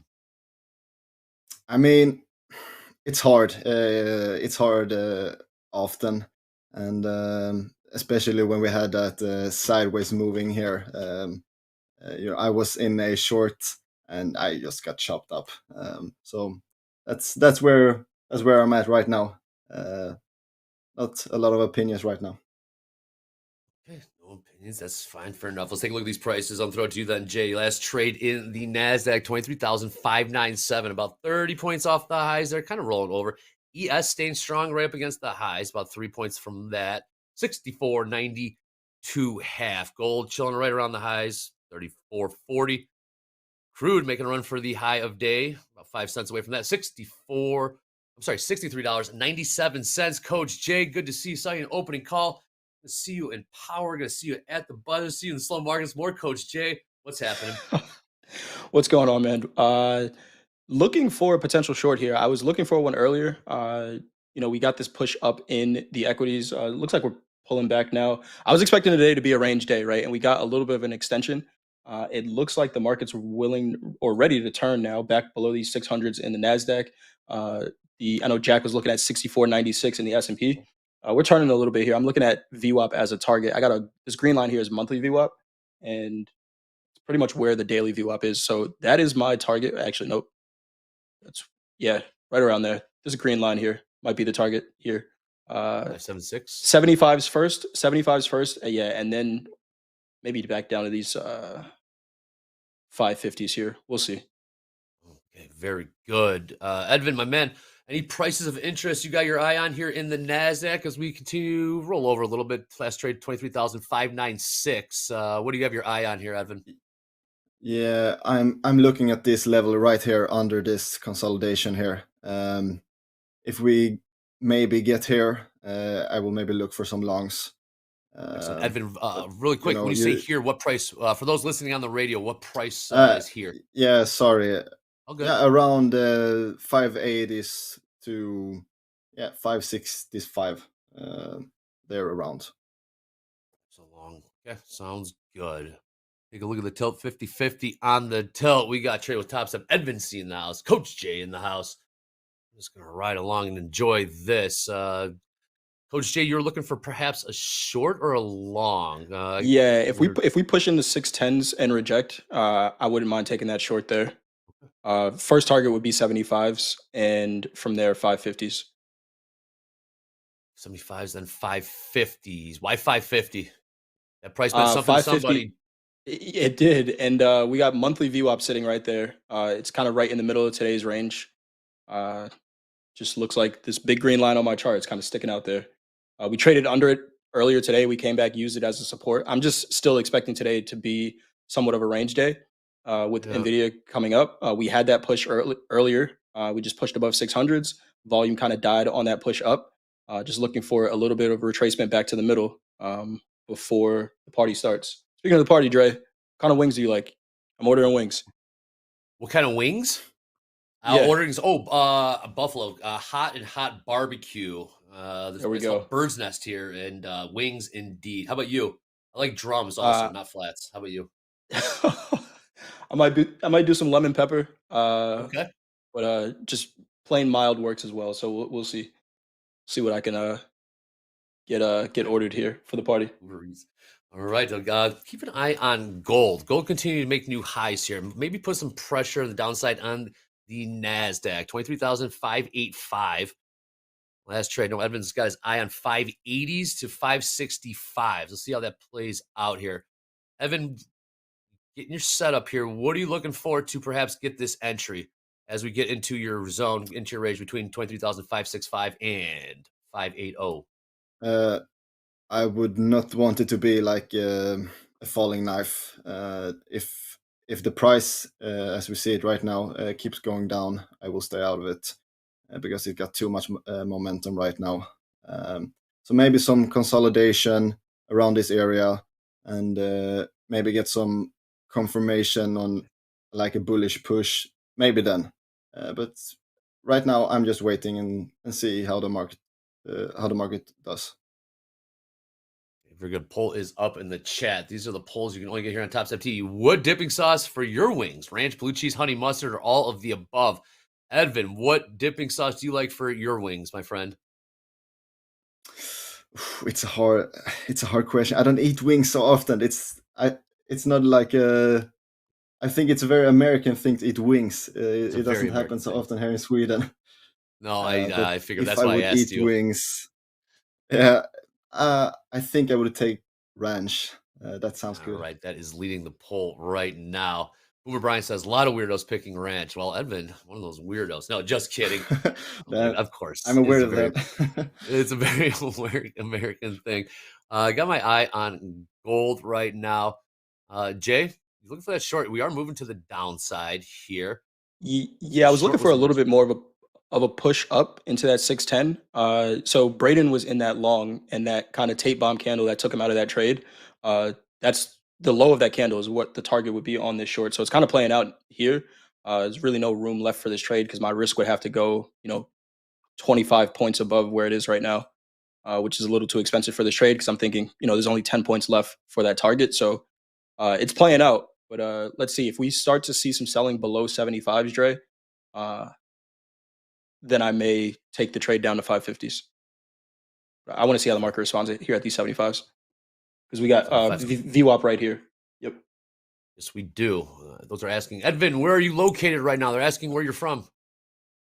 Yeah, I'm from Sweden. That's where I have this ugly dialect.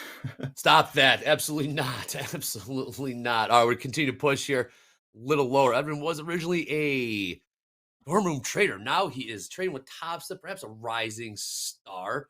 But right now we got, all right, Edvin right here, 23,577. Right up against overnight VWAP.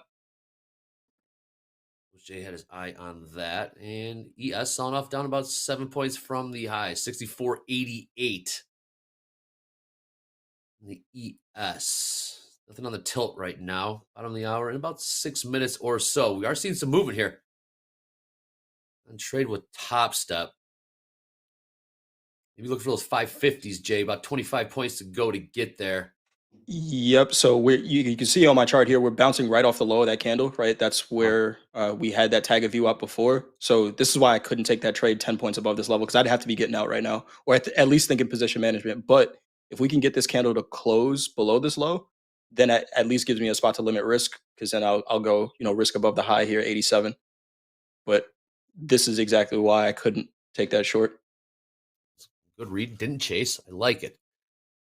All right, might be putting in a little bit of a base here, and gold continue to grind higher here. New highs in gold, 34.40, 90 cents. Right now, NASDAQ looking a little heavy here. See if it wants to push through these overnight VWAP at 23,575. New highs gold. And then we got our eye on this. I was looking for it to hold here. If it can hold here, I will maybe go long. But it's a very maybe. I will have the wrist really tight.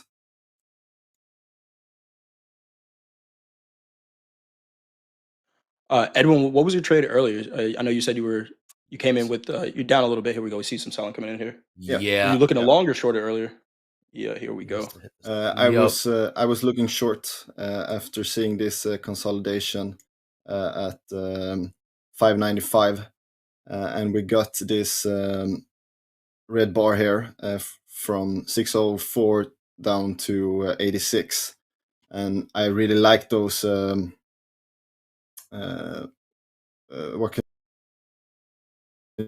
the price moves in a different way, that kind of rejection up there. Yep. And I was trying to catch the momentum, and but it didn't play out the way I wanted. So I got hit with a loss, and that's sometimes you have to just take it, and that's how it goes. Only down 400 in the XFA. Very, very manageable. You typically trade NQ or MNQ typically? Typically NQ. very good. I have a 150K account here, so I have a little bit more room. Sure. But on a really volatile day, I usually go to the MNQ. All right, more sound coming in here. More That's what I sound like. coming in here. 64.84 just sprinted 550s. in the ES. Coach Jay, we got NASDAQ selling off as well. Spot him out at 23,558. Yep. So that Yeah, was and that trade. If I was short here, I'd be thinking, either if I'm not getting out, I'm definitely trailing here. I wouldn't want to be in this trade back above 565s, and then we'll watch this reaction. So volume did pick up on that move to the downside, That's what I ask you. but this little spike here could see a reversal, especially because it happened right at that monthly VWAP. So if I'm short, I don't see a reason to just take the trade off, but definitely position management here. Right. If this volume just continues, because we can see it building here, if this continues, then I know Dakota was talking about 490s low of the day. Right. We'll see. This monthly VWAP gets taken out here. I think that's the next target. Yeah. And this is what I was scared of before, and that's why I didn't take the trade. I like that. Because we got this big or good momentum to the downside. Yep. Good no trade there. Absolutely. He was talking about his price, talking about that level around 23,565. And I want to see how we get there. And I was just going to ask Jay, there is volume behind this, the selling move to the downside in the NASDAQ and ES? Yeah, for sure. This last 3-minute candle was 2 times the average. Okay. Here we go. But let's see if we get some continuation here. Hell of a read, Jay. Hell of a read, which I'm not chasing. Yeah. All right, here's your 23,551. We bottomed out at 545. Again, the volume is picking up to the downside. So you said twice the last 2 bars is twice as much as Yeah, that last 3-minute candle was twice the average, and we're seeing continuation here, right? Well, a lot of times what happens is we'll get that twice the average, and then that'll be, there's buyers and sellers in every candle, and that'll be the reversal. So right now what I'm watching is, as if I'm short here, my stop now is above 565, and then I'm just trailing, right? As long as these candles don't break a previous high, I don't really see a reason to get out of this trade, because we can see that flow has been building since the highs. Dodge Halls in the chat. Celebrate those times you justified not trading, and we're right. 100%. Seeing that right now. There's no trade from Edvin from Sweden joining us right now. A little bit of a bounce here in the NASDAQ. Will the selling run out? Will they get exhausted? Will the sellers get exhausted, or will the buyers absorb it? Same if you ask me. A little bit of bounce here in the ES as well. About 3 points back up to 64.86, essentially overnight VWAP is. You're testing VWAP. Okay. Edvin, we're seeing this, seeing a little bit of bounce. Is this just some short covering? How do you read this right now, Edvin, what we're seeing? We're seeing some movement right now. We're seeing the prices are looking to the downside, but where do we go from here, Edvin? It's hard to read. It's really hard to read. Maybe it has something to do with Nvidia, maybe not. Because as we have said earlier, it is Nvidia day, and it has a lot of potential to rock up the market today. So maybe it's hard to know. I'll tell you where to find out. Yeah, we did at the see some selling in Nvidia there, trading 181.34 right now, down 0.25% for the day, so not a huge move, but a little bit of selling there, and we know it, right? As Nvidia goes, the market's going to go. But here we go. There's that bounce right off that monthly VWAP, that 550 area. Really no continuation below that. So 565, that would have been the out on that stop. Now, for me, the read is what happens at the high of this candle, 580s. If we reject at 580s, then I think the range trade is 580 back down to 550. But for right now, kind of right in the middle, no trade here. Locked in. Coach Jay bringing it. Gold and not done. New highs gold. Up and to the right, 34.42. Gold is up. Gold's up about $20. $20 since the New York bell rang. You can just go up and to the right. Definitely trending higher here. 50-50 on the tilt. Edvin, you said you also trade a little bit of gold as well? Yeah, I try to trade it. It's very different to NASDAQ NASDAQ, of course. How so? Tell me. It's not as how can you? It's Say not as fast. Oh, well. I didn't say it, but I said fast. Yeah. I like that. Not as volatile. We'll say that. Not as volatile. Yeah, you can also say that. Yes, but I like it. But it has different patterns as every other market. So you have to adjust and adapt, and yeah, trying to do that. Indeed. A little bit of balance here. Edwin, you're in Sweden, right? Do you only trade the New York Yeah. session, or do you trade like slow markets time as well? I trade a slow markets time as well, but it's more like the London time. Okay, got you. It's the morning. I'm like 1 hour ahead of the London time, so it's morning for me as well. But it can get it can be very long days sometimes if I both trade the London time and the New York Open. So a lot of hours in front of the computer. Let's see how many hours you put in. How many hours of screen time typically for Edvin C on a typical trading day? Ooh, too many, I think. Said. We'll leave it on at a that. Wednesday. Yeah, but on a Wednesday, I don't. I also play soccer, so I train a lot. Really? And on Wednesday is the rest day. Yes. So on Wednesday, there is, I would say, maybe 5 to 8 hours. So it isn't too bad, but yeah, it's a lot. Is Zlatan your hero, Ibrahimovic? Yeah, of course. We love Zlatan here. Absolutely. I love Zlatan as well. Absolute boss for the Swedish national team. All right. We got gold continuing to move up and to the right. 34.42. ES and NASDAQ have kind of found a happy medium for now. With that being said, let's go to class. Let's take a little history lesson here. What happened on this day, JD? August 27th. What happened? Oh, look at that. Oh, we got a good one today, guys. On this day, 27 years ago, 27th is the golden anniversary. August 27th, 1998, 27 years ago, the Russian ruble went into free fall as part of the 1998 Russian financial crisis. Trading that day, the ruble was trading at nearly 9.5 rubles to the US dollar, and the central bank ended up suspending currency trading that day for a couple consecutive days after this also. This was just a few days after the government's August 17th decision to devalue the ruble, default on domestic debt, and impose a 90-day moratorium on foreign debt payments, shaking global financial markets. It was also reported that George Soros's Quantum Fund lost nearly $2 billion on this trading day. I found this image from an old Business Insider article. This is a Russian dealer, a Russian trader at the Moscow Interbank Currency Exchange, now defunct, talking on what looks like an ancient Russian potato, as Jack might have said. But 27 years ago, the Russian ruble went into free fall on this day, 1998. How about that?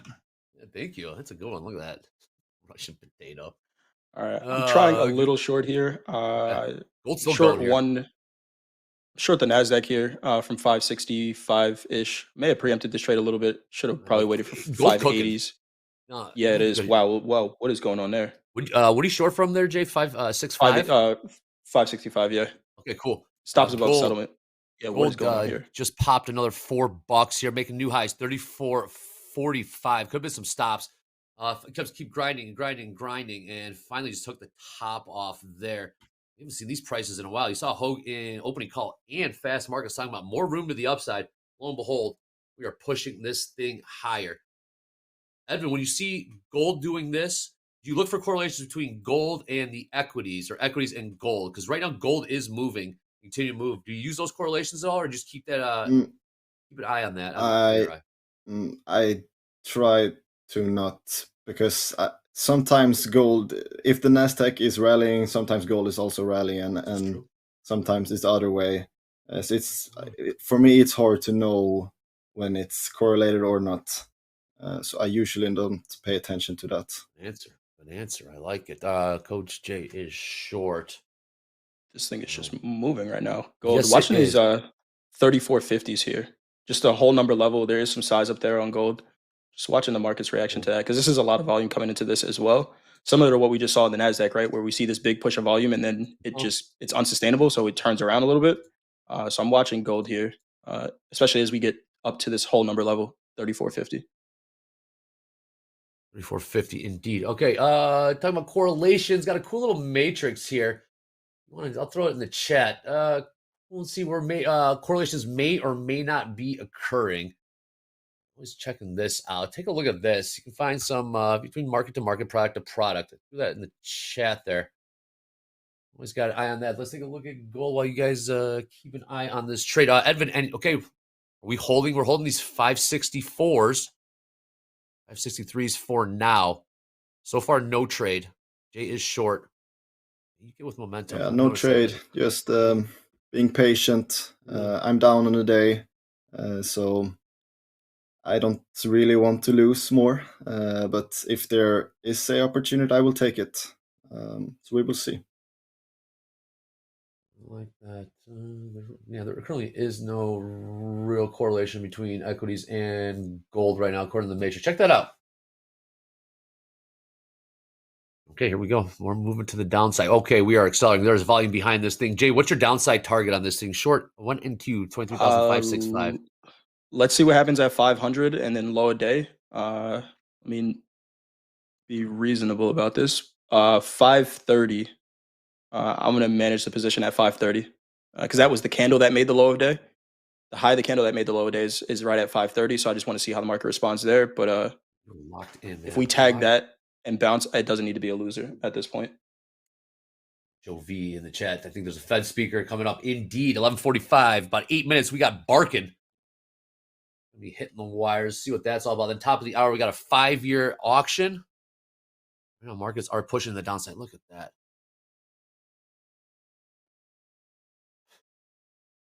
Bounced again off of that 550, 545-ish area, that monthly VWAP. So sellers are trying, but they need to gain some traction under there. And if they don't, then we bounce. But let's see here. For no trade. Like that. Leave the longs. Nice trade, 23,554. Take a look at the ladder here. Pretty thin the upside, downside in the NASDAQ. ES about 100 on the bid, 100 on the ask. I've been C in the house joining us from Sweden. This is trade with Topstep. So today's Wednesday. You have soccer practice after this? No, not today. We train Monday, Tuesday, and Thursday. Gotcha. So day off today. Very good. And it's trading and soccer and trading. I got a headline here from Besant. There are 11 strong Fed chair candidates after Labor Day. Will start interviews. Present a short list to Trump. Yes, this is turning into The Apprentice. On the global stage. On the global stage. Absolutely incredible. The Apprentice, House of Cards, all mixed in one. Yeah, it really is. It really is. Housewives, maybe.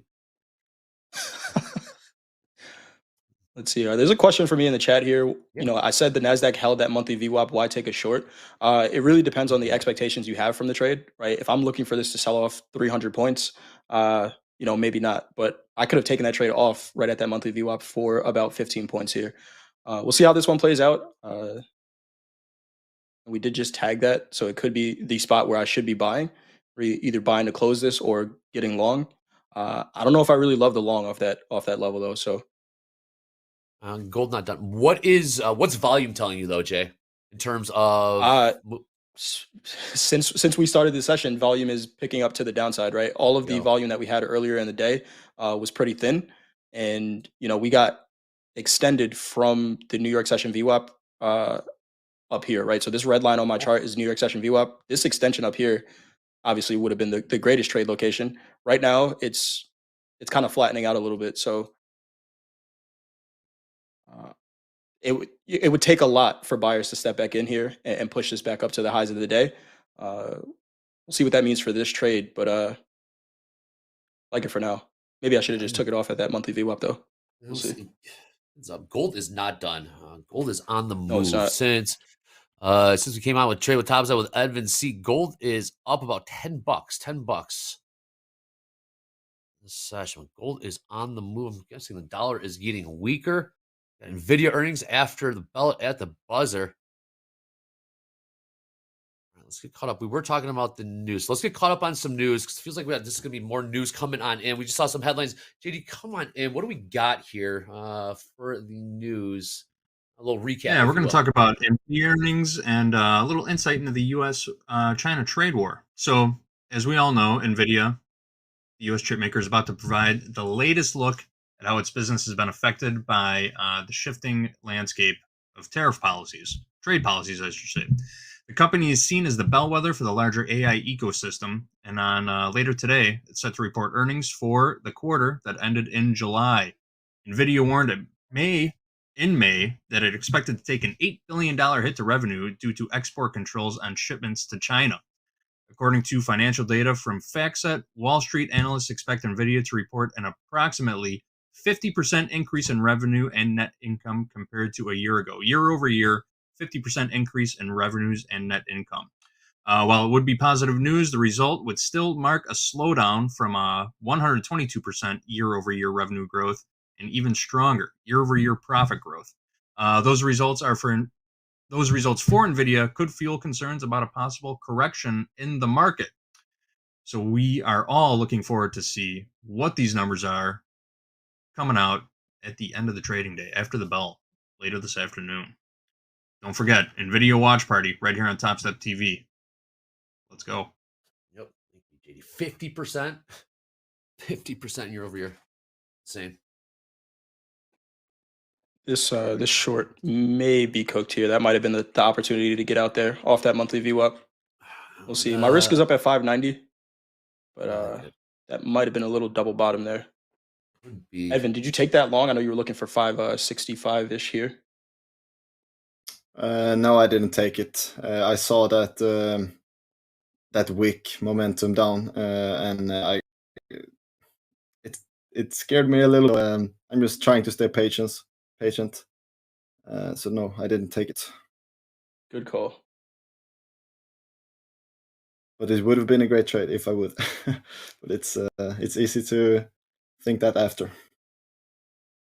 Yes, it can be. Let's see, could be a little short covering. We did see a lot of market orders hitting the bids in the ES. We saw that a few times so far this morning here in the United States. The New York session, we'll call it.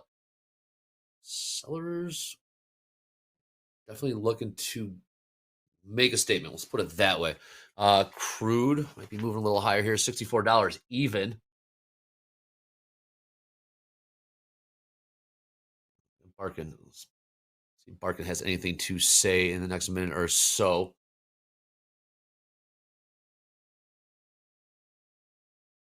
Or 88. All right. What are you seeing here in gold, Dre? Is that a bull flag on the? Let's look at it. Yeah. 5 minute. Yeah. Gold's tricky. Yes, it is. Yeah.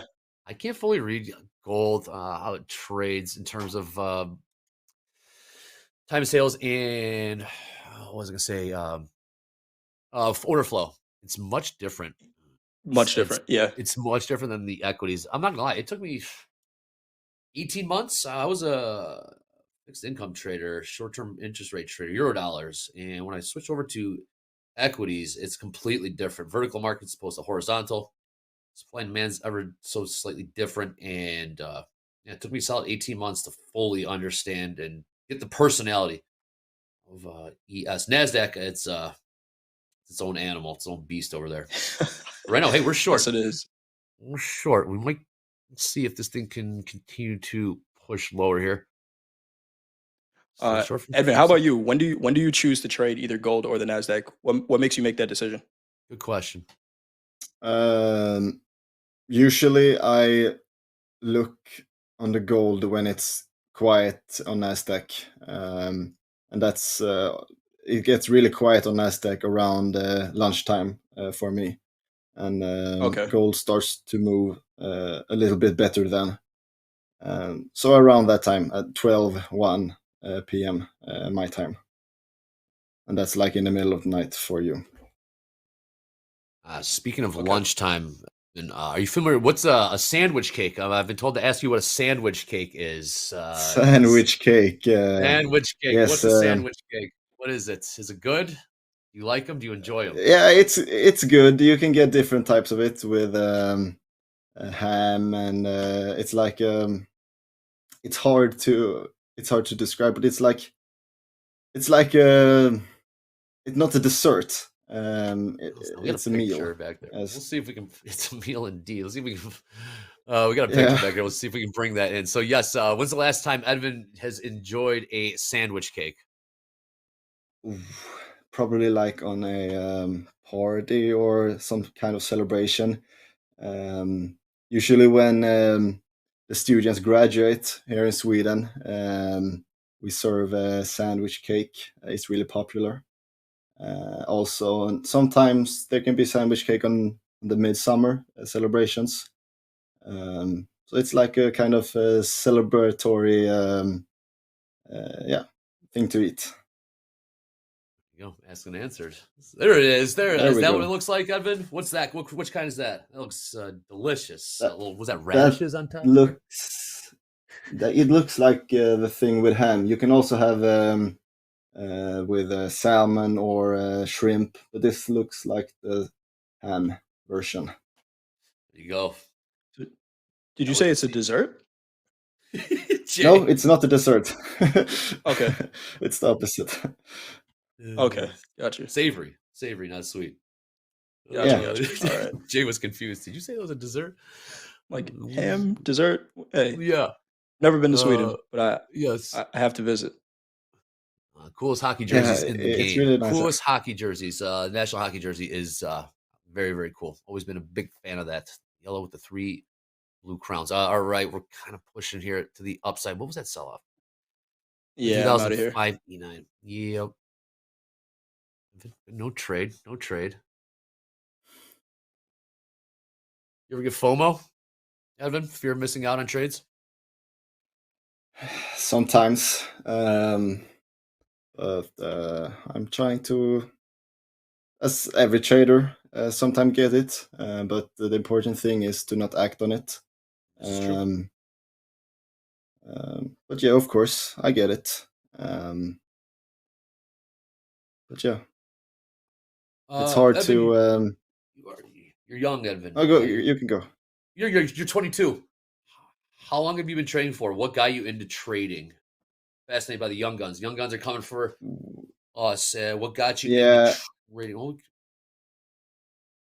I was always, when I was younger, I was interested in economy and you know, when you're really young, you want to make a lot of money. It's like I think everyone has a dream of making a lot of money, and that's what I think that's what got me into it. So when I was 18, I started a brokerage account and traded like penny stocks and just fooling around and didn't know what I was doing. Sure. And lost like everything probably. I don't remember. No, it's not an uncommon. It's not an uncommon story.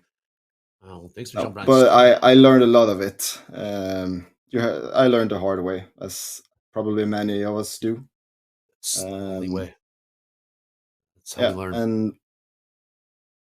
And at the end, I found futures around 2 years ago, and I've never looked back. That's the short version.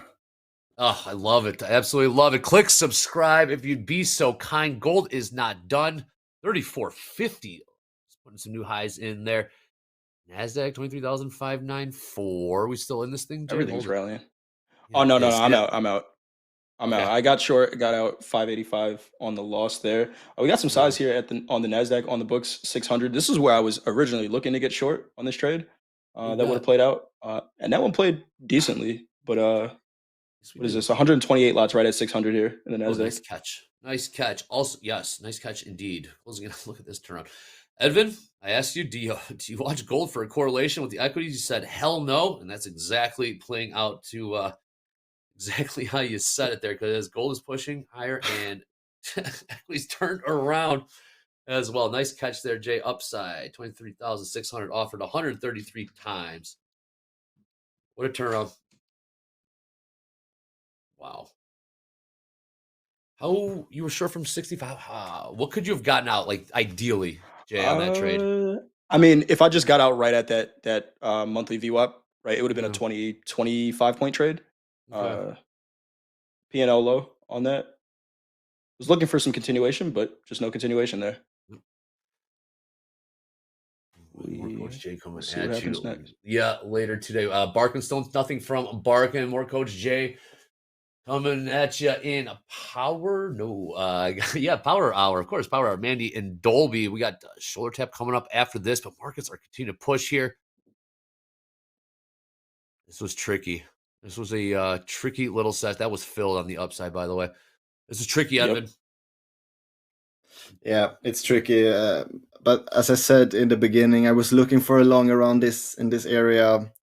I was too patient, didn't take the chance, and now it left me behind. But it's okay. That's the price you have to pay for being patient, and sometimes that's better than being in a trade. Absolutely. Man, Coach Jay, we saw that volume to the downside. It was kept the sellers. It was picking up. It was, and then just they slammed on the brakes, and that is. It's a sign. That's why trading's hard. That's why trading's hard. That's what makes this thing so damn hard, man. Follow the volume, right? Follow volume. Well, we were following volume. And then why'd you guys stop? Like Coach Paul says, you're right. We found the last seller down there, and the market turns around. Right now, we need to find the last buyer. Let's see where they might be. But really nice, really nice rally off that 550 area. Probably should have paid more attention to no follow through below 550s. Right, really no selling at that level. My friend Mr. Dev in the chat says volume is not a signal. It is not a signal, but that's what moves price. I mean, that's it. Volume moves price. I mean, yeah. And that is in all caps. Mr. Dev is a consistent viewer of At the Buzzer. So good to see you here, Mr. Dev. Mr. Dev, yeah. We'll see you for Nvidia earnings. Which Jay's letting us crash. All right. Edvin, would you like to? Is anyone watching? Anyone in your fan club watching right now that you'd love to give shout outs to? And they're in Sweden. Who's watching that you'd like to say hello to, Edvin? Ooh, I'm not sure. I think my dad is watching. I'm not sure, or he's at work. I'm not really sure. And my friend Anton is also probably watching. So shout out to them. Hello, really quick. We got about a minute left. What did your father? What's your dad think about you trading futures? Oh, he likes it. Really? He probably doesn't understand it, but yeah, if I just keep showing the proof of the payouts, and yeah, he approves it, so it's okay. Jay, I like that answer. Money talks. Jay, what'd your family friends think about when you got into trading? Skepticism? Yeah, skepticism for sure. But speaking of dads watching, my dad just called me actually. He watches all the time. So shout out to dads watching the show. Yeah, my skepticism for sure, probably more so from my mom than my dad. My dad is just like, yeah, you want to do it? Do it. Try it. See what happens. My mom's a little different, but yeah, skepticism for sure initially. Mom's just being a good mom. Edvin C. Join us from Sweden right now. 30 seconds left here. Trade with Topstep. Again, we got the shoulder tap is back, making a triumphant return, but we are closing back in on the high of day in the ES. Turning around, we are 2 points away for 64.93. Still waiting for Barkin to speak. We got a 5-year auction. We still have Nvidia earnings after the bell. Coach Jay, I'll see you on later today. Edvin C., thank you so much for joining us from Sweden. 22 years old. Young guns are coming for us. That being said, shoulder tap coming next. TopstepTV. Let's go. And an even quarter bid, half bid, the orders bid, even bid. Now I'm a seller. Quarter, half, the orders, and even.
Hello, everybody out there. Welcome to Shoulder Tap. We're back this week. Me and risk manager Ben. Ben, how you doing today? Doing well, Jack. I feel well rested and yeah, just full of life, ready to go in trading. And the overall sentiment, overall trading today has been relatively muted. We've got a couple of traders who are up nicely, quite a few traders who are red. So yeah, just kind of an average day. Honestly, I think it's a good reflection of the lack of volume. The markets, equities haven't been moving a ton, particularly today. Volume's been a little bit lighter this week. So yeah, just kind of an average day for the live traders. We do have a couple people up. Like I said, we do have Nicholas up about $12,000, Timothy up $9,000, Samuel up $9,000, and not much in the way of large P&Ls outside of those individuals. So yeah, just a normal day, and you never know when something's going to pick up the volatility or a trade opportunity is going to show its face, but been pretty quiet for the most part this morning. Yeah, I've been looking at the ES, just a quick market update. In the last hour, we dipped down back to settlement, bounced right off of it. Look to try and take out. We still haven't traded the 496 that I've been looking at, which would be the high from Powell Friday. Went up and checked it and selling off a little bit again. We will jump in there if anything happens. We also had a 5-year auction just came out. Didn't seem to move things too much. With that, Ben, who are we focused on today? So the trading card we have today is for Ashley M. Ashley's trading with us from Kansas City, Missouri, which is a fantastic city. If you've never been, definitely visit. Trading with us from Kansas City and in a 150K live account. She's been in this account for 28 days. And there's things that I love and there's things that I hate about this trading card, Jack. One of the I got things to I the really far like right is column. I got to the far. I was like, this looks pretty good. I got to the far right column in this trade report, and I was like, okay, all right, let's do it. Little shocking to the system there. Yeah, lots to break down. First and foremost, kudos where it's deserved. Ashley is trading small size relative to, I should say, taking smaller trades relative to the account size. So the average losing day is a fraction of the daily loss limit out of the box. For that 150K account, you come out with a $3,000 daily loss limit. Average losing day is 1,000. So that's a good thing. The bad part is the average winning day is only $265. So you'll see one of those bullet points there that we're not. It's a pretty basic math equation. You are not making enough money or winning often enough to complement the other side of that equation, right? So 64% winning trade percentage at, a 0.3 to 0.4 to 1 reward over risk. You're just not going to survive long term with those kinds of numbers. And 28 days is a good amount of data to look at. So there's something there that I think can get corrected. Back to the good stuff that Ashley's doing. I like that generally the trade volume is pretty normal. Somewhere between 1 to 5 total trades on the day. Then we've got 2 days where there were 19 trades taken. So I think Ashley is subject to something that hurts a lot of our traders, which is those big losing days. There's emotionally, psychologically, some people are predisposed to taking that small profit, taking it over and over again, and being able to show up and do that on a pretty regular basis, right? Ashley's doing that to the tune of 65% daily. But then you have the blow up days or blow up trades that really set you back. So you might take 4 steps forward and then you take 6 steps backwards. And I think that's what's happening here. There are over 50% of the losses in this account, Jack, are attributable to 2 trading days. So it's really been like 2 kind of blow up days and then pretty steady profitability outside of that. So working on whether self-enforcing using the personal daily loss limit and instituting, just a hard $1,000 you're not willing to lose in any given day. Because the 2 times where it snowballed beyond $1,000, we went way bigger, right? We lost 2,200, a little over $3,000 in the other case. So mitigating those big blow up days, I think would almost turn this account profitable if we were just to strip out those 2 days. So understanding that about yourself and pulling that out of your process, I think is critical for Ashley to get back on track and have some success long term. But to your point, Jack, the other component to this is actually scalping. Scalping on a pretty short time frame. The average hold times being 22 seconds for winners and 56 seconds for losers. So, if I may, generally speaking, I'm not a big fan of that. Without a lot of data and a very strong discipline to commit to what is a scalping strategy with edge. But yeah, I'll let you take the reins on that one, Jack. What did you? I saw your reaction. What did you think when you saw the hold times there? Okay, credit where credit's due. I like that she's mostly taking 1 or 2 trades a day. She's generally, pretty good with the stop loss. She's taken $82,000 in payouts, it looks like. That's very good. Very, very good stuff.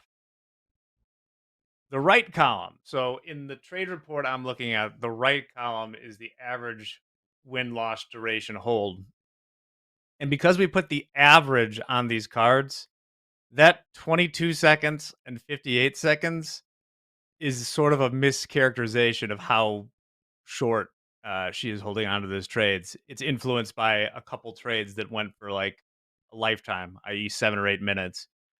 When I look at this card, I see more and more far under 30 seconds. I see a lot of trades that are winners or losers in usually 4 seconds or 5 seconds. Mind you, the only product she's trading is the E-mini NASDAQ. And what I'm seeing with a lot of these days, it's like, I think what she's doing is using 2 contracts with something like 6-point stop.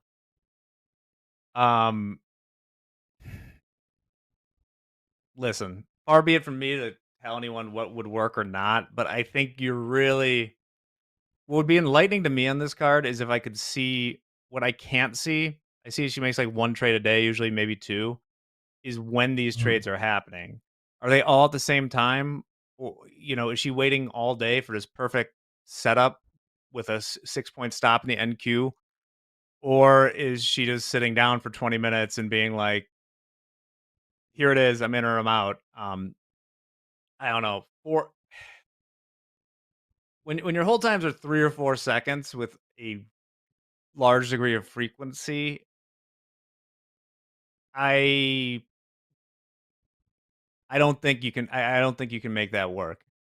I think you're playing too much in algo land without the right tools in the toolbox. I think that's a pretty fair assessment. I mean, in a vacuum, there's nothing wrong with trading on smaller time frames, right? Like if you have your entry and exit criteria down, your sizing dialed in, and I would say some real data to show that there's going to be success in doing that. Like you said, far be it from me, different strokes, and there's a lot of different ways to make money in financial markets. So scalping is very much a real strategy, but I think far too often there's, to me, it strikes me as kind of almost nervous trading. Those just very quickly, you get in a position, it moves, in your favor and you take it quick, or it hits your stop. But either way, that's happening in short order. Okay, fine. But with this kind of, we've got 28 days to review now. There really should be some amount of positive expectancy shown, or we need to go back to the drawing board and tweak this in one form or another. So maybe that's trading a different time of day. There's a little bit of variability there on the time of day that Ashley's taking these trades, but also all of the other variables. Are you waiting for confirmation before you're entering? Are you how exactly being very specific about entry and exit criteria could also sharpen this up a little bit. And ultimately mitigating those big blow up days. If you mitigate those large blow up days, and then I would like to see actually switching to Micros, maybe I think, would. scaling Yeah. opportunity to. Ben's freezing up a little bit there. Maybe he'll pop back in. I'll just finish the thought that I was on while Ben gets back to join us. Is that we have Mandy on here, the Salt Lake City sniper, and that's more what I consider scalping in a point and click fashion like we use.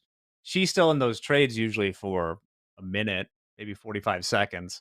I think 3 or 4 second trades, if you're doing that consistently, I just don't know how that works out. That's the oldest algo trade in the book, and they're all doing it all the time. It just seems incredibly easy to get wicked out. But not to take away, still has a decent balance in this account. Would love to see a hold just widen out a little bit. The time will take care of itself. I'm not saying don't scalp, but 82 grand is 82 grand. So great job to Ashley. Unfortunately, it seems risk manager Ben has been thrown into the phantom zone. So we're going to take a quick break right now. Stick around, because when we get back for the rest of this lunchbox trading, we will have JD Hoop and Andrew B are going to be in the house. See him in the green room. We'll be back in a few seconds. This is TopstepTV. Let's go.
Good afternoon, friends and traders. Welcome back to TopstepTV. The shoulder tap is done, which means it's time for lunchbox trading. Take a minute, go grab yourself a ham sandwich if you haven't already. Tall glass of milk, cold glass of beer, whatever it is that you need for lunch. We were just talking about cattle in the back, actually. Oop, what's going on the cattle market right now? So I heard Hoag all morning. I've got my chart up there. I pinned a VWAP to the open, and we just went vertical again. We're at all-time highs. I had some measured moves around 239.5 and 240, and we blew through those. And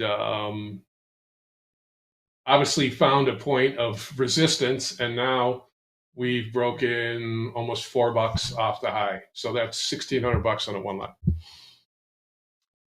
Cattle market is moving. We'll see what that does to our lunch prices in the near future. By the way, my apologies. We got Andrew B is back. Andrew was a member of Coach Hoop's Pit Raiders, Topstep VIP Season 2.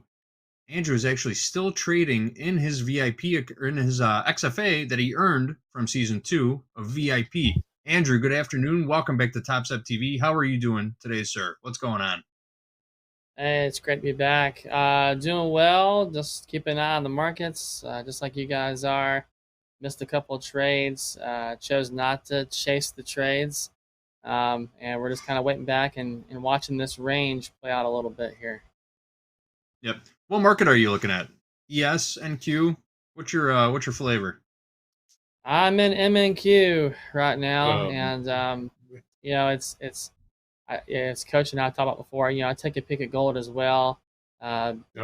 It's I like both of them. I don't know. Sometimes it's kind of hard to shake, you know, the one that brung you, right? So you know, NQ was what I was trading that got me past the VIP. So I don't know. It's a blessing and a curse, man, all in one, right? Yeah, exactly. That's one of Hoag's favorite lines too. We haven't heard it in a while. Dance with the one you brung, right? It's a good rule to live by. You shouldn't change up too much moving from the trading combine into the funded level account. The more you change it up, I mean, there's always the mindset shift going from a trading combine to have an actual skin in the game and being able to take payouts. It's not the time to start tweaking things. That's the time to run with the colors, as they say in roulette. Dance with the one that you're going to find something. All of a sudden, you're going to find something new in the XFA. It ain't going to happen. Yeah, exactly. So good policy there. Stick to it. Let's check in on the markets real quick. Let me refresh my platform so we get a fresh look at the tilt. We've got 59% long ES, 53% long NQ, 59% long crude, and 52% short. That's looking pretty flat across the board to me right now. Last trade in the ES, 64.92. Last trade in NQ, 23.595. Gold still ripping higher. Last trade in gold, 34.4870. Last trade in crude, 63.90. What's going on with this gold market right now? Are we just following? Is this just buying off of the dollar tanking? Is that what we're looking at? Is that the correlation today? Definitely the dollar for sure today. Silver took off a little bit on it too. So, you know, the metals, when they get directional, man, just get out of the way. Because, I mean, gold just, you know, finds a bottom, and then you see that. You trade it all the time in the morning.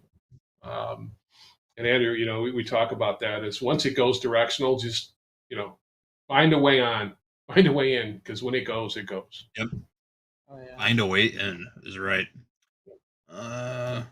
Yes, we took a short on the opening range trade. We got stopped out on that. Gave us a little bit and then took it all away. Now just ripping higher. All right, let me pull up an MNQ chart. Andrew, let's get into it. What are you seeing in the market today? No trade so far? Is anything looking good to you at the moment? All right. So earlier, I said I missed 2 trades earlier today. I can quickly tell you what I missed. I don't know if that helps anybody or not. The The psych Let's walk part through might it. help somebody. I don't know, But yeah, so the first trade I missed was, the sell-off we had.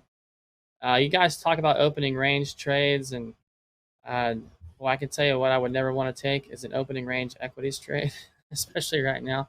It might Have work not for been paying. gold or Yeah. crude. Woo, no. And that didn't happen today too, right? So we hit the bottom. And I want to jump in right around this 23 500-ish mark, 505, 506. I missed that. I have a job, so I'm working too at the same time. So I missed my entry. A few months ago, I would have chased it. I didn't chase it. Does it hurt not to chase? Yeah, because look what happened. It went all the way up. It's almost our IB high here, where we're at. I think I have IB high at 23,605 and 3/4, give or take. So I missed that trade. The next trade I missed was my opportunity right here. We broke out of the IB, and as we came back in, I had a gut feeling. This is not technical. It's not really fundamental, but I just had a gut feeling as we're coming back into the IB, because we thought we had a failed upside auction right up this way because we had broken through the IB, and then come back in. We thought we broke out, and then NQ traced back through the IB low or IB high again.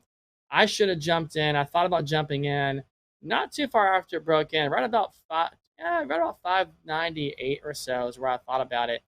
And again, I sat out and I missed the trade. So does it suck to miss 2 trades? Yes, it does suck. However, if you chase it, and I kind of learned this lesson the hard way, if I chase a trade that I miss because I'm like, crap, I should be in on this trade, it doesn't always work out. It's a bad habit. So if I create a bad habit by chasing the trade and it works out the first time, all that does is reinforce in my mind that I can do it again and get away with it. Well, probably 7 out of 10 times, maybe 8 out of 10 times you chase a trade, it's going to blow up in your face. You don't want to do it. So you just take your loss with it. It is what it is. I missed my trade. Okay, fine. I'm okay sitting on my hands, man. So, that's kind of where I'm at right now.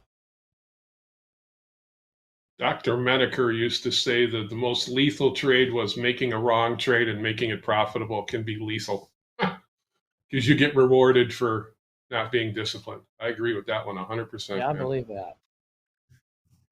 Getting rewarded for not being disciplined. Yeah, that's a tough one. Yep. No FOMO though. Yeah, chasing trades is it's a difficult thing to do. All you're really doing is expanding your risk parameters and getting in worse, which is not always a good thing. Likely going to turn into a bad thing. Hoop. 100%. So, Hoop, what's happening in your world right now? We already talked cattle a bit. Are you trading cattle? What are you doing? I did today. The thing, and I shared this with the new VIPs, and I think Andrew, you might remember we said this. When you trade some commodities, it's a little tough because of the amount of risk that's involved and what they are. Like I've kind of recently tried to move back, and I've talked to people about trying to, if you're going to, shrink your leverage a little bit, the 50K is pretty hard to trade cattle because cattle moves a buck, that's $400. There goes your bank for the day, let's call it. 100K, you got a little more room, but I'll tell you one thing. I got people. I must have got the right crew because I have 2 or 3 cattle traders. I still send people from previous seasons say, "Hey, coach, I took the cattle today," and so I've created a little bit of and it's JD. The biggest thing is markets when the markets are moving. Cattle, if you looked at it, 6 months ago, was probably a little more sideways. The ranges are big now, and they're once again, it's gold and cattle have been the show lately for sure. Yeah, gold and cattle show, not the golden cattle show. The gold and cattle show. All right, guys, we're going to take a short news break. We've got a little clip to share on the newest Apple launch. If we're ready to cue that up, Apple is getting ready for its biggest event of the year.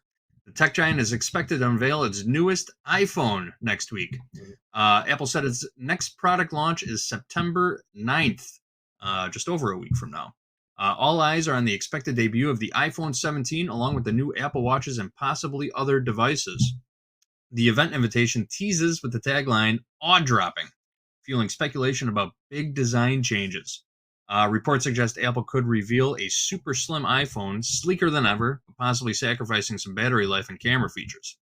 The launch comes as Apple faces stiff competition from rivals like Google, especially in artificial intelligence.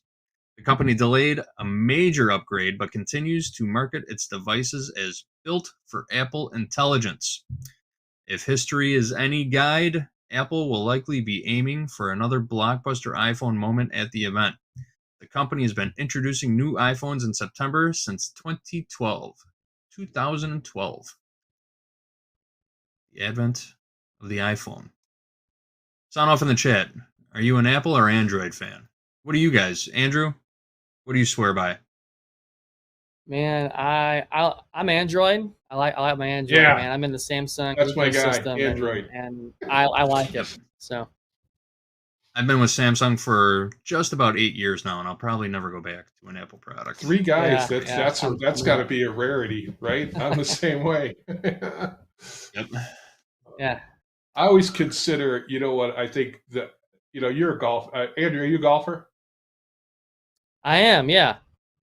Okay, so I always say the iPhone launch reminds me of every time this season they launch a new driver in golf. It's like, hey, you're going to hit this one 5 yards further than you did last year's version. It's you can only upgrade it and tweak it so much, but they're going to always tell you why it's better than the previous version because that's how they make money. So it's kind of, I think it's always funny, like the new TaylorMade driver.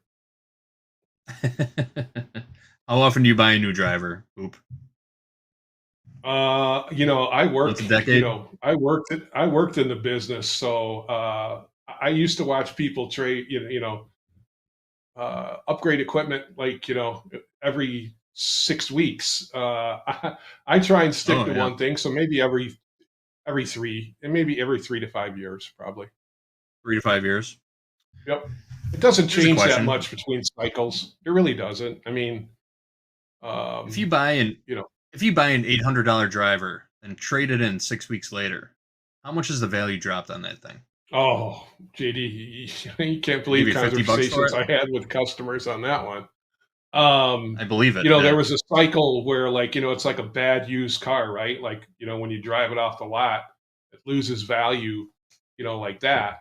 It's the same. Immediately. Drivers can be the same way. You might spend $5 for a driver, and in 3 months it's worth, $300, $290, $250.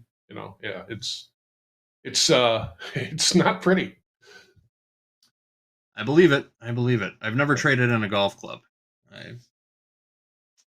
Big business. Just getting ahead for these things. Just trying to get ahead of it.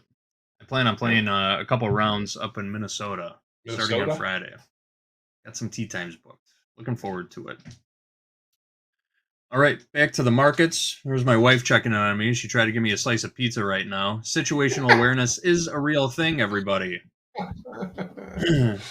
Last trade in the ES, 64.93 or 64.94. There we go. Just a couple ticks from the new high. High of the day right now, 64.95 half. And I think we might have lost Andrew. Connection is frozen. Happened to our last guest, Ben, also. That's okay. Hoop and I got it from here. People want club recommendations now in chat now, JD. Club? Oh, perfect. Yeah, they want to know if certain brands are good, so I got club recommendations going on here. What about gold, For context, JD? I'll go back to gold. Are we ever going to break out here? Every time I think it's going to do it, it rolls over. It looks like a bull flag now, though, on the 3-minute. It sure does. I'm looking at a 15. It looks like a bull flag on a 15-minute chart too. This could be a nice, some nice continuation. 5-minute looks healthy. ECE going to be maybe the catalyst. Luscious. Gold did just settle for the day 1 minute ago. Yep. Regular trading hours in gold have come and gone. 12:30 p.m. Central Time is regular trading hours close for gold.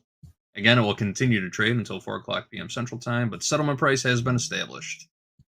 Hey, can I give Looking for a some- shout out to Paul H too and D? They last time they were when D was on with you, she was talking about pinning a VWAP to the London metals. Do you remember if she was talking about that, JD? Yes, I do. Yeah, so like it's 3:40 in the morning my time, so I'm not getting up to pin VWAPs at 3:40 in the morning, but it is definitely something to it's got some context to it. So we talk a little bit about in Discord, and I've talked a little bit about with the VIPs. It's something to watch. And you know, I think that's the biggest thing with gold too, JD, is that how it acts in Asia, how it acts in London, and how it acts in New York can be so different. And it's been different. Where like, remember 6 months ago, Asia would just take off, and then it would get into New York and consolidate. Now it seems to be taking off in New York. So I understand why Hoag says he loves watching gold, because it is a fascinating market. It really is. And it's so tough to get on the right side of it early in the morning. There was a time where those opening range breakouts were the trade of the day. And now for the last month, the month of August, it likes to wipe out stops. Yeah. It wipes out stops on both sides of the markets 2, maybe 3 times before it actually ends up making its move. Happened today. Happened to us today. And look at this. Sitting on the highs right now. Looks like it's poised for another leg higher. We'll keep an eye on it. Well, and yesterday it took off, JD, after the quote close.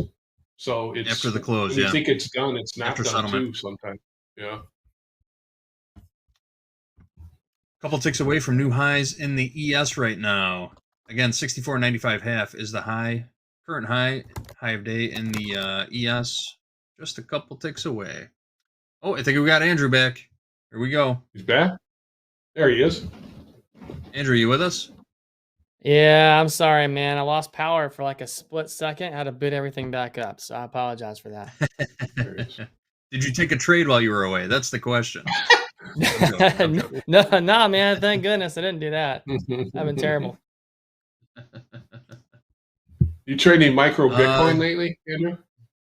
Oh, dude, no, I haven't. And you know, I've been watching it. I took a few trades in the VIP session, and then I took one earlier this year in Bitcoin that paid pretty well. But I've not been in it as much as I really need to be in it.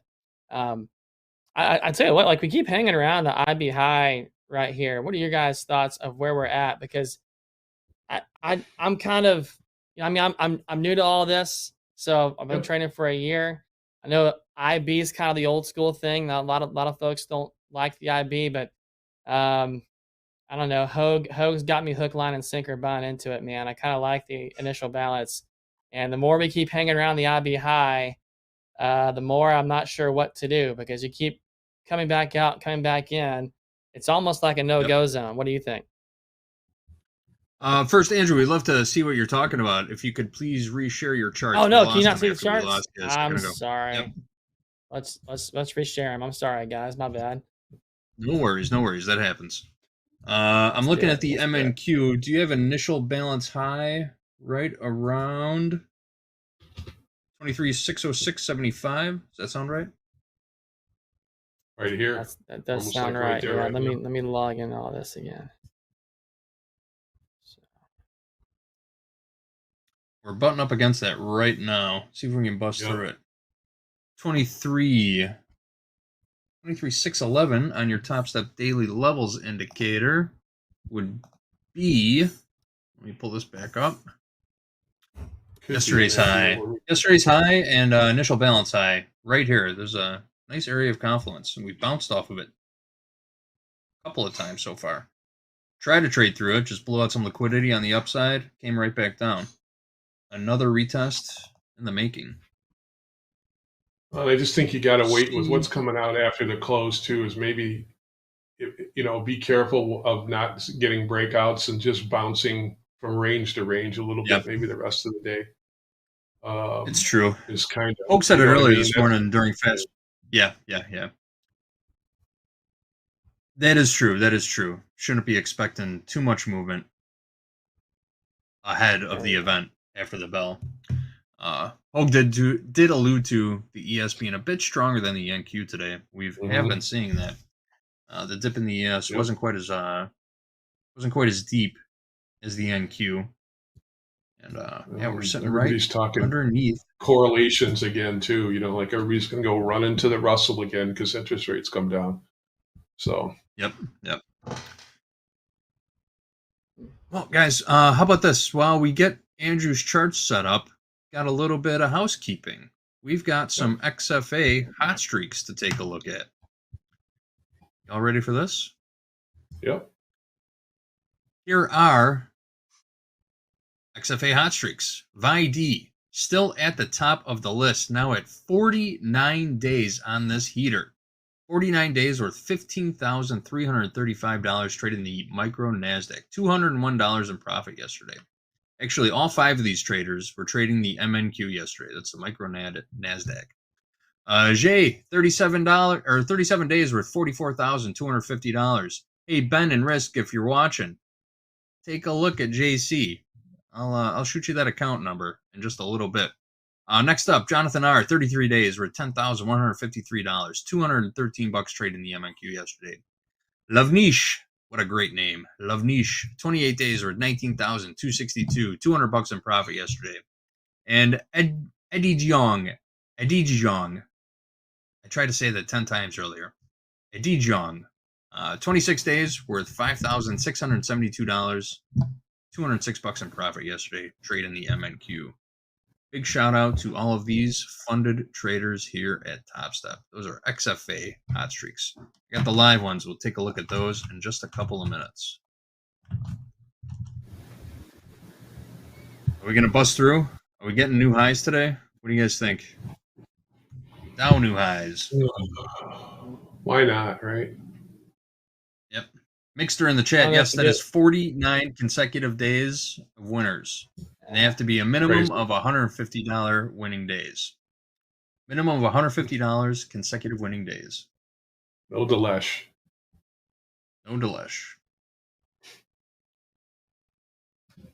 Oh, we got Andrew's charts back up. All right, let's take a look at what you were talking about, Andrew. Walk us through it.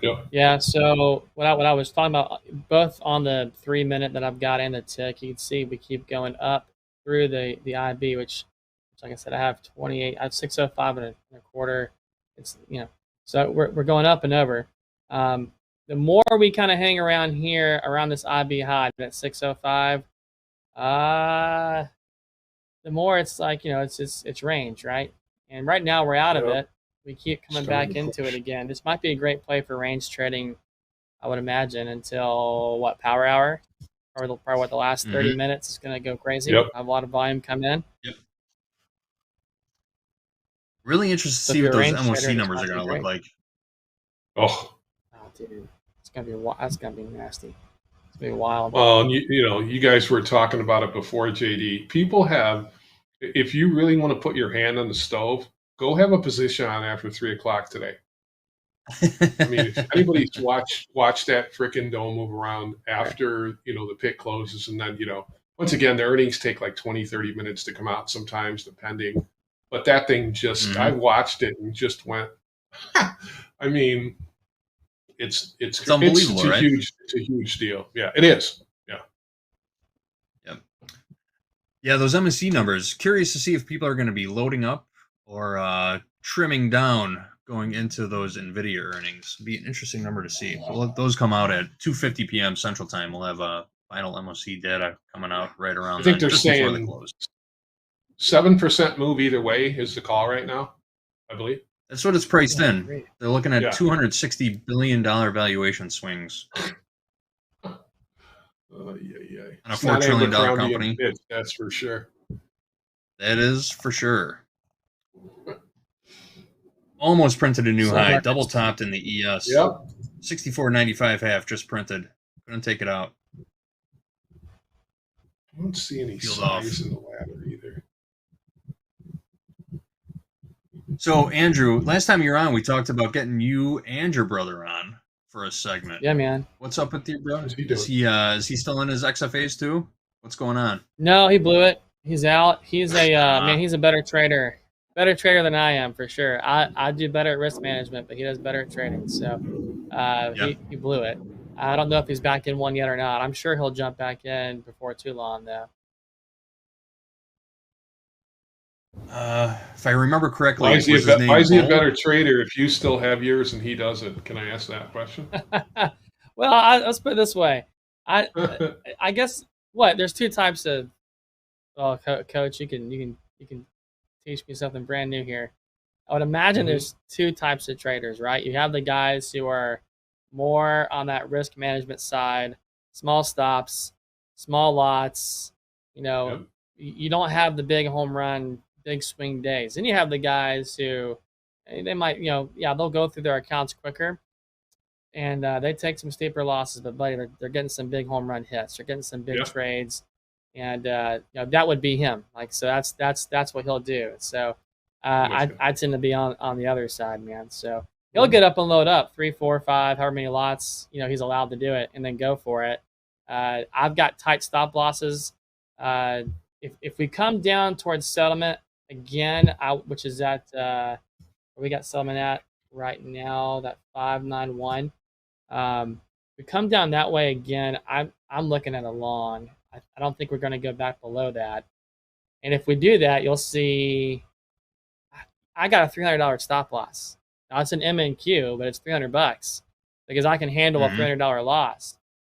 I'm not the guy who's going to want to go out there and put $1,000 on my stop loss. If I have one loss, my account's not that big. I'm screwed. So right. I get it.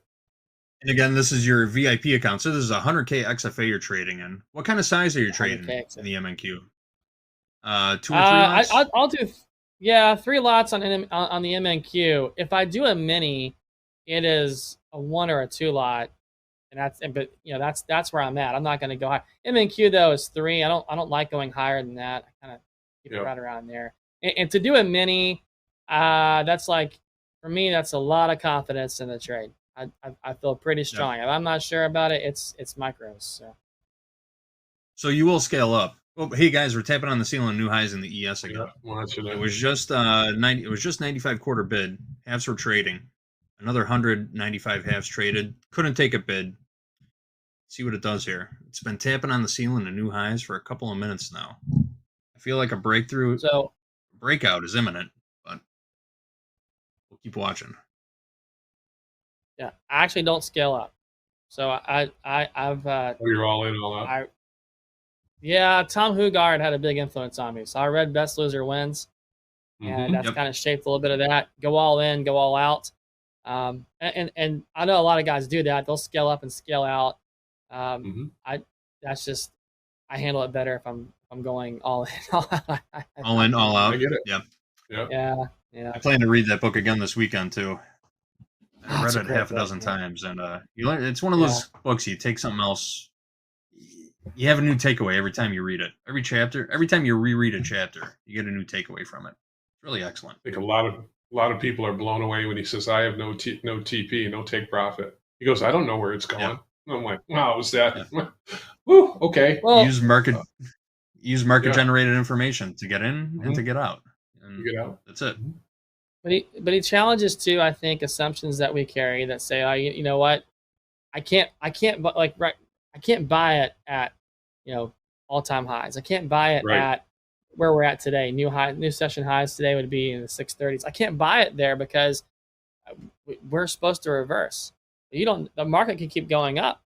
And I can't sell into the hole. Well, who's to say you're selling into the hole? I mean, the market might keep going down. There's a lot of room to go in the market, and so that's a bias that he kind of deconstructed for me, I guess, as I was reading his book. So for sure, a lot of people. Still tapping on ceiling of new highs in the ES. NASDAQ starting to go push now. Through. It is, yeah. Chop that up to another trade, man. So it is what it is. Some days you just. Is this all 3 in Q? Current Very high damn day close. in the NQ 23,631.75.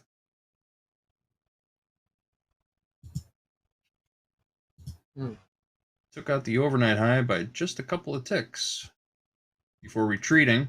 I think we're making a move right now. Here we go. Yeah. 23,622 last trade in the NQ. What's all-time high in NQ? Oop, you got it? It looks like got it handy? 24,068 and a half. 24,068 and a half. Yeah. Got it. Long way away. Oh, shouldn't say that. Not the Nvidia grand comes scheme of out and things, blows the roof off the doors. We could go 400 points higher, right? We're going to blow out some liquidity at all-time highs and then come right back down after Right back Nvidia in. earnings. That'd be about right. Like, isn't it what you say all the time? It's the markets are there to screw the most people possible, right? That's it. The markets have two functions: to provide liquidity and to screw as many people as possible. And that's it. That's it. I love it. The more I'm learning about trading, the more I'm discovering no one knows anything. So it's like you don't know. No, everything is you got all the information you would want. I don't have any really indicators. I can see I got anchor VWAP and VWAP. I have initial balance. I have Topstep levels. That's about it, because you don't know. Once you place a trade, anything can happen. So you can have all the indicators in the world, buddy, but it doesn't mean it's going your way. Mm-hmm. True enough. That was one question that was posed to Jim Dalton in a webinar I was in, and he said, Jim Dalton's 84 years old, and I shared this one before, and somebody asked him a question. He goes, "What would you tell your 30-year-old self?" And it's kind of what you just said, Andrew. As he said, I would tell myself that nothing is exact. And he goes, I just looked for exactness as a 30-year-old trader. Like, I'm getting in here, I'm getting out here. And he goes, 50 some years later, I realized that the markets aren't that exact. And I'm like, oh, that's a guy who's been trading a long time. That's an eye opener for me. Mm-hmm. So. Yeah. And if you find yourself out there missing exits, missing profit targets by just a couple of ticks, don't forget Mr. John the Goat Hoagland's 10% rule. Once you get within 10% of your profit target or your target price, you start considering exit strategies at that moment. Don't hang on for a tick. Don't be a dick for a tick, as they say. We haven't seen any toast pictures lately, JD. We haven't. I've been saying we're You've been toast a doing couple good. of times. Yeah. Let's just pull it up anyway. Hey, Cameron in the back, you got our toast image? Little vacation send off, right? Yeah. Yeah. I'm out here in an hour. I'll be toast for the rest of the week, guys. After this. There he is. Boom. There it is. Toast. Thank you. I still remember that episode, JD. That was so good. We're toast. We're doomed. We're toast. Doomed. We've all been there. All right, guys. One more piece of housekeeping to get through in this segment. We've got our live funded hot streaks to run through real quick. Here they are. Topstep Live funded trader hot streaks up at the top. Ian, 16 days on this heater, $9,984 in profit trading the MNQ. Picked up another $400 yesterday. Brian B on an 8-day runner, $14,119. Made another $600 trading the NQ yesterday. Rodney, 6 days worth $6,586. Christopher, 6 days worth $2,667. And Mohammed E rounds out the top 6 days worth $4,165. Nice shout out to these live funded traders. Well done, each and every one of them. All right, 5 minutes left. What are we going to do here? Tapped on the ceiling, new highs in the ES 3 times. Couldn't bust through. Looks like the NQ is pulling off a little bit now, too. Yep. Just chop suey. See if it Chop stays suey into the above. close, huh? Yeah, see if it stays above the IB high. That's my first look at it. So Stay above the IB high. That bodes well for going long. It's not complicated. How much are you able to trade a week, Andrew? settlement. How much do you trade a week? I mean, I need to Yeah, so I don't take many. If you look at my card, it's littered with 1 and 2 trades, maybe 3 days a week. So I have the charts up most every day. It doesn't mean I take a trade. That's good. And yeah. I'd like to take more. I just can't get myself to do it more. Yeah. Oh, we just put in a new high, ES, by a single tick. Took out the high by 1 tick. 64.95.75 last trade in the ES. A little less than 100 contracts traded so far. There's no real size on the ladder either. 100 here, 200 here. It almost feels like a hunt for liquidity, but there's nothing up here. No stops to run yet. See what it does. We got about 2 minutes left. Nothing in NQ either. Nothing over like I won't see anything over like a 30 lot. Everybody's waiting. 33. Oh yeah.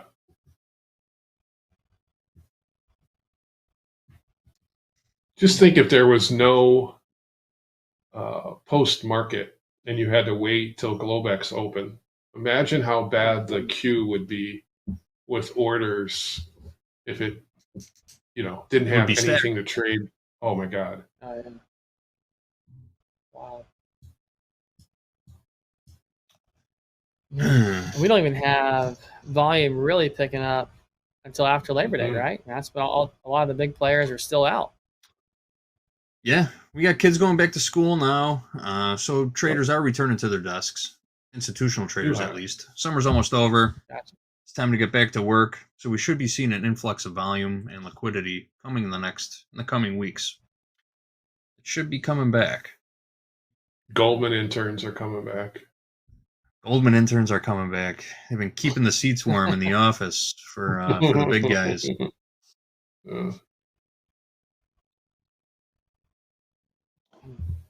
2 minutes to go. Andrew, who's out there watching you right now? Anyone you want to give a shout out to? What do you want to say hi to today? Oh, yeah, man. I'm sure my little girl's watching. So she's 3. So Nice. shout out to Aria. She's watching. Well, mom's what they're watching her. She likes seeing dad on the TV. Apparently, at least I'm a star to her, so I'll take that. Nice. I don't know if you were watching during Fast Markets this morning, but we did kick around the idea of a baby book, Price Action for Babies. Jack was showing all of his books that he reads his kids. Hey, I have the nuclear fixes for babies. Yeah. Yeah, that's it. Yeah. That's it. Yeah, that's it. I've got those. I've got 2 of those books. So.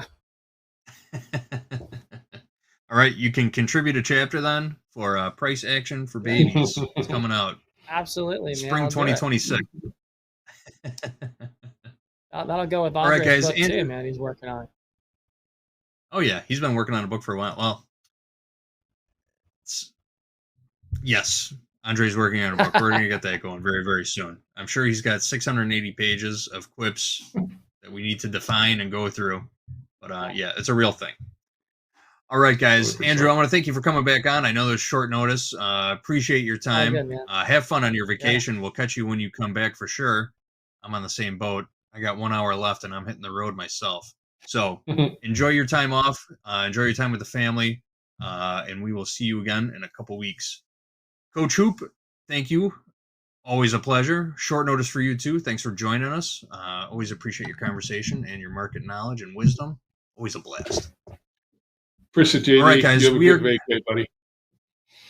Thank you, sir. Thank you, sir. All right, guys. We're going to take a short break. Jack's coming in with Hecker for another game of Top Quiz. Then we're rolling right into Back to the Futures. Pardon me. I'm going to be back with Jack and our man Muhammad. We're gonna sling some powder. I don't know. We'll see what's going on. Market's gone a bit quiet, but I'm sure we could find something to trade for 45 minutes. All right, guys, we're going to take a short break. Top quiz coming up next. TopstepTV. Let's go. Andre, I had some things to show you. We got calculus for babies. Good to learn these things in advance. Nuclear physics for babies. I like this one. Statistical physics for babies. We also have astrophysics, once again for babies. And lastly, optical physics for babies. I never did much with the optical physics, but my babies will. You gotta start somewhere. It's amazing.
Good afternoon, everyone. Welcome to Top Quiz on this Wednesday. I'm Jack, joined by Hecker today. Hecker, love the glasses. How you doing today? Oh, thank you. You finally noticed. I've only had them on for 2 years. I'm doing well. How are you, Jack? I suffer from face blindness. I Do called you? Braden Brandon this morning. The chat didn't like it. Braden. Oof. Doing We'll well. we'll chalk it up to go ahead. Yeah. Well, today, Hecker, as you know, is the most important day of our lives. It is Nvidia earnings Wednesday. So a couple of the questions do have an Nvidia theme today. As you will see, one Mm. was given to me by Andre. By the way, if this is your first time, click the link at the top of the chat to join. Just follow the instructions. There'll be 4 multiple choice questions. The top 5 finishers, and speed does count, will get an extra entry into season 4 of the VIP drawing. Also, 20 randomly drawn folks, they get 3 or more right, will also get that honor. We will reveal those during Power Hour a bit later. So get in there. We got Maybe Win, Love Wetlands, Timmy Jimmy Time, Gizmo, Iron Condor. Love those 4-leg option strategies. There may be a question about options on this quiz, so hopefully Iron Condor gets it. Hecker, are you ready to kick this off? Sure. Let's do it. Okie dokie. Let's go ahead and start this thing in 5, 4, 3, 2, 1. Let's boogie. Kahoot. All right, here we go. The very first question. If you paid attention during the opening call, perhaps you know it. Grab a piece of pie because today, August 27th, is National What Day? It's National Apple, Pumpkin, Peach, or Mincemeat Day here in the United States. Mincemeat being a very English thing, we're gonna go ahead and eliminate that bad boy. So we got apple, pumpkin, or peach, which I think is a line to a song, but I'm gonna go with peach. It is indeed National Peach Day. JD was nice enough to share that with us. Fruit with the pits in it, all the best fruits. What's your favorite fruit, Hecker? Oh gosh, that's a really hard question. Fruit's amazing. We'll go with watermelon. Watermelon. Okay, there Yeah. we go. Peach is Sorry, no, very good. no pits, but we got seeds. Looking at the board, we have Hire Me, Topstep, Try Again, Someone Who Loves Anne Rand, Not Boomer Brian, and Pulley in 5th place. Here we go with question number 2. According to a recent report, half of current employees at Nvidia have a net worth greater than, is it $1 million, $5 million, $10 million, or $25 million? Half of their Uh, employees have a net worth of this or This is gonna more. make me mad as a shareholder. I probably don't want to know the answer to this, but I'm gonna go with 5. I'm gonna go a little middle of the road there. Hey, it's the world's top company. Whoa! 25 million. Yes. Wow, I'm in the wrong business. Hi, Nvidia. Ah, yes. GPUs. You don't even have to make them, Sarah. You just have to design them. I maybe I could do it, maybe not. We'll see. Just for those wondering, from the same article I took this from, the 1 million option, 80% of NVIDIA employees have a net worth of greater than $1 million. 80%. Wow. Pretty amazing stuff. That's amazing. Let's see who knows it. Not Boomer Brian, Maybe Win, Name Nick, Mr. Pips, and GK Design. All right. Third question. I think this is another NVIDIA one. This one's from Andre. Let's see what we got. At which restaurant chain did the 3 co-founders meet and come up with the idea for NVIDIA? Was it Cracker Barrel, Denny's, Oh my god. French Laundry, or the Tilted Kilt? I have no idea. I'm just gonna eliminate Cracker Barrel because I'm in the South and I'm gonna say no.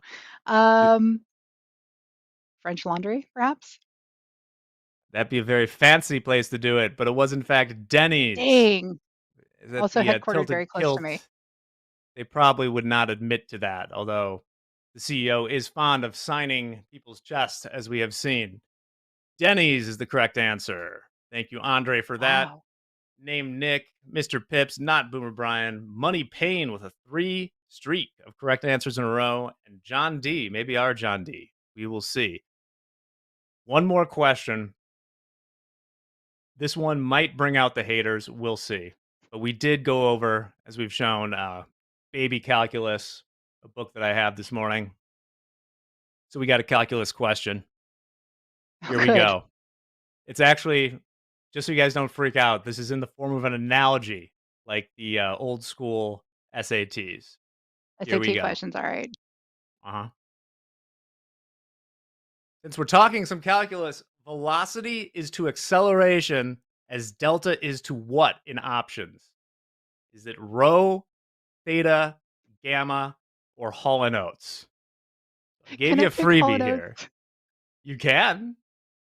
I don't think it would be a really good choice, but at least we'd have fun singing along.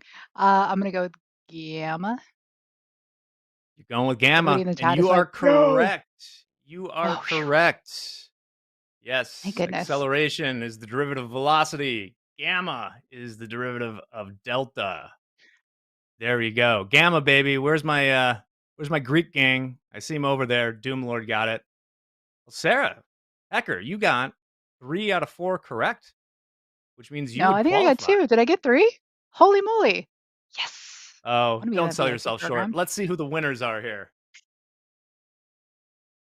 In third place, GK Design. In second, Man. And the winner today is Tradeovate, baby. Oh. Oh, salty. And then Pull. Yeah, little. And I love this. The 5th place person was just an emoji of a steak. So good on you. All righty. Well, thank you very much, Hecker. Great job as usual. Hope to see you back soon. Thank you. Have Hope a to be back wonderful soon as rest well. of the week.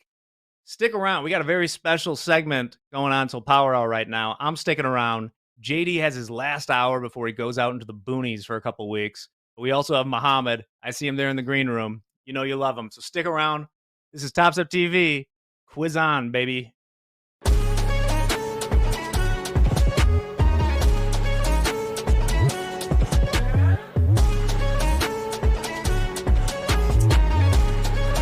Let's go!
All right, boys.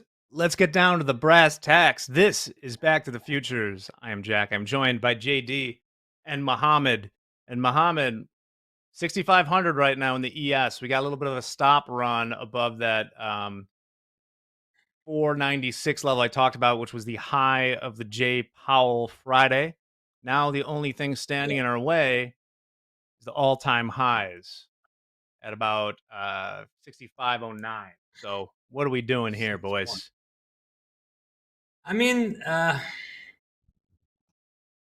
got a pattern, but I didn't take it just because today, I mean, starting as a range, it's very small range in the morning, all day, with a little sell off and then grinding very slowly. With that correction to the opening range, opening, I mean, 30 minutes, the 30 minutes time frame, that was the range. So I like to sell this one down there. However, if it tests and go back quickly, now I'm looking for that fair value gap that we have in here. This one, this fair value gap. So you can buy it anywhere, somewhere there with the stop at 64.86. It worked out very nice. Now the target for this one is 6,508 for this entry setup to be 100% hitting the 2-to-1 pattern. However, as I said, it's too difficult to buy it with this kind of days where you have a major news after the bell, and usually when that happens, the market tries to screw a lot of people before it do it, but it didn't. So I just took some trades before that and exit quickly. Okay. Nice work, Mohammed. JD, you got the keys to the house account. I'm driving this segment. I see people Ready. talking about the Let's go. squeeze. I get it. I mean, like, it is how many people you can screw before these Nvidia earnings. We might have gotten a little bit of the stop run there. We're so close to the all-time highs right now. Do they try and pump it to there, get the stops, and then I love a sell-off before 3 o'clock today. Would you want to see new all-time highs before the sell-off, or do you want to see a liquidity grab as those earnings come out and then come back into range? It's a tough call. We're so close, though, like you said. 6 points away from new all-time highs. 6 points, so I think we got to wait for that. It didn't pop back right away. It looked like right as we were coming on, it looked like there were some stops pop when we got above the Friday highs, but it hasn't really retraced any of that, and now we're so close to those all-time highs. I think it's very tempting to see what sort of stops are up there before we sell off. But I really do like the sell off. All right. I don't see any real liquidity ups on the upside. The 200 lot at 521 half. I don't think we're getting that high though. I mean, how many times it. we saw this all-time highs are failed to get it before? I mean, a little bit. I mean, this range, the opening range, I mean, the pre-market range that we have 3 extension down. This is the first one, the original one, and 2 and 3. They test that 3 extension.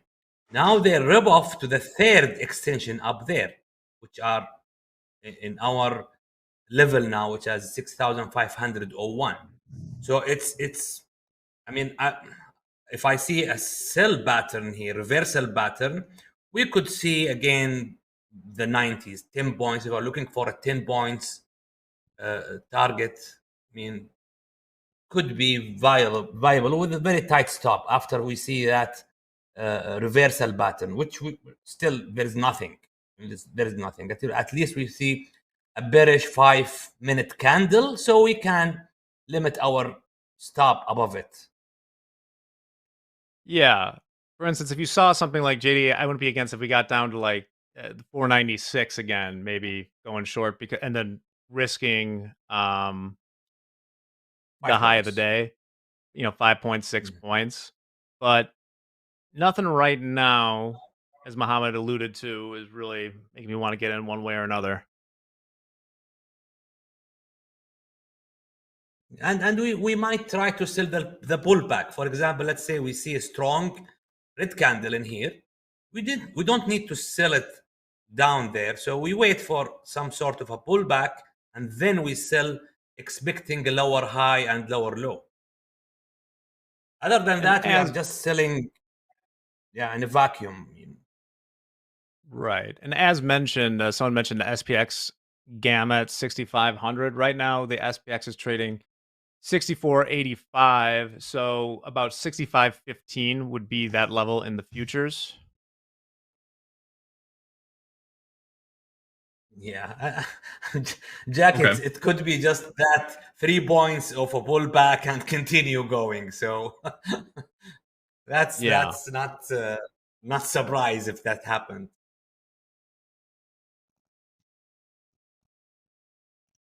Just have to imagine there'll be some How are you profit doing? taking at some point. Go ahead, JD. Yeah, I was just gonna ask Mo how it went earlier in the day. Did you catch any of the move earlier? Were you fighting it, or did you get on the right side to start? No, I just buy one here, all right, and that was the initial stop, which is about that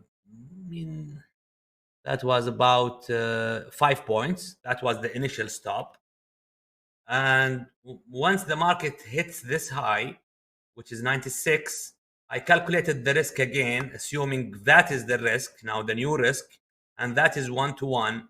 So I start bailing out and exit the trade. I just made $200 in this trade. So it was a big stop at the beginning.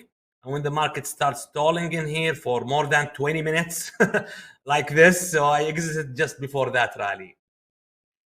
$200 is $200, right? Sure is. Right? It's not a bad trade at all. Yeah, especially today. I got a feeling a lot of people are just sitting on their hands. There's a lot of money sidelined right now, just waiting to see what happens. Zooming out, right? Yeah, that's our place. We're locked in. We'll look more at the Nvidia options in a bit. For now, though, ES and NASDAQ both up 1/4%. NASDAQ doing the catching up. There was about a 1/4% difference between them this morning. ES was holding up much better. The VIX below 15, nothing doing there. As far as the Mag 7, Meta's down 0.9%. Tesla's about scratch. Nvidia itself is up 1/4%. Not much going on there. We got that 5-minute candle, Jake. But I cannot believe that. I mean, this is a 5-minute inverted hammer. Everybody's looking to this. So I don't want to trade with everybody selling this candle. How many times I see is just getting taken out above. So I will wait for follow through for this one. Then I might sell the retest of this order block. Right on. Very good. Very good. All right. Buying this at new highs.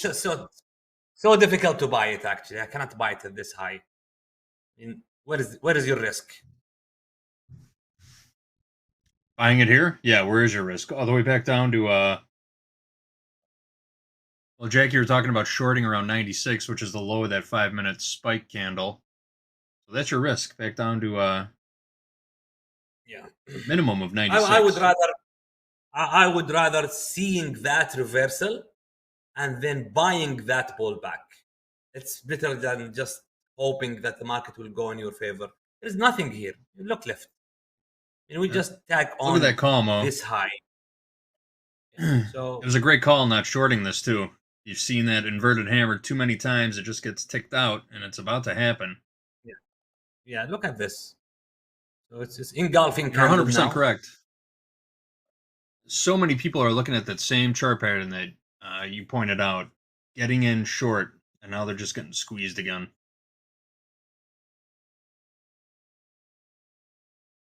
So we got a good trade, not taking the trade. Yeah. All-time highs right there. Not much standing between it.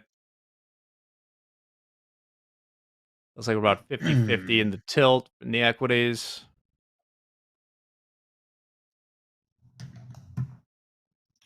Got a nice textbook 5-minute channel. Regular trading hours. It's nearly perfect. Approaching the upper channel line, that would put us in reach of new all-time highs. We danced along this midpoint line for the last hour and a half before getting a little spike in volume volatility. Yeah. Someone says buy the rumor, sell Oh, you the can't news. can't even see my chart. Never mind. I don't even know what the rumor is right now. Yeah, what is the rumor? The rumor is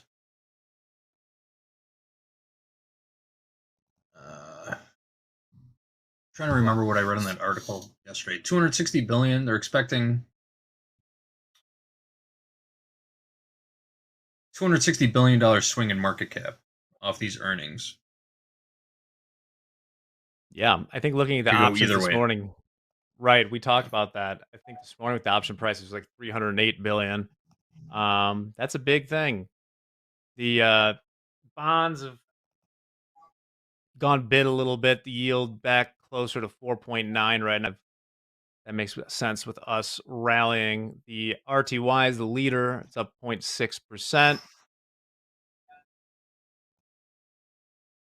think we wait, see what this gives us. All-time highs. Mm-hmm. Well, of course, Nvidia's gonna beat. Everyone beats. Like 80% beat. And plus it's, backwards looking. I'm all about the forward guidance.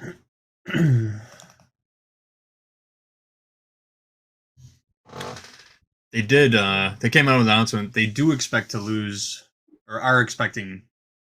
I'm sure they know by now. A loss of $8 billion in revenue based off that 15%.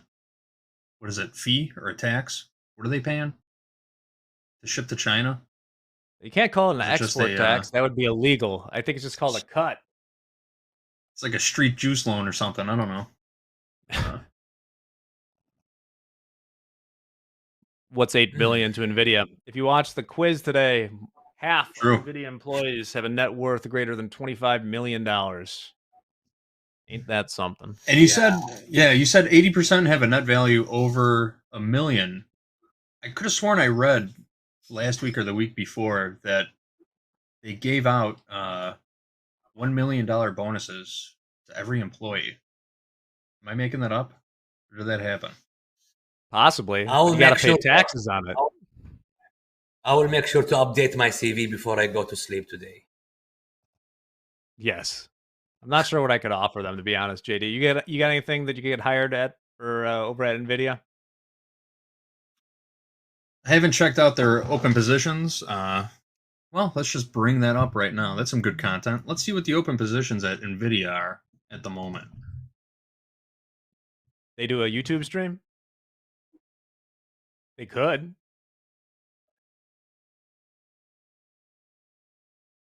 We proudly use the Nvidia GPUs here. Nvidia jobs, Chicago. 35 jobs available in the greater Chicago area. All right. I do not know how to LinkedIn. Never mind.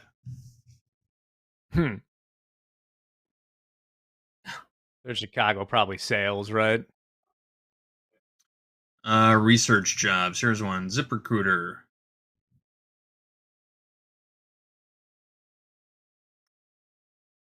What These do we don't got, look like JD? anything either. I'm looking. You click on a link that looks right, but it's just other tech companies, not Nvidia.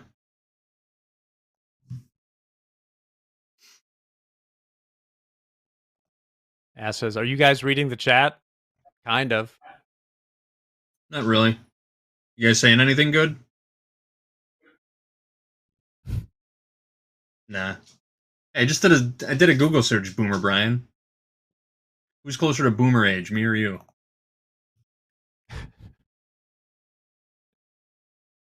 No. JD, you're a proud Gen Xer, I think. Is that correct? I sure am. All right. 1979. That is definitely a Generation X. Welcome to the So- Nvidia stream, y'all. All right, I'm done searching for Nvidia jobs. We'll wait and see on that. We're just trading right around 6,500 now. We're all looking at the ES. Yeah. I don't know about NQ, but probably the same. Mm. Yeah, almost the same.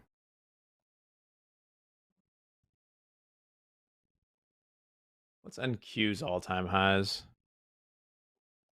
They flew higher, so they're still ways off that.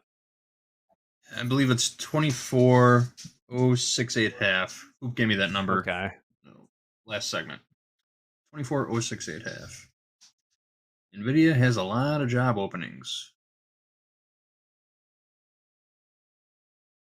I lied. I'm still looking at Nvidia open positions. They're all over the world too. Doing a little resume update while you're away on the farm. Just be don't kill yourself on an ATV. Yeah, that seems to be my MO. I narrowly escape death 96% of the time. I'm up there. Once in a while I hurt myself. But obviously I've lived through every crash. That is true. Let's see what this job in Santa Clara is. Senior Software QA Test Development Engineer in Santa Clara, California. They give what the pay is? I'm looking for salary. Not there. Senior Engineer, Deep Learning in Shanghai. Okay.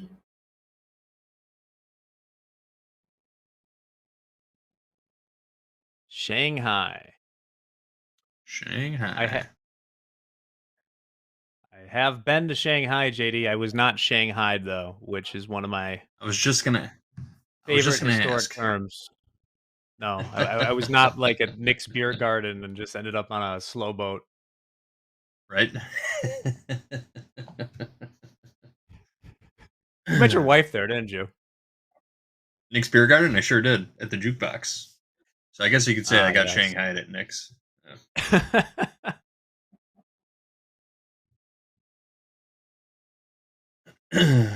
Came to 20 years later. Waiting. And here we are. What's up, Mo? I mean, this market is just asking you to just click the button. I mean, let's say that I would like to sell. If I sell this market, that's my stop. If I buy this market, there is my stop. So a buyer will think, no, it's risky, I will not take it. Seller will say it's cheap trade, I will take it. So it's probably that they will take the stop up there.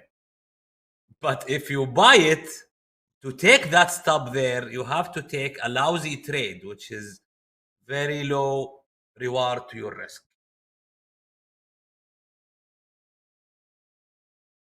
Yeah, we are pretty Makes sense. stuck Yeah. at the moment. I think we got a news story to hit, James or Cameron, about furniture tariffs. Perhaps we'll learn more with this news break. And North Carolina, the most talented woodworkers that you've ever seen. I'd be there and I'd watch them. I'd say, I'd like to have a rail in that chair. Maybe can you fancy it up a little bit? How about this, sir? And they'd hand me a thing. It was like they were artists. They were unbelievable. And that business was stolen from us by others, not only China, but by others. All of a sudden, you're ordering your furniture from China. And if we would have said it costs 100% or 200% tariff, you wouldn't have lost one job. It's so sad. But we're going to rebuild North Carolina furniture and other places, South Carolina too, to a lesser extent. They make furniture. But furniture, we're going to put a very substantial tariff on. We've already announced it. It'll be done pretty quickly.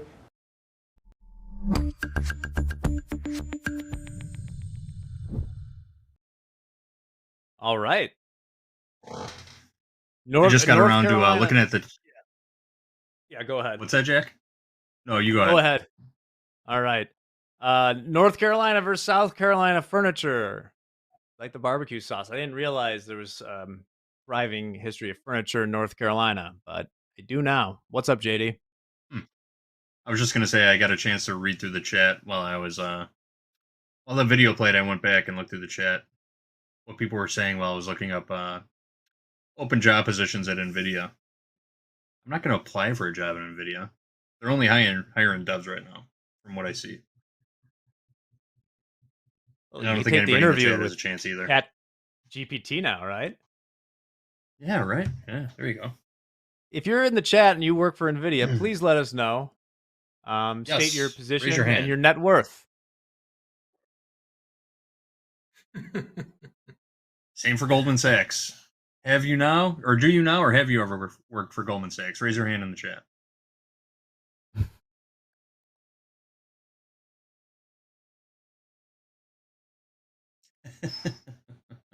Nothing. Crickets in the chat. All right. Crickets. I think I did an interview with them. With Nvidia? It did. Or No, Goldman? not with Nvidia. With Goldman, like for an internship way back in the day. I did not have what it took to be one of the interns we fear.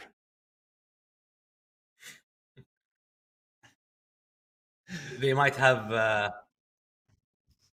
meeting right now to decide who will screw. Buyers or sellers? Yes. Yes. Or both if we pop these all-time highs and then sell off. Yeah. It's not looking likely the way we're moving right now. We're stuck in the mud, Yeah. spinning our wheels. Yeah. Nvidia usually it gives that long tail candle. You looked at the 5-minute in Nvidia at any major news. It usually happen long tail 5-minute candle to the high or to the low or sometime to both sides. Yeah. Regardless of the news. Mm-hmm. We are in a very tight looking at the ES right now while we've been on here. We kind of got through and Yeah. then there's not the action I wanted to see. So, Yep. gotta wait for these all-time highs. I don't think we're going to see anything till MOC. Do you think MOC is going to be a factor going into the close? Yeah. I think we'll see. I think the market will start anything worthwhile. will start moving before MOC even. Yeah. Well, you know, despite this move, Nvidia itself, like the actual stock, has been very pinned, probably due to all the options going on. I mean, Nvidia's only up 16 cents right now, so it's very close to where it opened. A lot of activity in those 180 calls, puts. Let me pull that up right now. Let's see what's happening. Oh,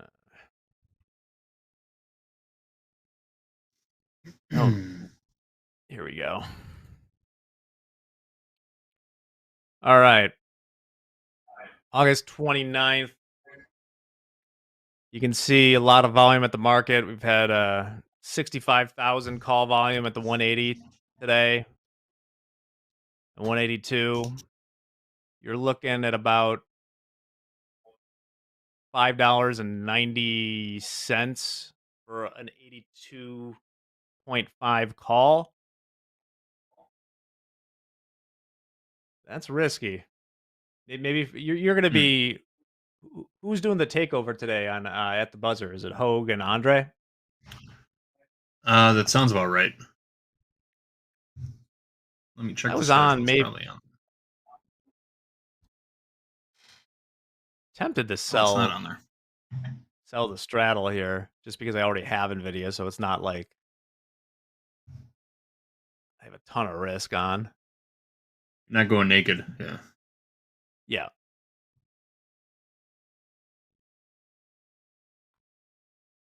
Who's moving this? Because the market is not moving, let's talk. Let's get some benefits here. I have listed during my leave, during my holiday, I have listed about 8 lessons that I think about during my vacation about trading in very unbiased vibe, where I just listed what are the things that has been changed during the time, because sometimes you are good, sometimes you are bad, but you reach a level and then you start to add things, add an indicator, have a new idea, change instrument, time of trade. What are the things? Because I have a step back and I want to know what are the causes of that step back. So, and you have to be very careful on that. Maybe you change something that is working. Maybe you have an idea that this is the problem, but it is not the problem. So I have filtered all the things that I have changed during the last year. What I have added to my trading strategy or my trading plan, what is working, what is the cause of the step back. So I realized that I have 8 of them. If we have time, we can go through some of them. Yeah, we can hit a few. Yeah, let's take a look. And I promise we'll get back Right. if this market moves, if the ES moves 2 points in some direction, we'll get on it. All right. So the first one is, I am kind of a trader that I like to enter in a position and exit in tranches. So when the market moves 1 to 1, 1.5 to 1, I take some of the position. This is how I grow up. This is how I learn to trade. This is how I feel comfortable in a position. Whenever I take some, I feel more comfortable in managing the trade. But I realized that this will not work if I exit less than 2 to 1. Why? Because when I exit in my stop, I exit in a full position. So I take all the loss. If I get out in tranches, in this case, I am always having a bad risk to reward. So to deal with that, because I don't like to exit the full position immediately. This will let me trying to find a new trade, a new position. That will force me to overtrade. So how can I manage that? I have a philosophy now that trailing is a new trade. So if I enter a position in 2 contracts and I exit 1.5 to 1, at least I shouldn't get out less than 1.5. Then I am having a new trade now. Entry is at the same position that I exited. I have to take a profit of the second contract more than 1 to 1 of the new position. I don't know if you understand me, but no, I'm following the this. trading will put you in a new position. So this is a new trade for you. Manage it minimum 1 to 1. So if I exit 1.5 to 1 in the first contract, then the second contract has to be at least 1 to 1 for the new stop, because I will trail my stop going higher if I'm a buyer. So my next target has to be minimum 1 to 1. And I start doing that, it fixes a lot of my issues. I like that. And it's also, people constantly say they have trouble adding to trades. I think it's a lot easier to add to a trade if you just count it as a new trade with a new stop. You don't have to add and just keep the same stop you had before. I know a lot of you see the uptrend like buying all the dips. There's no rule that says all your stops have to be at the same level or something. I like breaking it up into trades like that. I have another point here about adding to the position. Adding to the position I used to, for example, let's say if I have, let's show it here. If let's say if I have a level at 6492 and the stop 6486. So I use, and this is one of major mistake that I stopped doing actually. When the market is going lower, I said, okay, no, I bought it up there. Why I don't buy it here with less risk now? This is not less risk. This is higher risk because you will lose more now. Mm-hmm. Okay. Then I said, you know what? Adding to a position only if the market confirms the direction. In this case, adding to this trade would be up here.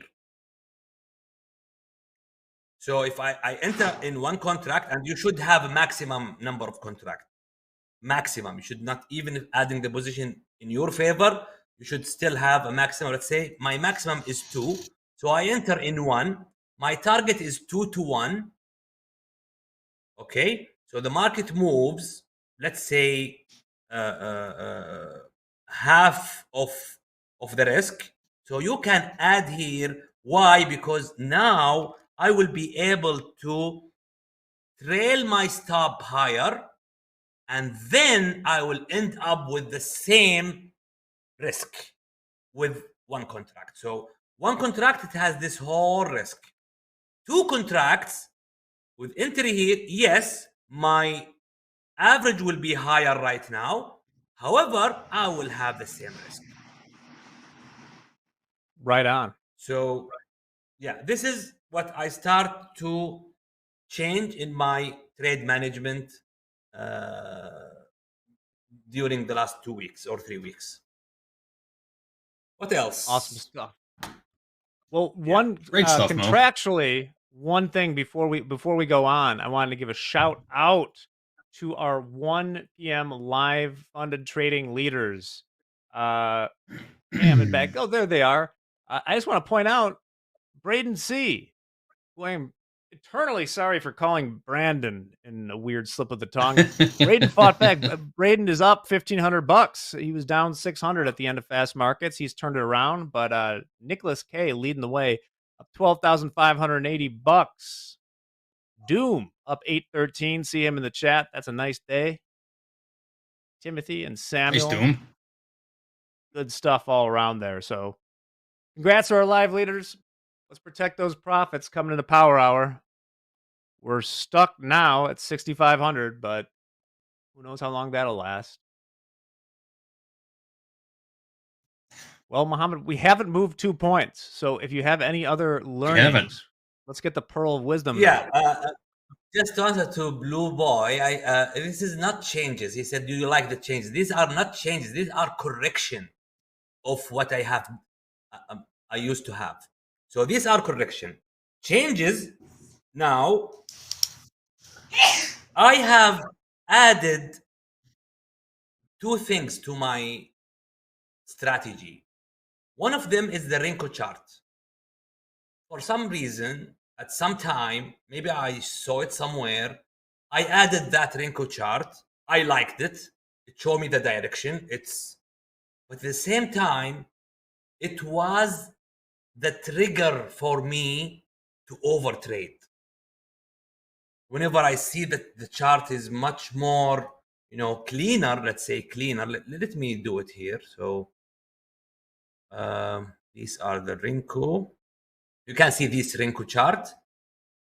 Those Renko chart, it's very clean, which will let me try to buy, and it is not in my strategy. Maybe it works for other people, but not for.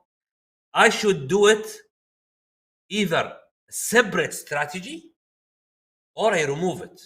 Because when I mix it, it's like you are making a pasta and you put some, eggs on it. So it doesn't work. Eggs is good alone, So that's the reason when you mix something to your strategy, be very careful, because even if it is not affecting the overall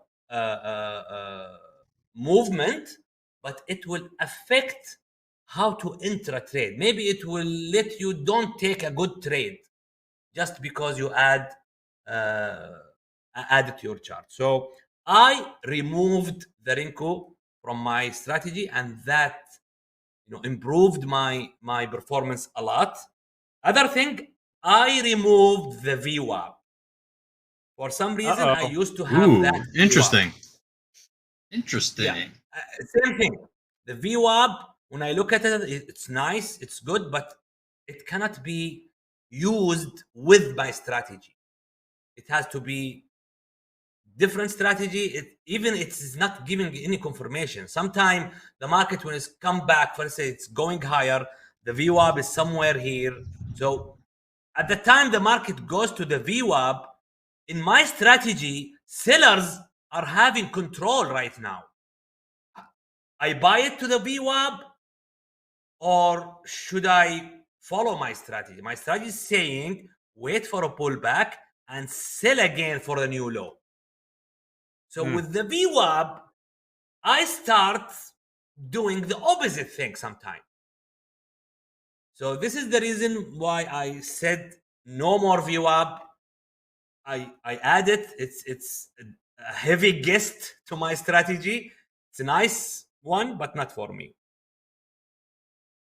So you find your trading improving here, since you've made these.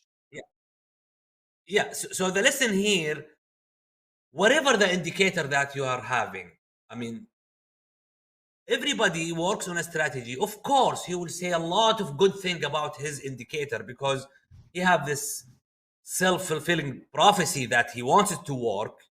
But be careful, if you use it, maybe it will not work as good as it works with him.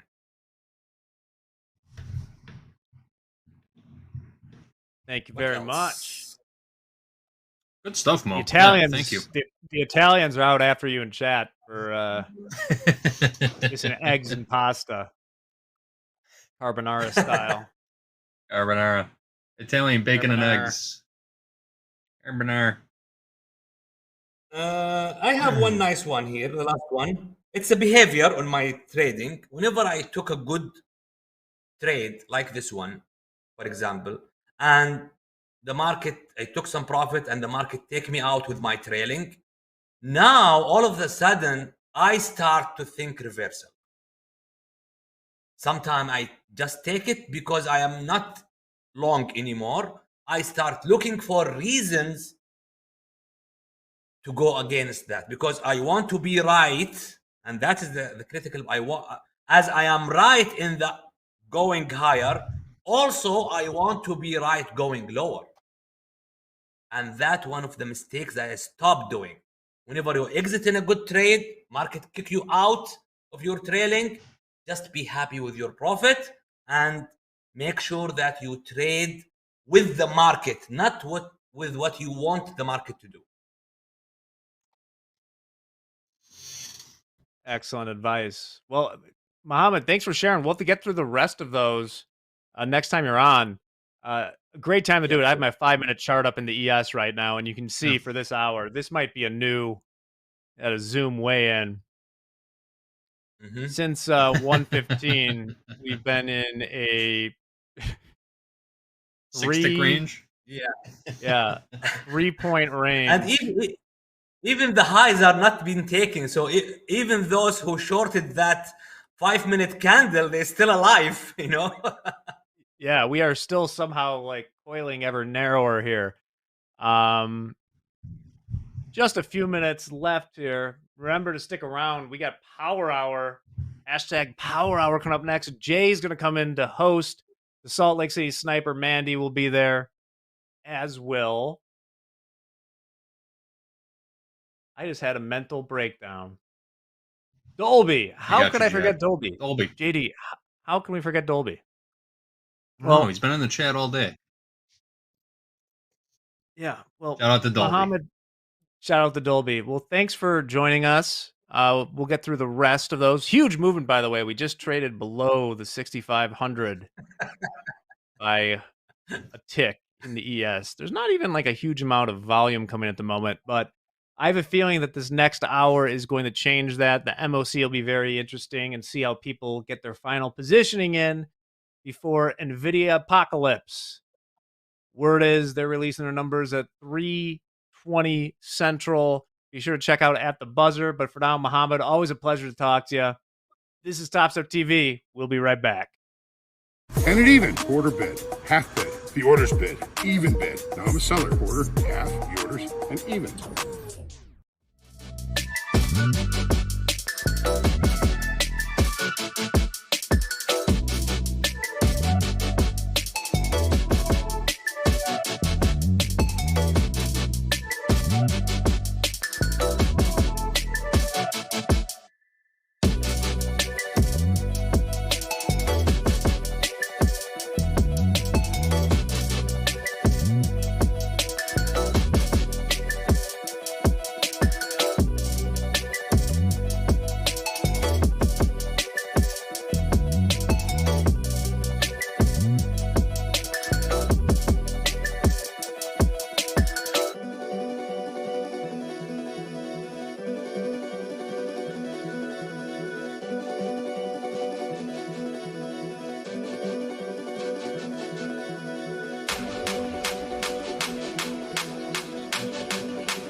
All right, welcome back to TopstepTV and back to Power Hour. Right now, it's me and Dolby Time. Dolby Time, how you doing today?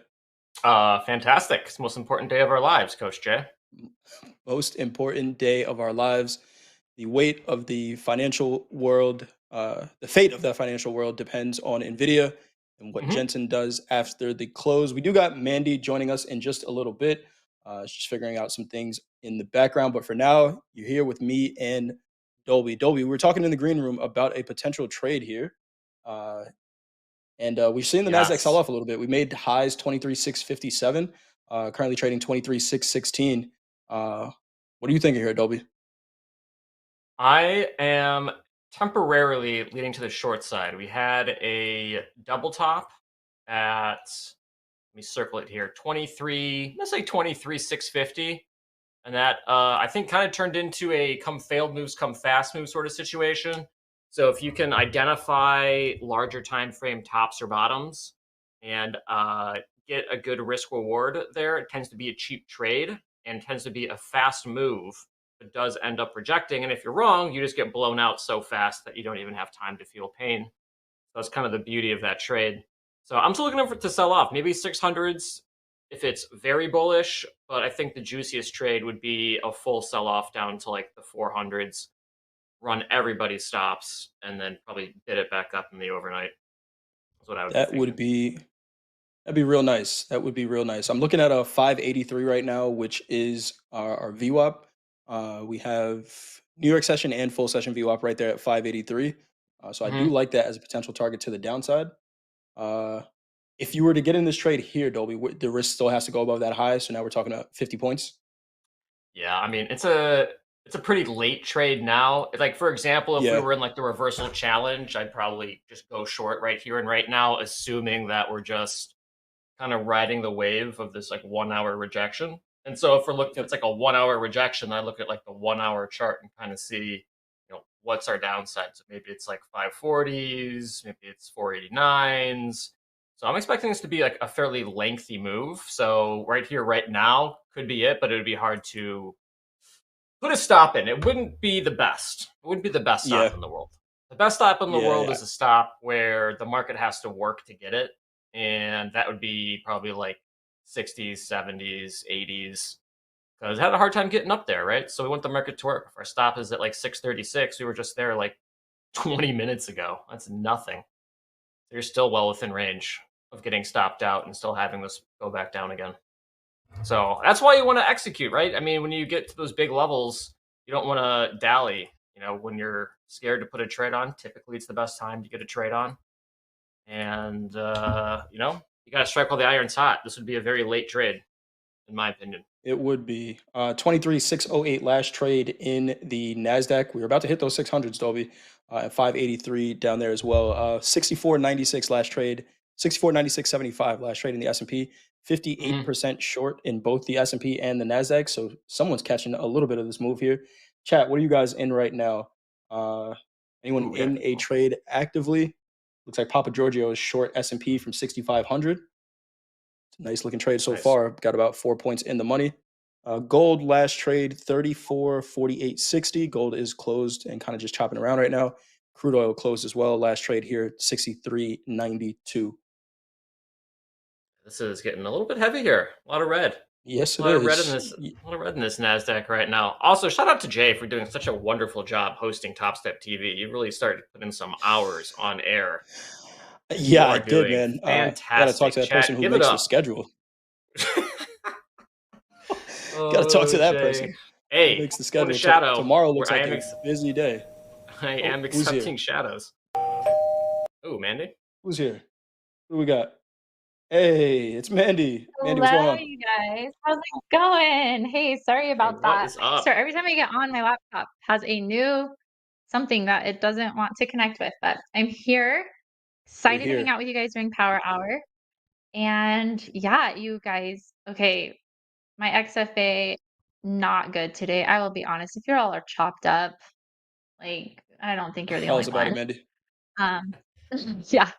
It's been a hard day today. So, but I did have another combine that I was going through today, and I just need a little winner to get me to my target for today for 1500. So Ooh. I'm wondering if we can Ooh, under find something at a good 600. entry that's a very solid spot. But we are selling off here in Dolby, look at this NASDAQ trade, man. and Look at this ES. trade, Dolby. I know. That's the thing with like momentum trades, and this is what I found just from experience. If you see a momentum trade, you just have to take it immediately because you can't Absolutely. wait. It's so hard to do because it feels just stupidly impulsive. But if you truly feel that you found a 1 hour level and it double top and you think that's the rejection and you're already 20-30 points, but you think it's the bee's knees, you just have to take it immediately or else you're just giving up price. Gotta click the button. Looking for Oh my ooh, god. big Oh set my coming in there. goodness. Look at this. Oh my Here we go. I was looking for All right. VWAP, but Need some that's selling not coming in here. happening. Yep, sold right through VWAP. Dolby, we made the right read. 23,573 last trade in the NASDAQ. You know how I feel about that, 64.89. Jay. You know how I feel Yeah, about I that. mean, We are. so hey, go ahead, Mandy. Oh no, I'm like at this point, this late in the day, what is going to hold up this NASDAQ? I mean, Nothing. I don't see anything until news comes, right? They're just Until stop earnings running. come. Look at this move. Oh, Jay. Yeah. So Dolby, I don't quick question know. here though, Dolby, What? for you. I know we're What's up? late on this trade. You had a Late. target all the way down at the kind of the 500s, right? Talking about running this low. Is this a trade that maybe we might be a little bit late on perfect trade location, but is there still some room where you can limit risk, right? At this point, I don't think risk has to go all the way above that high because, we're talking about a lot there, but is there a spot to maybe get in this if you think there's still some room to the downside? Totally. If we think we're gonna like get a stair step, we could like anticipate like a stair step pattern and like a 1 or 3. I would probably default to big round numbers. I think those are super important. So maybe you try to work something at like 600 and then get a stop in this chart. It was on the 30-minute, 15-minute. Oh, the 1 hour. So if that's 600 there, maybe the low of the previous 1 hour candlestick could be an interesting stop. So maybe like 20 points. See if you can get a short in it there with a stop at like 620s. It's hard. It's hard. But I would lean on the 600s for sure. Yeah, this is incredible. Definitely Mandy, come failed moves, come fast moves. Absolutely. I want to throw it to Mandy real quick. Dolby, you said you're leaning on the 600s. Mandy, you know what we like to do here. Above, below, you are the Salt Lake City sniper. What is our price? I think Mandy froze. Or she's really thinking about this above, below price. Could be either. We'll get Mandy back in just a second. But yeah, leaning on that 600s. Let's see what happens here. Yep, beautiful move. But Jay, you know how I feel. I don't care about eyeball trades. If it's almost worse. And that's why I don't care about people in chat who are fading trades. Like, that's fine. Put it on though. If you're gonna fade somebody, put it on. If you're gonna talk about Gotta a be in the trade game. or a super sexy level you love, put the trade on. Do not Absolutely. just Don't just talk about it. God. Be about it, No, Dolby. you have to be, dude. Because trust me, as someone who is not about it for a while, it's just it's an agonizing habit to like feel proud of trades you didn't take, but levels you were proud of. Like, who cares? Anybody can draw lines on charts. Take the trade. Gotta take it. Take the trade. All right, Mandy, I think we got you back now. Above, below. You're a professional at this. What's our price, Mandy? What are we looking at for above, below? Might be a tough one today with the Nvidia earnings. This is, let's go say 600. 23,600 on NQ. I like that. There we We go. could go back for another V, or we can stay down below this and not be doing what we've been doing all day. 23,600 for the poll in the chat. Above, below, Mandy set the price.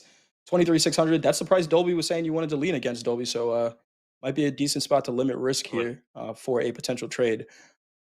I'm gonna say another stick trade. Oh, go ahead. I'm gonna say below.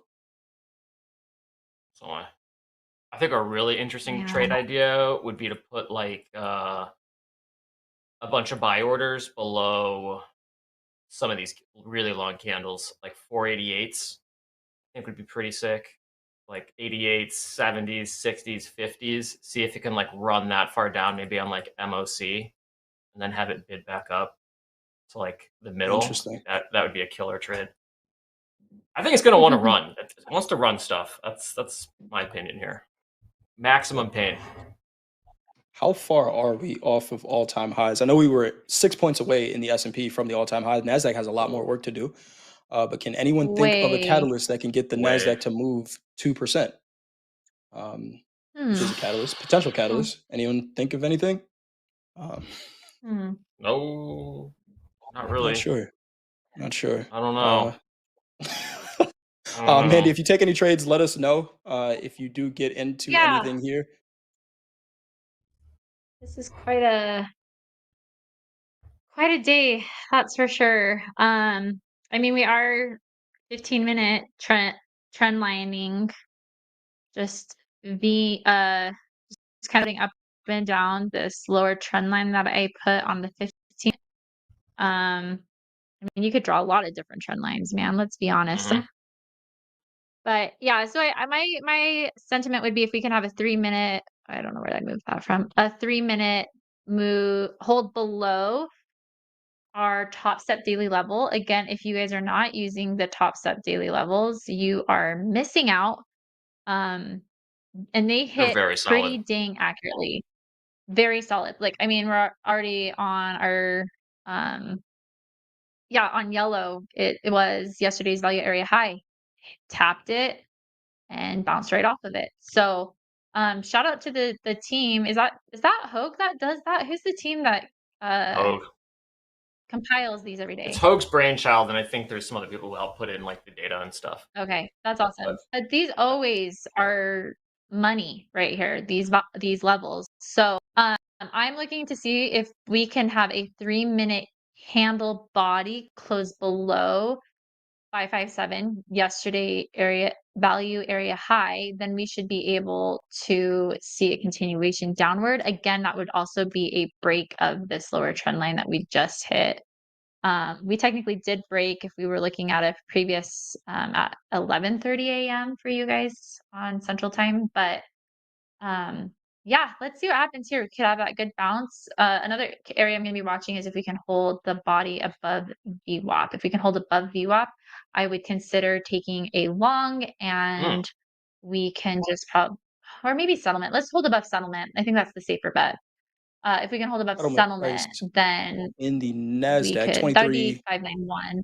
591.5. Yep. There right now. Yeah.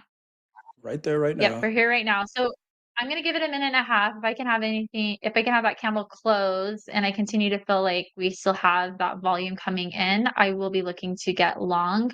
For me, it's gonna be a quick scalp. I don't need that much more on this combine, and yeah, we'll see. Well, I'll also give some good commentary as to where would be like my target price points, because I'll be out pretty fast. So I don't need to trade that much on this combine, but Cool. I definitely want to get in a trade at some point during this.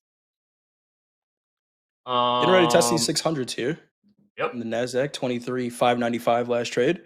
So if I was looking for a trade, yeah, definitely a huge fan of big round numbers, especially in NASDAQ. Yep. I would be looking for a little bit of like a consolidation pattern on like the 1 minute, just to see it slow up a little bit, to see if we can get like some resistance. Obviously, if it just does like hot knife through butter, then maybe it's not the best level that we thought it was. So if we get a little bit of resistance, maybe it slows up on the dome. Might be an interesting short idea. Chat, the levels. A couple people asking about the levels. Mandy, thank you for talking about those. Also, side note, they're great if you are new to trading. It will give you just some default levels you can kind of put on your chart, so you can get used to just having lines on your chart and seeing how price reacts to those levels. However, if you want to get them on your chart, go to indicators at the top middle of the Topstep X platform, and then you're going to just type in Topstep, and then you'll see Topstep daily levels, and then make sure you star it. But that's what makes it appear. I've just added it 3 extra times for no reason. And then if you want to see the labels on it, you just right click on your far right axis, and then you just go to labels and you just select indicators name label, and so that'll have a check mark on it now. And then you can remove it. So yeah, there you go. Ask Love and you shall those. receive, chat. One Rose Left Yes, asked a absolutely. pretty important question in the chat here. Why are you entering a trade at 3:20 p.m. and the market closes in 1 hour. Not the smartest idea. I think everyone on the screen is flat right now, and planning to be flat going into MOC. But regardless of the time Also, you trade, as long as the risk is managed, uh, also, some I'm people a really sniper. enjoy I'm Power not in Hour. long. That would be yep. this guy. Yeah, there's a lot of volatility. Yeah. Power Hour, I think, is one Volume of the steps most up. underrated. Sorry, go But ahead, if Mandy. it doesn't fit Absolutely. your I agree strategy, with don't you there, trade it. Goldie. Yeah, Underrated. I loved earlier in the chat, Blue Boy D. My average trade time is 38 minutes. So that paired with the end of the day plus Nvidia, I don't care what this thing's done. I'm not trading it.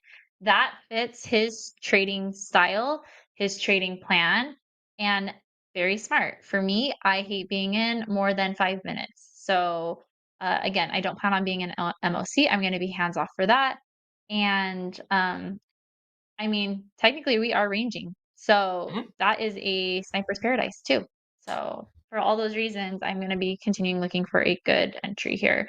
We're coming up against 600. I'm a little bit more hesitant to jump into anything, but I do like that we're holding above settlement.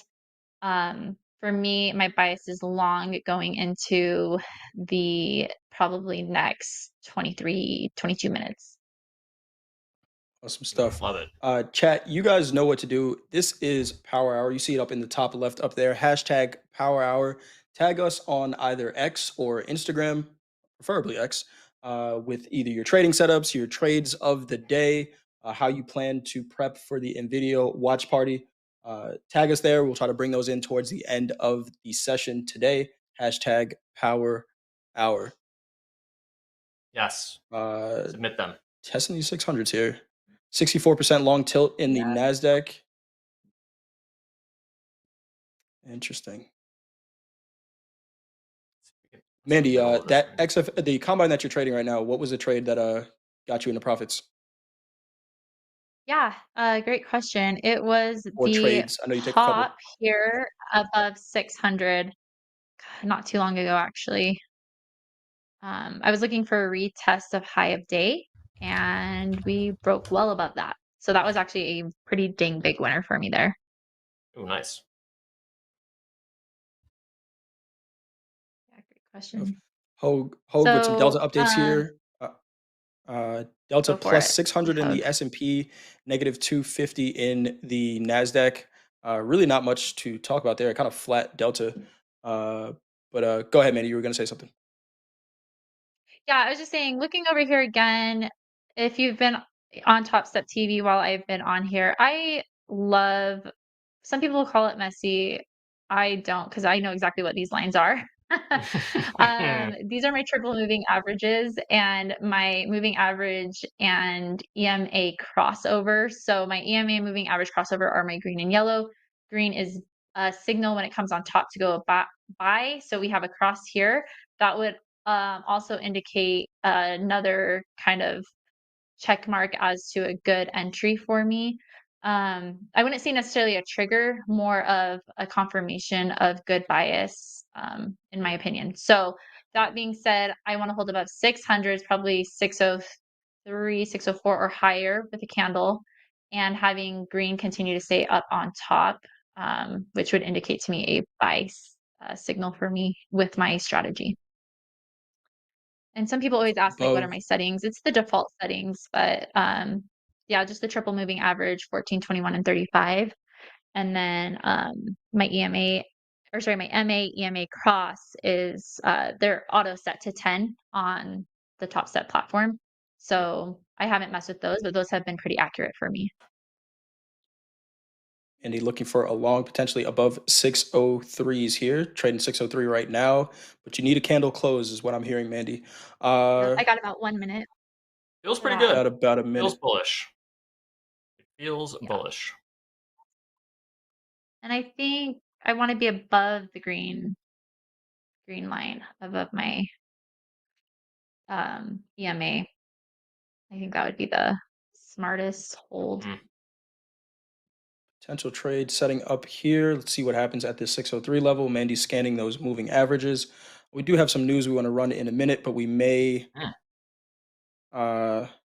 maybe getting into a trade here. Let's see if we can do it. We got 30 seconds. We got some news. We heard a lot about the Federal Reserve recently, and you know, the president firing Fed governors. National Economic Council Director Kevin Hassett says he believes that the Federal Reserve should be independent. Let's run that clip. It's very, very important that the Fed be independent. The academic literature, we nerdy economists have studied it for a long time, have found that if the Fed is not independent, then it tends to lead to higher inflationary outcomes. And one thing we know is that the American people hate inflation. It's something that we saw over the last few years when this Fed let inflation get out of control. What the president believes, and I think that there are a lot of observers that agree with him, is that this Fed hasn't really been independent. Really? President thinks the Fed has not been independent and is looking to maybe remove some of the Fed governors and replace them.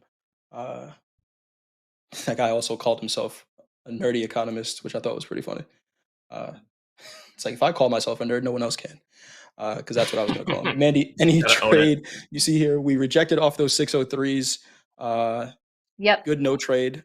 So again, that would be a no trade for me. I'm glad I stuck to it. Didn't preemptively jump in even 20, 30 seconds before, because look, I would be in drawdown right now. So taking just a little bit of heat, and I don't need that much. So I'm gonna play it smart, make sure I have a strong confirmation, and yeah, we'll see if it happens. Who knows? We might be stuck in this little area, barcoding and doing who knows what. So ACH, anything can happen, and following our rules is kind of the most important thing that anybody could do when, especially in power hour on a day like today with earnings. You just don't want to do something stupid and give back what you had. Oh, speaking of that, sorry, if you guys are okay with it, I can go on to my little spiel about trailing profit stops.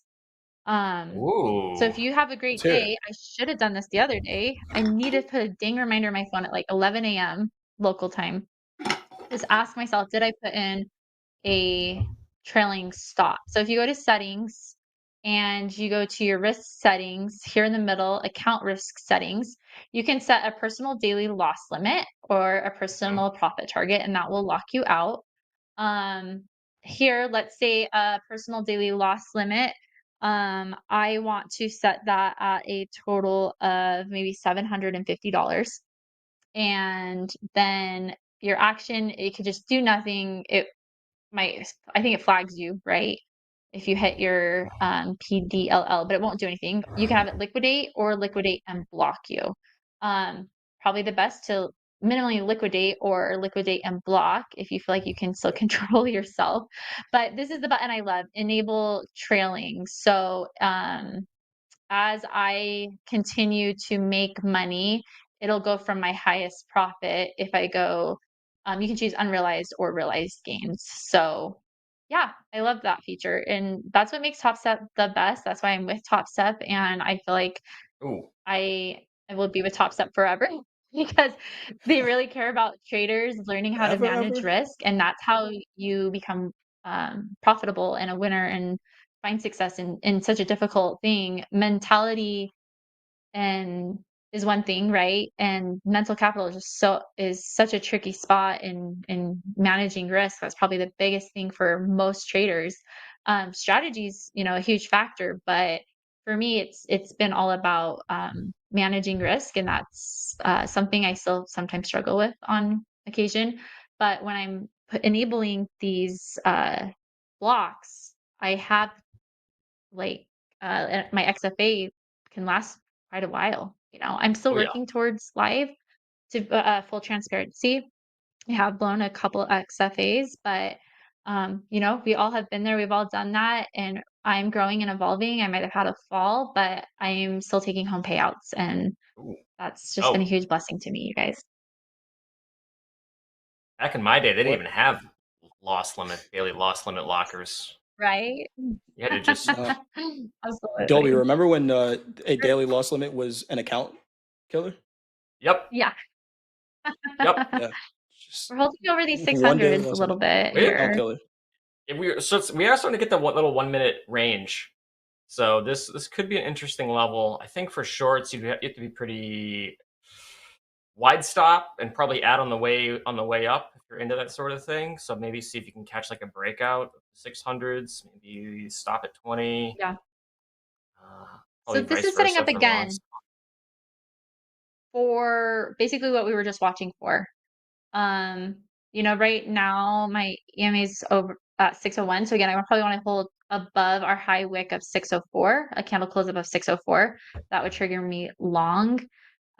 So we have another minute for that, and we'll see if we can attempt this trade again. But again, if it doesn't fit my rules and my strat, I'm not entering it. There's no reason to throw away this, these losses here. I mean, I am So- leaning bullish It would here. be This feels wins like bullish to get price losses, action. Yeah. Yeah, absolutely. And I mean, we're still following this 15-minute trend line. I mean, lower highs. Higher lows. Excuse me. It is a day. I'm a little tired.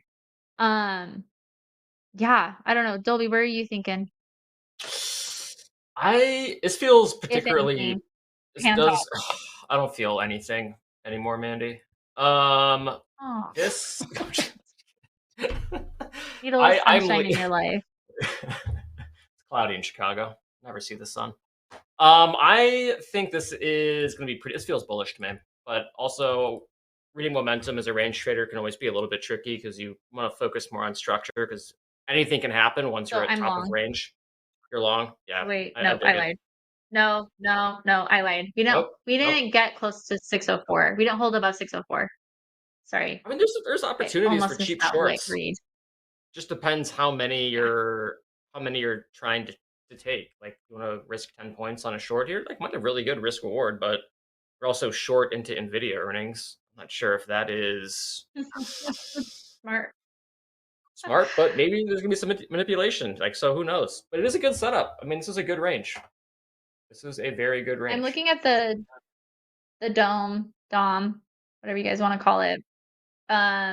We have a 43 sitting at 620 and another 60 contracts at 625.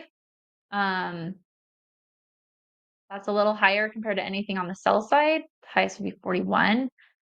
But yeah, let's see if it wants to go chase those higher contracts or not. So, got a question in the chat actually here from the Good News. It says, do you think watching the DOM, the depth of market, is useful?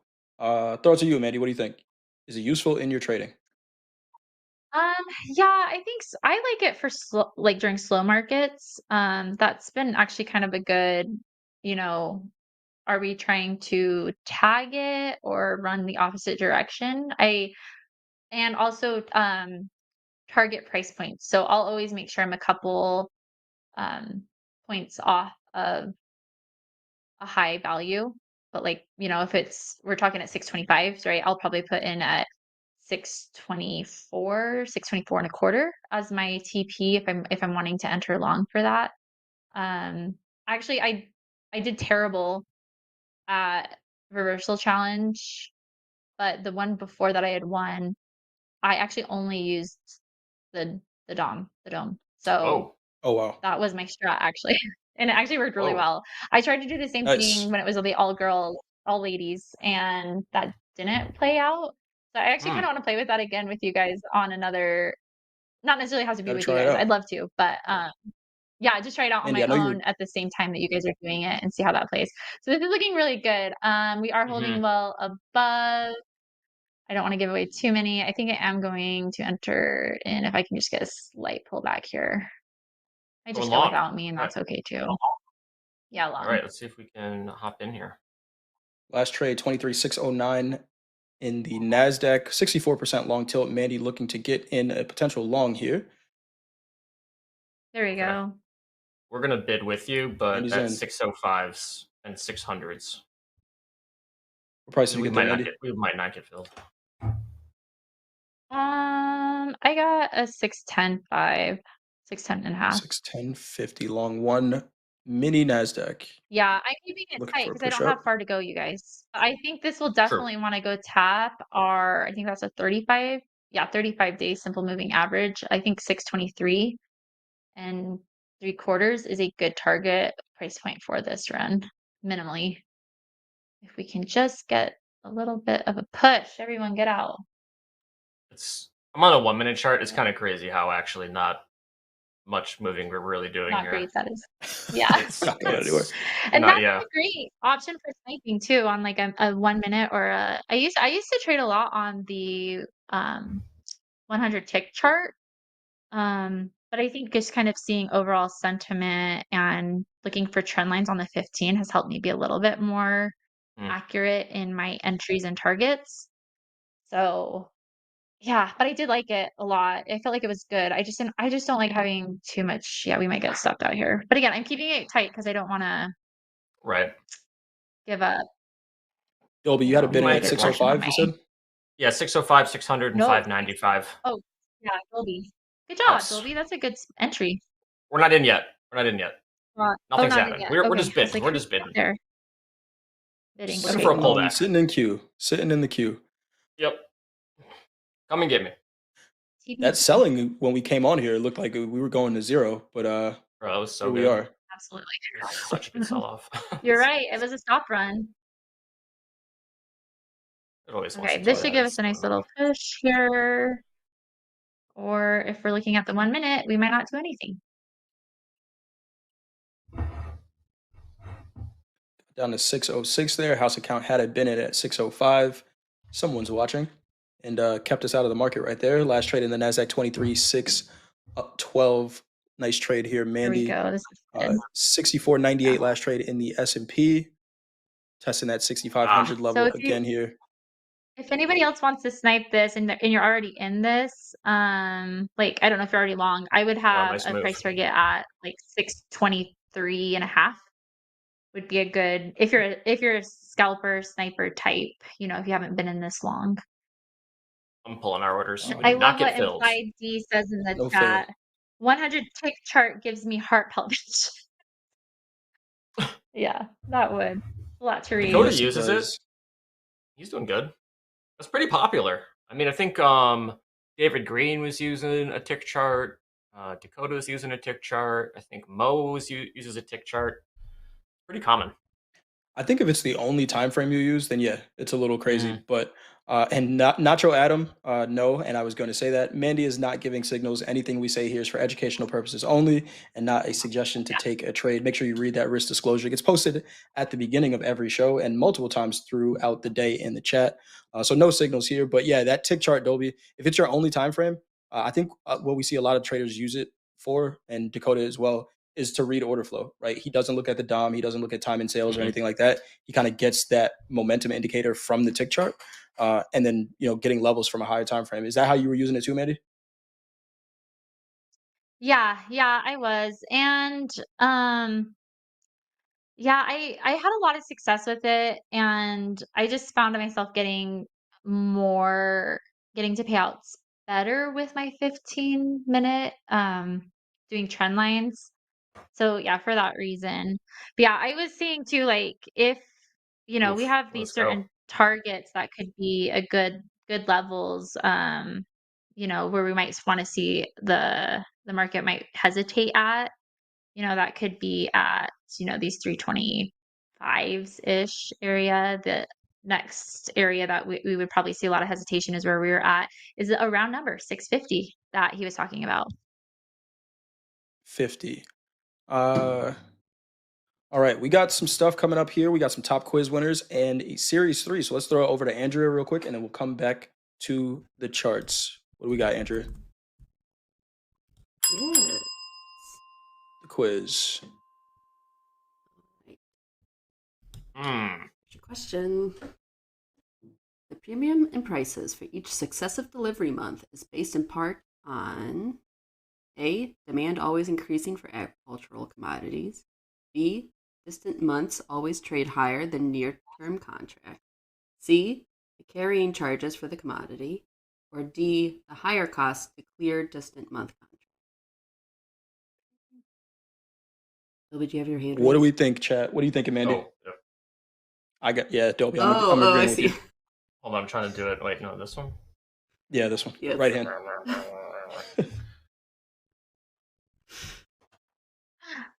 Yeah, this is. What do you think, Mandy? 5 seconds. I would 3. say B. You say C?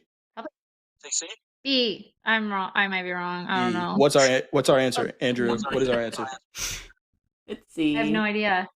Yeah. B. Look at that. Dolby had it. I was thinking B. Yeah.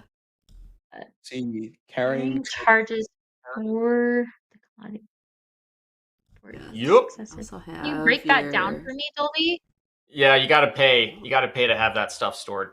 So, and there's like other things as well. I Right. took this a while ago, but yeah, Yeah. there's things associated with holding product. So that's why it's a little more expensive. I was going to ask you if you knew, because it said in part Dolby. I was going to ask you if you knew what the other parts were, but I don't remember used either. to. So I used to. Did you pass? You All right. passed. You got your Series 3, right, Jay? I did, yeah. It's somewhere yeah. on the shelf behind me there. got Andrew, we got some frames. quiz winners also. yes. Show those. Yeah. Got Pooley, which is a breed of dog, I believe. Logan, got a steak emoji. Stop shorting. Topstep for babies. Mr. Pips. Stop shorting. Is that Dakota? Miko. Right? Nvidia Day. Yeah. Sauce the Boss. Okay. Top quiz winner. RHS. Those were my high school initials. RHS. All right. Seeing a little bit of push here, man. Do we hit that 623 target? Dolby, they kept us out of that trade by a point. Thanks, Andrea. I think Andrea will be back with some hashtag power hour a little bit later. Dolby, they kept us out by a point and rallied 20 from there. What are you It gonna happens. do? Listen, I like Game limit of orders. ticks. You followed your Some people rules, like market though. orders. You know, and all the people who are like limit orders are dumb. And then, you know, you get into a market order and it's 10 points away from where you thought it was. Then you have to risk a bunch more, but then vice versa. If you have a limit order, you might not get filled. And then that runs. And the market order people are like, told you so. You can never win. Just pick one. Just got to pick one. S&P back above 6,500, 6,500 even last trade here. Remember, all-time highs in the S&P, 6,508. We are 8 points away from air horns in the most unassuming way of making all-time highs if we actually traded here. Today did not feel like a day where we made all-time highs, but here we are. NASDAQ, again, still has about 2%, but we have 14% of the NASDAQ reporting its earnings after the close. Someone did ask in the chat. 14% of the entire NASDAQ 100 is reporting their, of the weighting of the NASDAQ 100 is reporting their earnings after the close. If you asked how many companies that was, the answer is 1. That's awesome. The answer is 1. Nvidia rules the world. 23,626 last trade in the NASDAQ. Go ahead, Mandy. I was gonna say Nvidia runs the world whether or not you like it. Like that's just the fact of the matter. It is. It is So cool, just though. the facts. Yeah, Gnarly Nate says I'm blown away by that stat. So am I. I need to check the S&P weighting. It's up there, but 14% is crazy. Is that not like a record? That has to be. I'm looking at it. I'm sure Jack knows, but it has to be. 7.6% of the S&P. We might, like this is another price point here. I'm hoping not many of you are in any trades right now. If by some fluke you are, this could be a kind of a decision zone here. We've tapped a few times kind of in this range between today and overnight. So yeah, I'd just be really cautious here, you guys. Keep the capital that you have. No, let's not be gambling as we're going into MOC or close.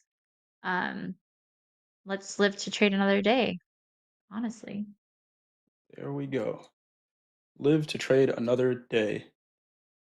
Just looking at Nvidia prices before we do have this earnings call. Last trade in Nvidia, $181.53.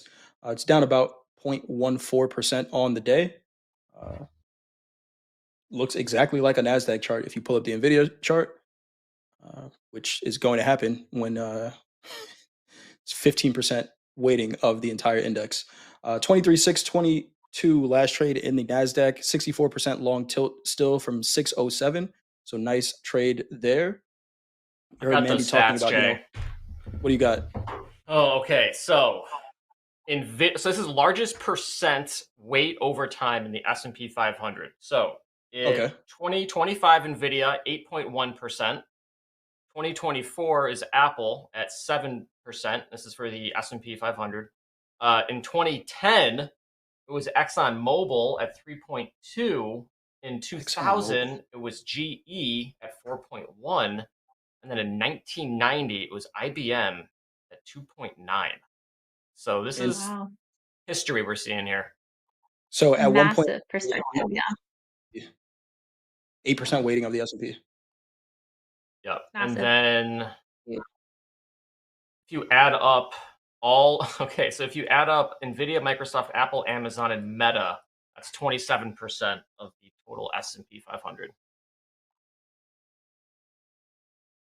Wow. Tech rules the world, y'all. Wow. Insane. Maybe it's one-sided. Who knows? I don't know. Maybe it's one-sided now. Maybe. You know what just hit all-time highs, Dobie? Cattle, because Hoop is in chat. Cattle, and also Coach Hoop just let me know we hit 179,000 subscribers on the Topstep YouTube page. So clap it up for that. Hit an air horn if you got it. Pum, pum, Like pum. and 179,000 You like and guys- subscribe. Would it be too much to ask for 1,000 likes before Nvidia earnings? Would that be too much of you guys to ask? I think that would be No, awesome. thank you for guys- reminding me. Yeah, go. yeah, you guys, that would be great. Yeah, I I've just never hit asked the like for likes, button. you guys. So this We is get a 1,000. first. Get 1,000 for Mandy. We're at Yeah, let's do 714 it, you right guys. I now. love that. Thank you. Yeah, what are we doing for 200K? Do we have anything? Anybody? Danielle in the chat? I'm just kidding. Where's Danielle? Someone tag Oh. Danielle. Danielle. Yes, I love that. Possible short up here at 630s. Right. You like the risk? Minute and a half. I'm not scared of MOC. Um, I love MOC. Yeah, seriously. Love it so much. I MOC had a coming couple up in a minute and people. 20 seconds here. Yeah, let's see what We happens will here. get you those Very numbers. intrigued. Jay, you're doing a stream for the Nvidia earnings. Very exciting. Yeah, Definitely. should be a Everyone lot of should fun. stick around for that. Yeah, it's gonna be a cool stream. And we got Whoa, Hoag, Andre joining us. 200K combine. What? That'd be wild. Mandy, what are you doing 200K here? combine for That would be 200K. popular. ideas. Don't give MP ideas. He has enough. He has enough ideas. Uh-oh. Danielle. We got Danielle's in the chat. Danielle's Eyes in the here. chat. She's always watching. Always. Always watching. Right. We got MOC coming Alrighty. up in about 30 seconds here. We will Don't get you be those numbers in as soon as they anything. come up. Let them trade, Mandy. Hopefully they're managing the I risk. know. Let the them traders trade. trade. But I don't disagree with you, right? This MOC has the potential to be pretty crazy, but let's see what happens. I agree, Mandy. I'm flat. Make sure I hit the flatten all button Like, a couple of make sure you times. have a stop. Keep a risk parameter, you guys, if you're in anything. All right, let's see what we got. MOCs are out. I'm refreshing here to see if we got the numbers. Nothing yet. Seeing a little bit of a spike to the upside. Come on, pretty chill. Juice. What do you got? Whole lot of nothing, kind of. Yeah, that was kind of surprising, actually. That was not nearly I as volatile know. as I I expected. expecting way more wicking or a This is bigger market on candle. close. Yeah, so maybe people aren't putting in All right. orders. Here we go. before. S&P 500 plus 354 million. NASDAQ 441 million. Dow positive 97 million. And the MAG 7 positive 444 million. So not a whole lot to write home about there. Again, those numbers do change. In about 5 minutes or so, we will see another spike of liquidity potentially that could move those numbers around. But Big ol' those nothing. are our MOC numbers. We got a big old nothing there. But we got something. We got Andrea with the hashtag Power Hour content. Yes, love Andrea, these. what do you rate him today? All right. On a scale of We got some little bits and 1 bobs. to 100. To Ooh, a wonderful. Sorry, 100. change your scale. Oh wow. I wasn't ready for that. I'll give it a 78. 78. It's pretty good. It's passing. Yeah. Passing. Very Passing. familiar with that score from high school. I know it's passing, All though. right, we got we got He's pay good yourself for before you you. play yourself. $1,000 payout before Nvidia earnings tomorrow. Ooh, nice. Smart. Nice. Don't YOLO it on options. And we got Retail Ray saying 3 out of 3 weeks. Thanks, Topstep. Got another payout. 4,694. And then we got Jean saying, finally made it. It wasn't easy. I nearly failed several times, but sticking to the process helped me pass this evaluation. First of many with Topstep. Very nice. Look at that P&L curve. Survived some drawdowns there. It's pretty good. Honestly, that's what a lot of trading should be. Yep. Nice. Good stuff. And we got King Eli saying, honestly, had a tough day, but came out in the green. Up 873. I've never seen the emoji that big before. I know, right? Been in the gym. Absolutely. Yeah, seriously. And then we got Trend Trader saying, always a good morning on payout day. So there we go. Love those. Payouts submitted. And There's 5 of them, too. finally, yeah. And finally, we got NJ saying, Oh, that last "I'll one was a take minute moment late. to applaud." Your job, Topstep.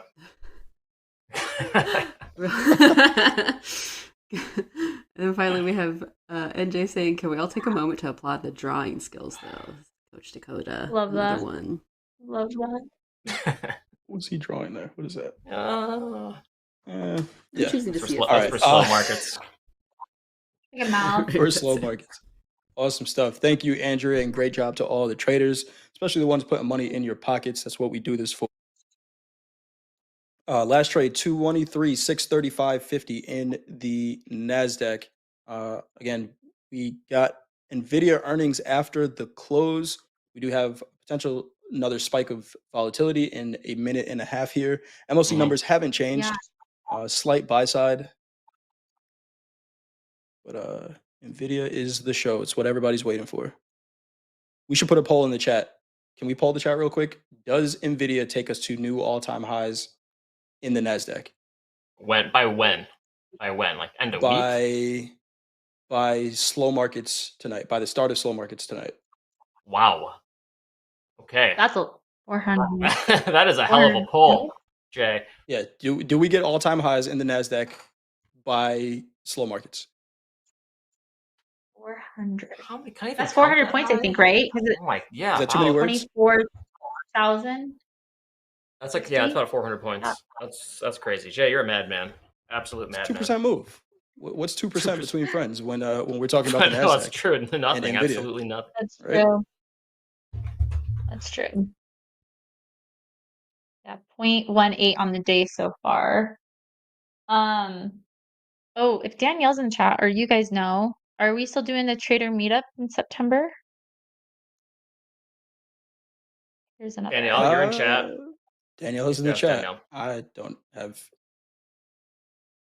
All right, We'll here we see. go. Let's see. 5 minutes there's to anything. go. Nothing again. Wow. No. A lot of This nothing. is it. Maybe some stop runs up into the 660s. Yeah. Into close. Never boring with Jay and Dolby time. I would always Always a place a party. trade. I'll always place a trade. Always a trade. Always a trade somewhere. I don't think so. Slow market. I don't think so. Does Nvidia take NQ to all-time highs by slow markets? We got a poll in the chat. 63 votes. I'm gonna say yes. I'm gonna say yes, just because it was my question. I'm saying no. I think the standards are too high now. Yeah. Any, I said no. Any A minor lot. slip up is not good. Danielle in the chat, we have to postpone it. We'll have more info tomorrow morning. I'm glad I almost purchased my ticket, so I'm glad I asked before I did. I'm really trying to make it to Chicago, you guys. I would love to meet some of you guys and meet Dolby, Jay, these people I've been hanging out I'd be with down. for a couple months now. I've never met face to face, so we need to do that sometime. Would Yep. love. So, but Daniel did just say, Daniel did just say we are going to Mhm. postpone it. It is going to happen. It is going to happen, but it is postponed for now. Postponed for now. Last trade in the NASDAQ 23,641.50. We got that poll in the chat, 274 votes. It is pretty much a 50-50 right now. 52% say yes, 48% say no. New highs in New the highs S&P, Coach Hoop says, Do 6502.50. do we hit So session highs before close or at in the close NASDAQ, above? So yeah, I guess we hold Oh, above yeah. 657 and 3/4. So yeah, 658 at close. Are we above that? For sure. 658 in the NASDAQ. Yeah, I mean, I could see it happening right at the close, kind of, right? Just Yeah. with that anticipation. Last trade, 23,641.75, 64% long tilt in the NASDAQ, 56% in the S&P. The S&P is looking like the stronger market for now, but we will see. Again, the NASDAQ has 2% to get to that all-time high. S&P has 7 points. 7 points away here. People are already trolling in the chat saying Nvidia earnings came out already. They didn't, but as soon as they do, we will announce it on the watch party, video watch party during At the Buzzer. Make sure you join us. Oh, look at that.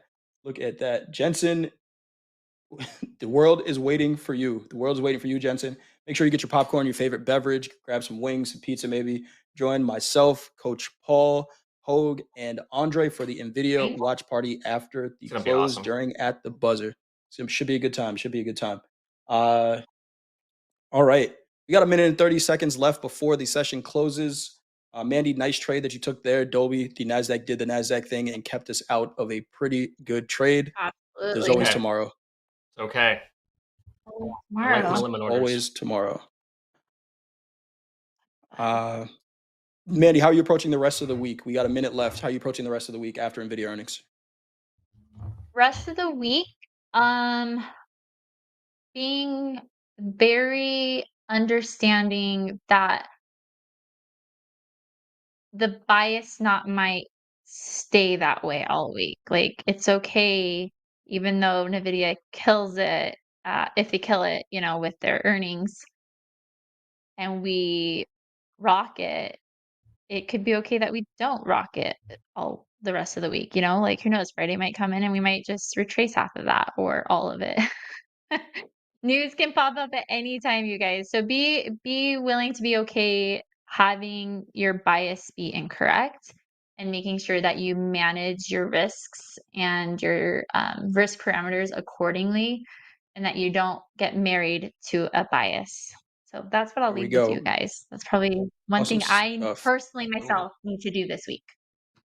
Seeing all this volume come into the S&P, selling off here into the close. We got 10 seconds into the close I here. don't think we're Dolby doing it. time. We are ready We for hit a 6. party. 54% 6. Come long. on. That Not tilt too is far off. pretty even. 622. Not bad. 53%. We are going to get out of here because I got a party that I got to host. So I'm going to throw this over to James. Fun. We're out of here. See you all soon.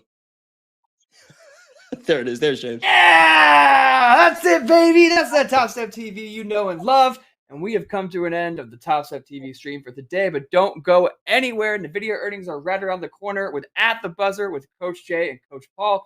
And they're going to be joined by Hoag and Andre, so it's definitely an At the Buzzer you don't want to miss. Then later tonight, Coach Dakota is back with Slow Markets at 7:30. Tomorrow morning, what's this today? Wednesday. So yes, tomorrow morning we do have Aaron Trades with London Open at 1:30 a.m. Central Time. And Deanna will be there at 3:30 a.m. with Euro Trade as well. So you can get your Topstep TV fix overnight or in the morning, wherever you may live. And then, of course, we're going to be right back here at 7:15 a.m. tomorrow morning Central Time for another wonderful day of Topstep TV. But I'm going to get out of the way right now because we got Nvidia earnings right around the corner. Stick around for At the Buzzer. You're the chat. I'm James Harden. Let's keep this party going. We'll see ya.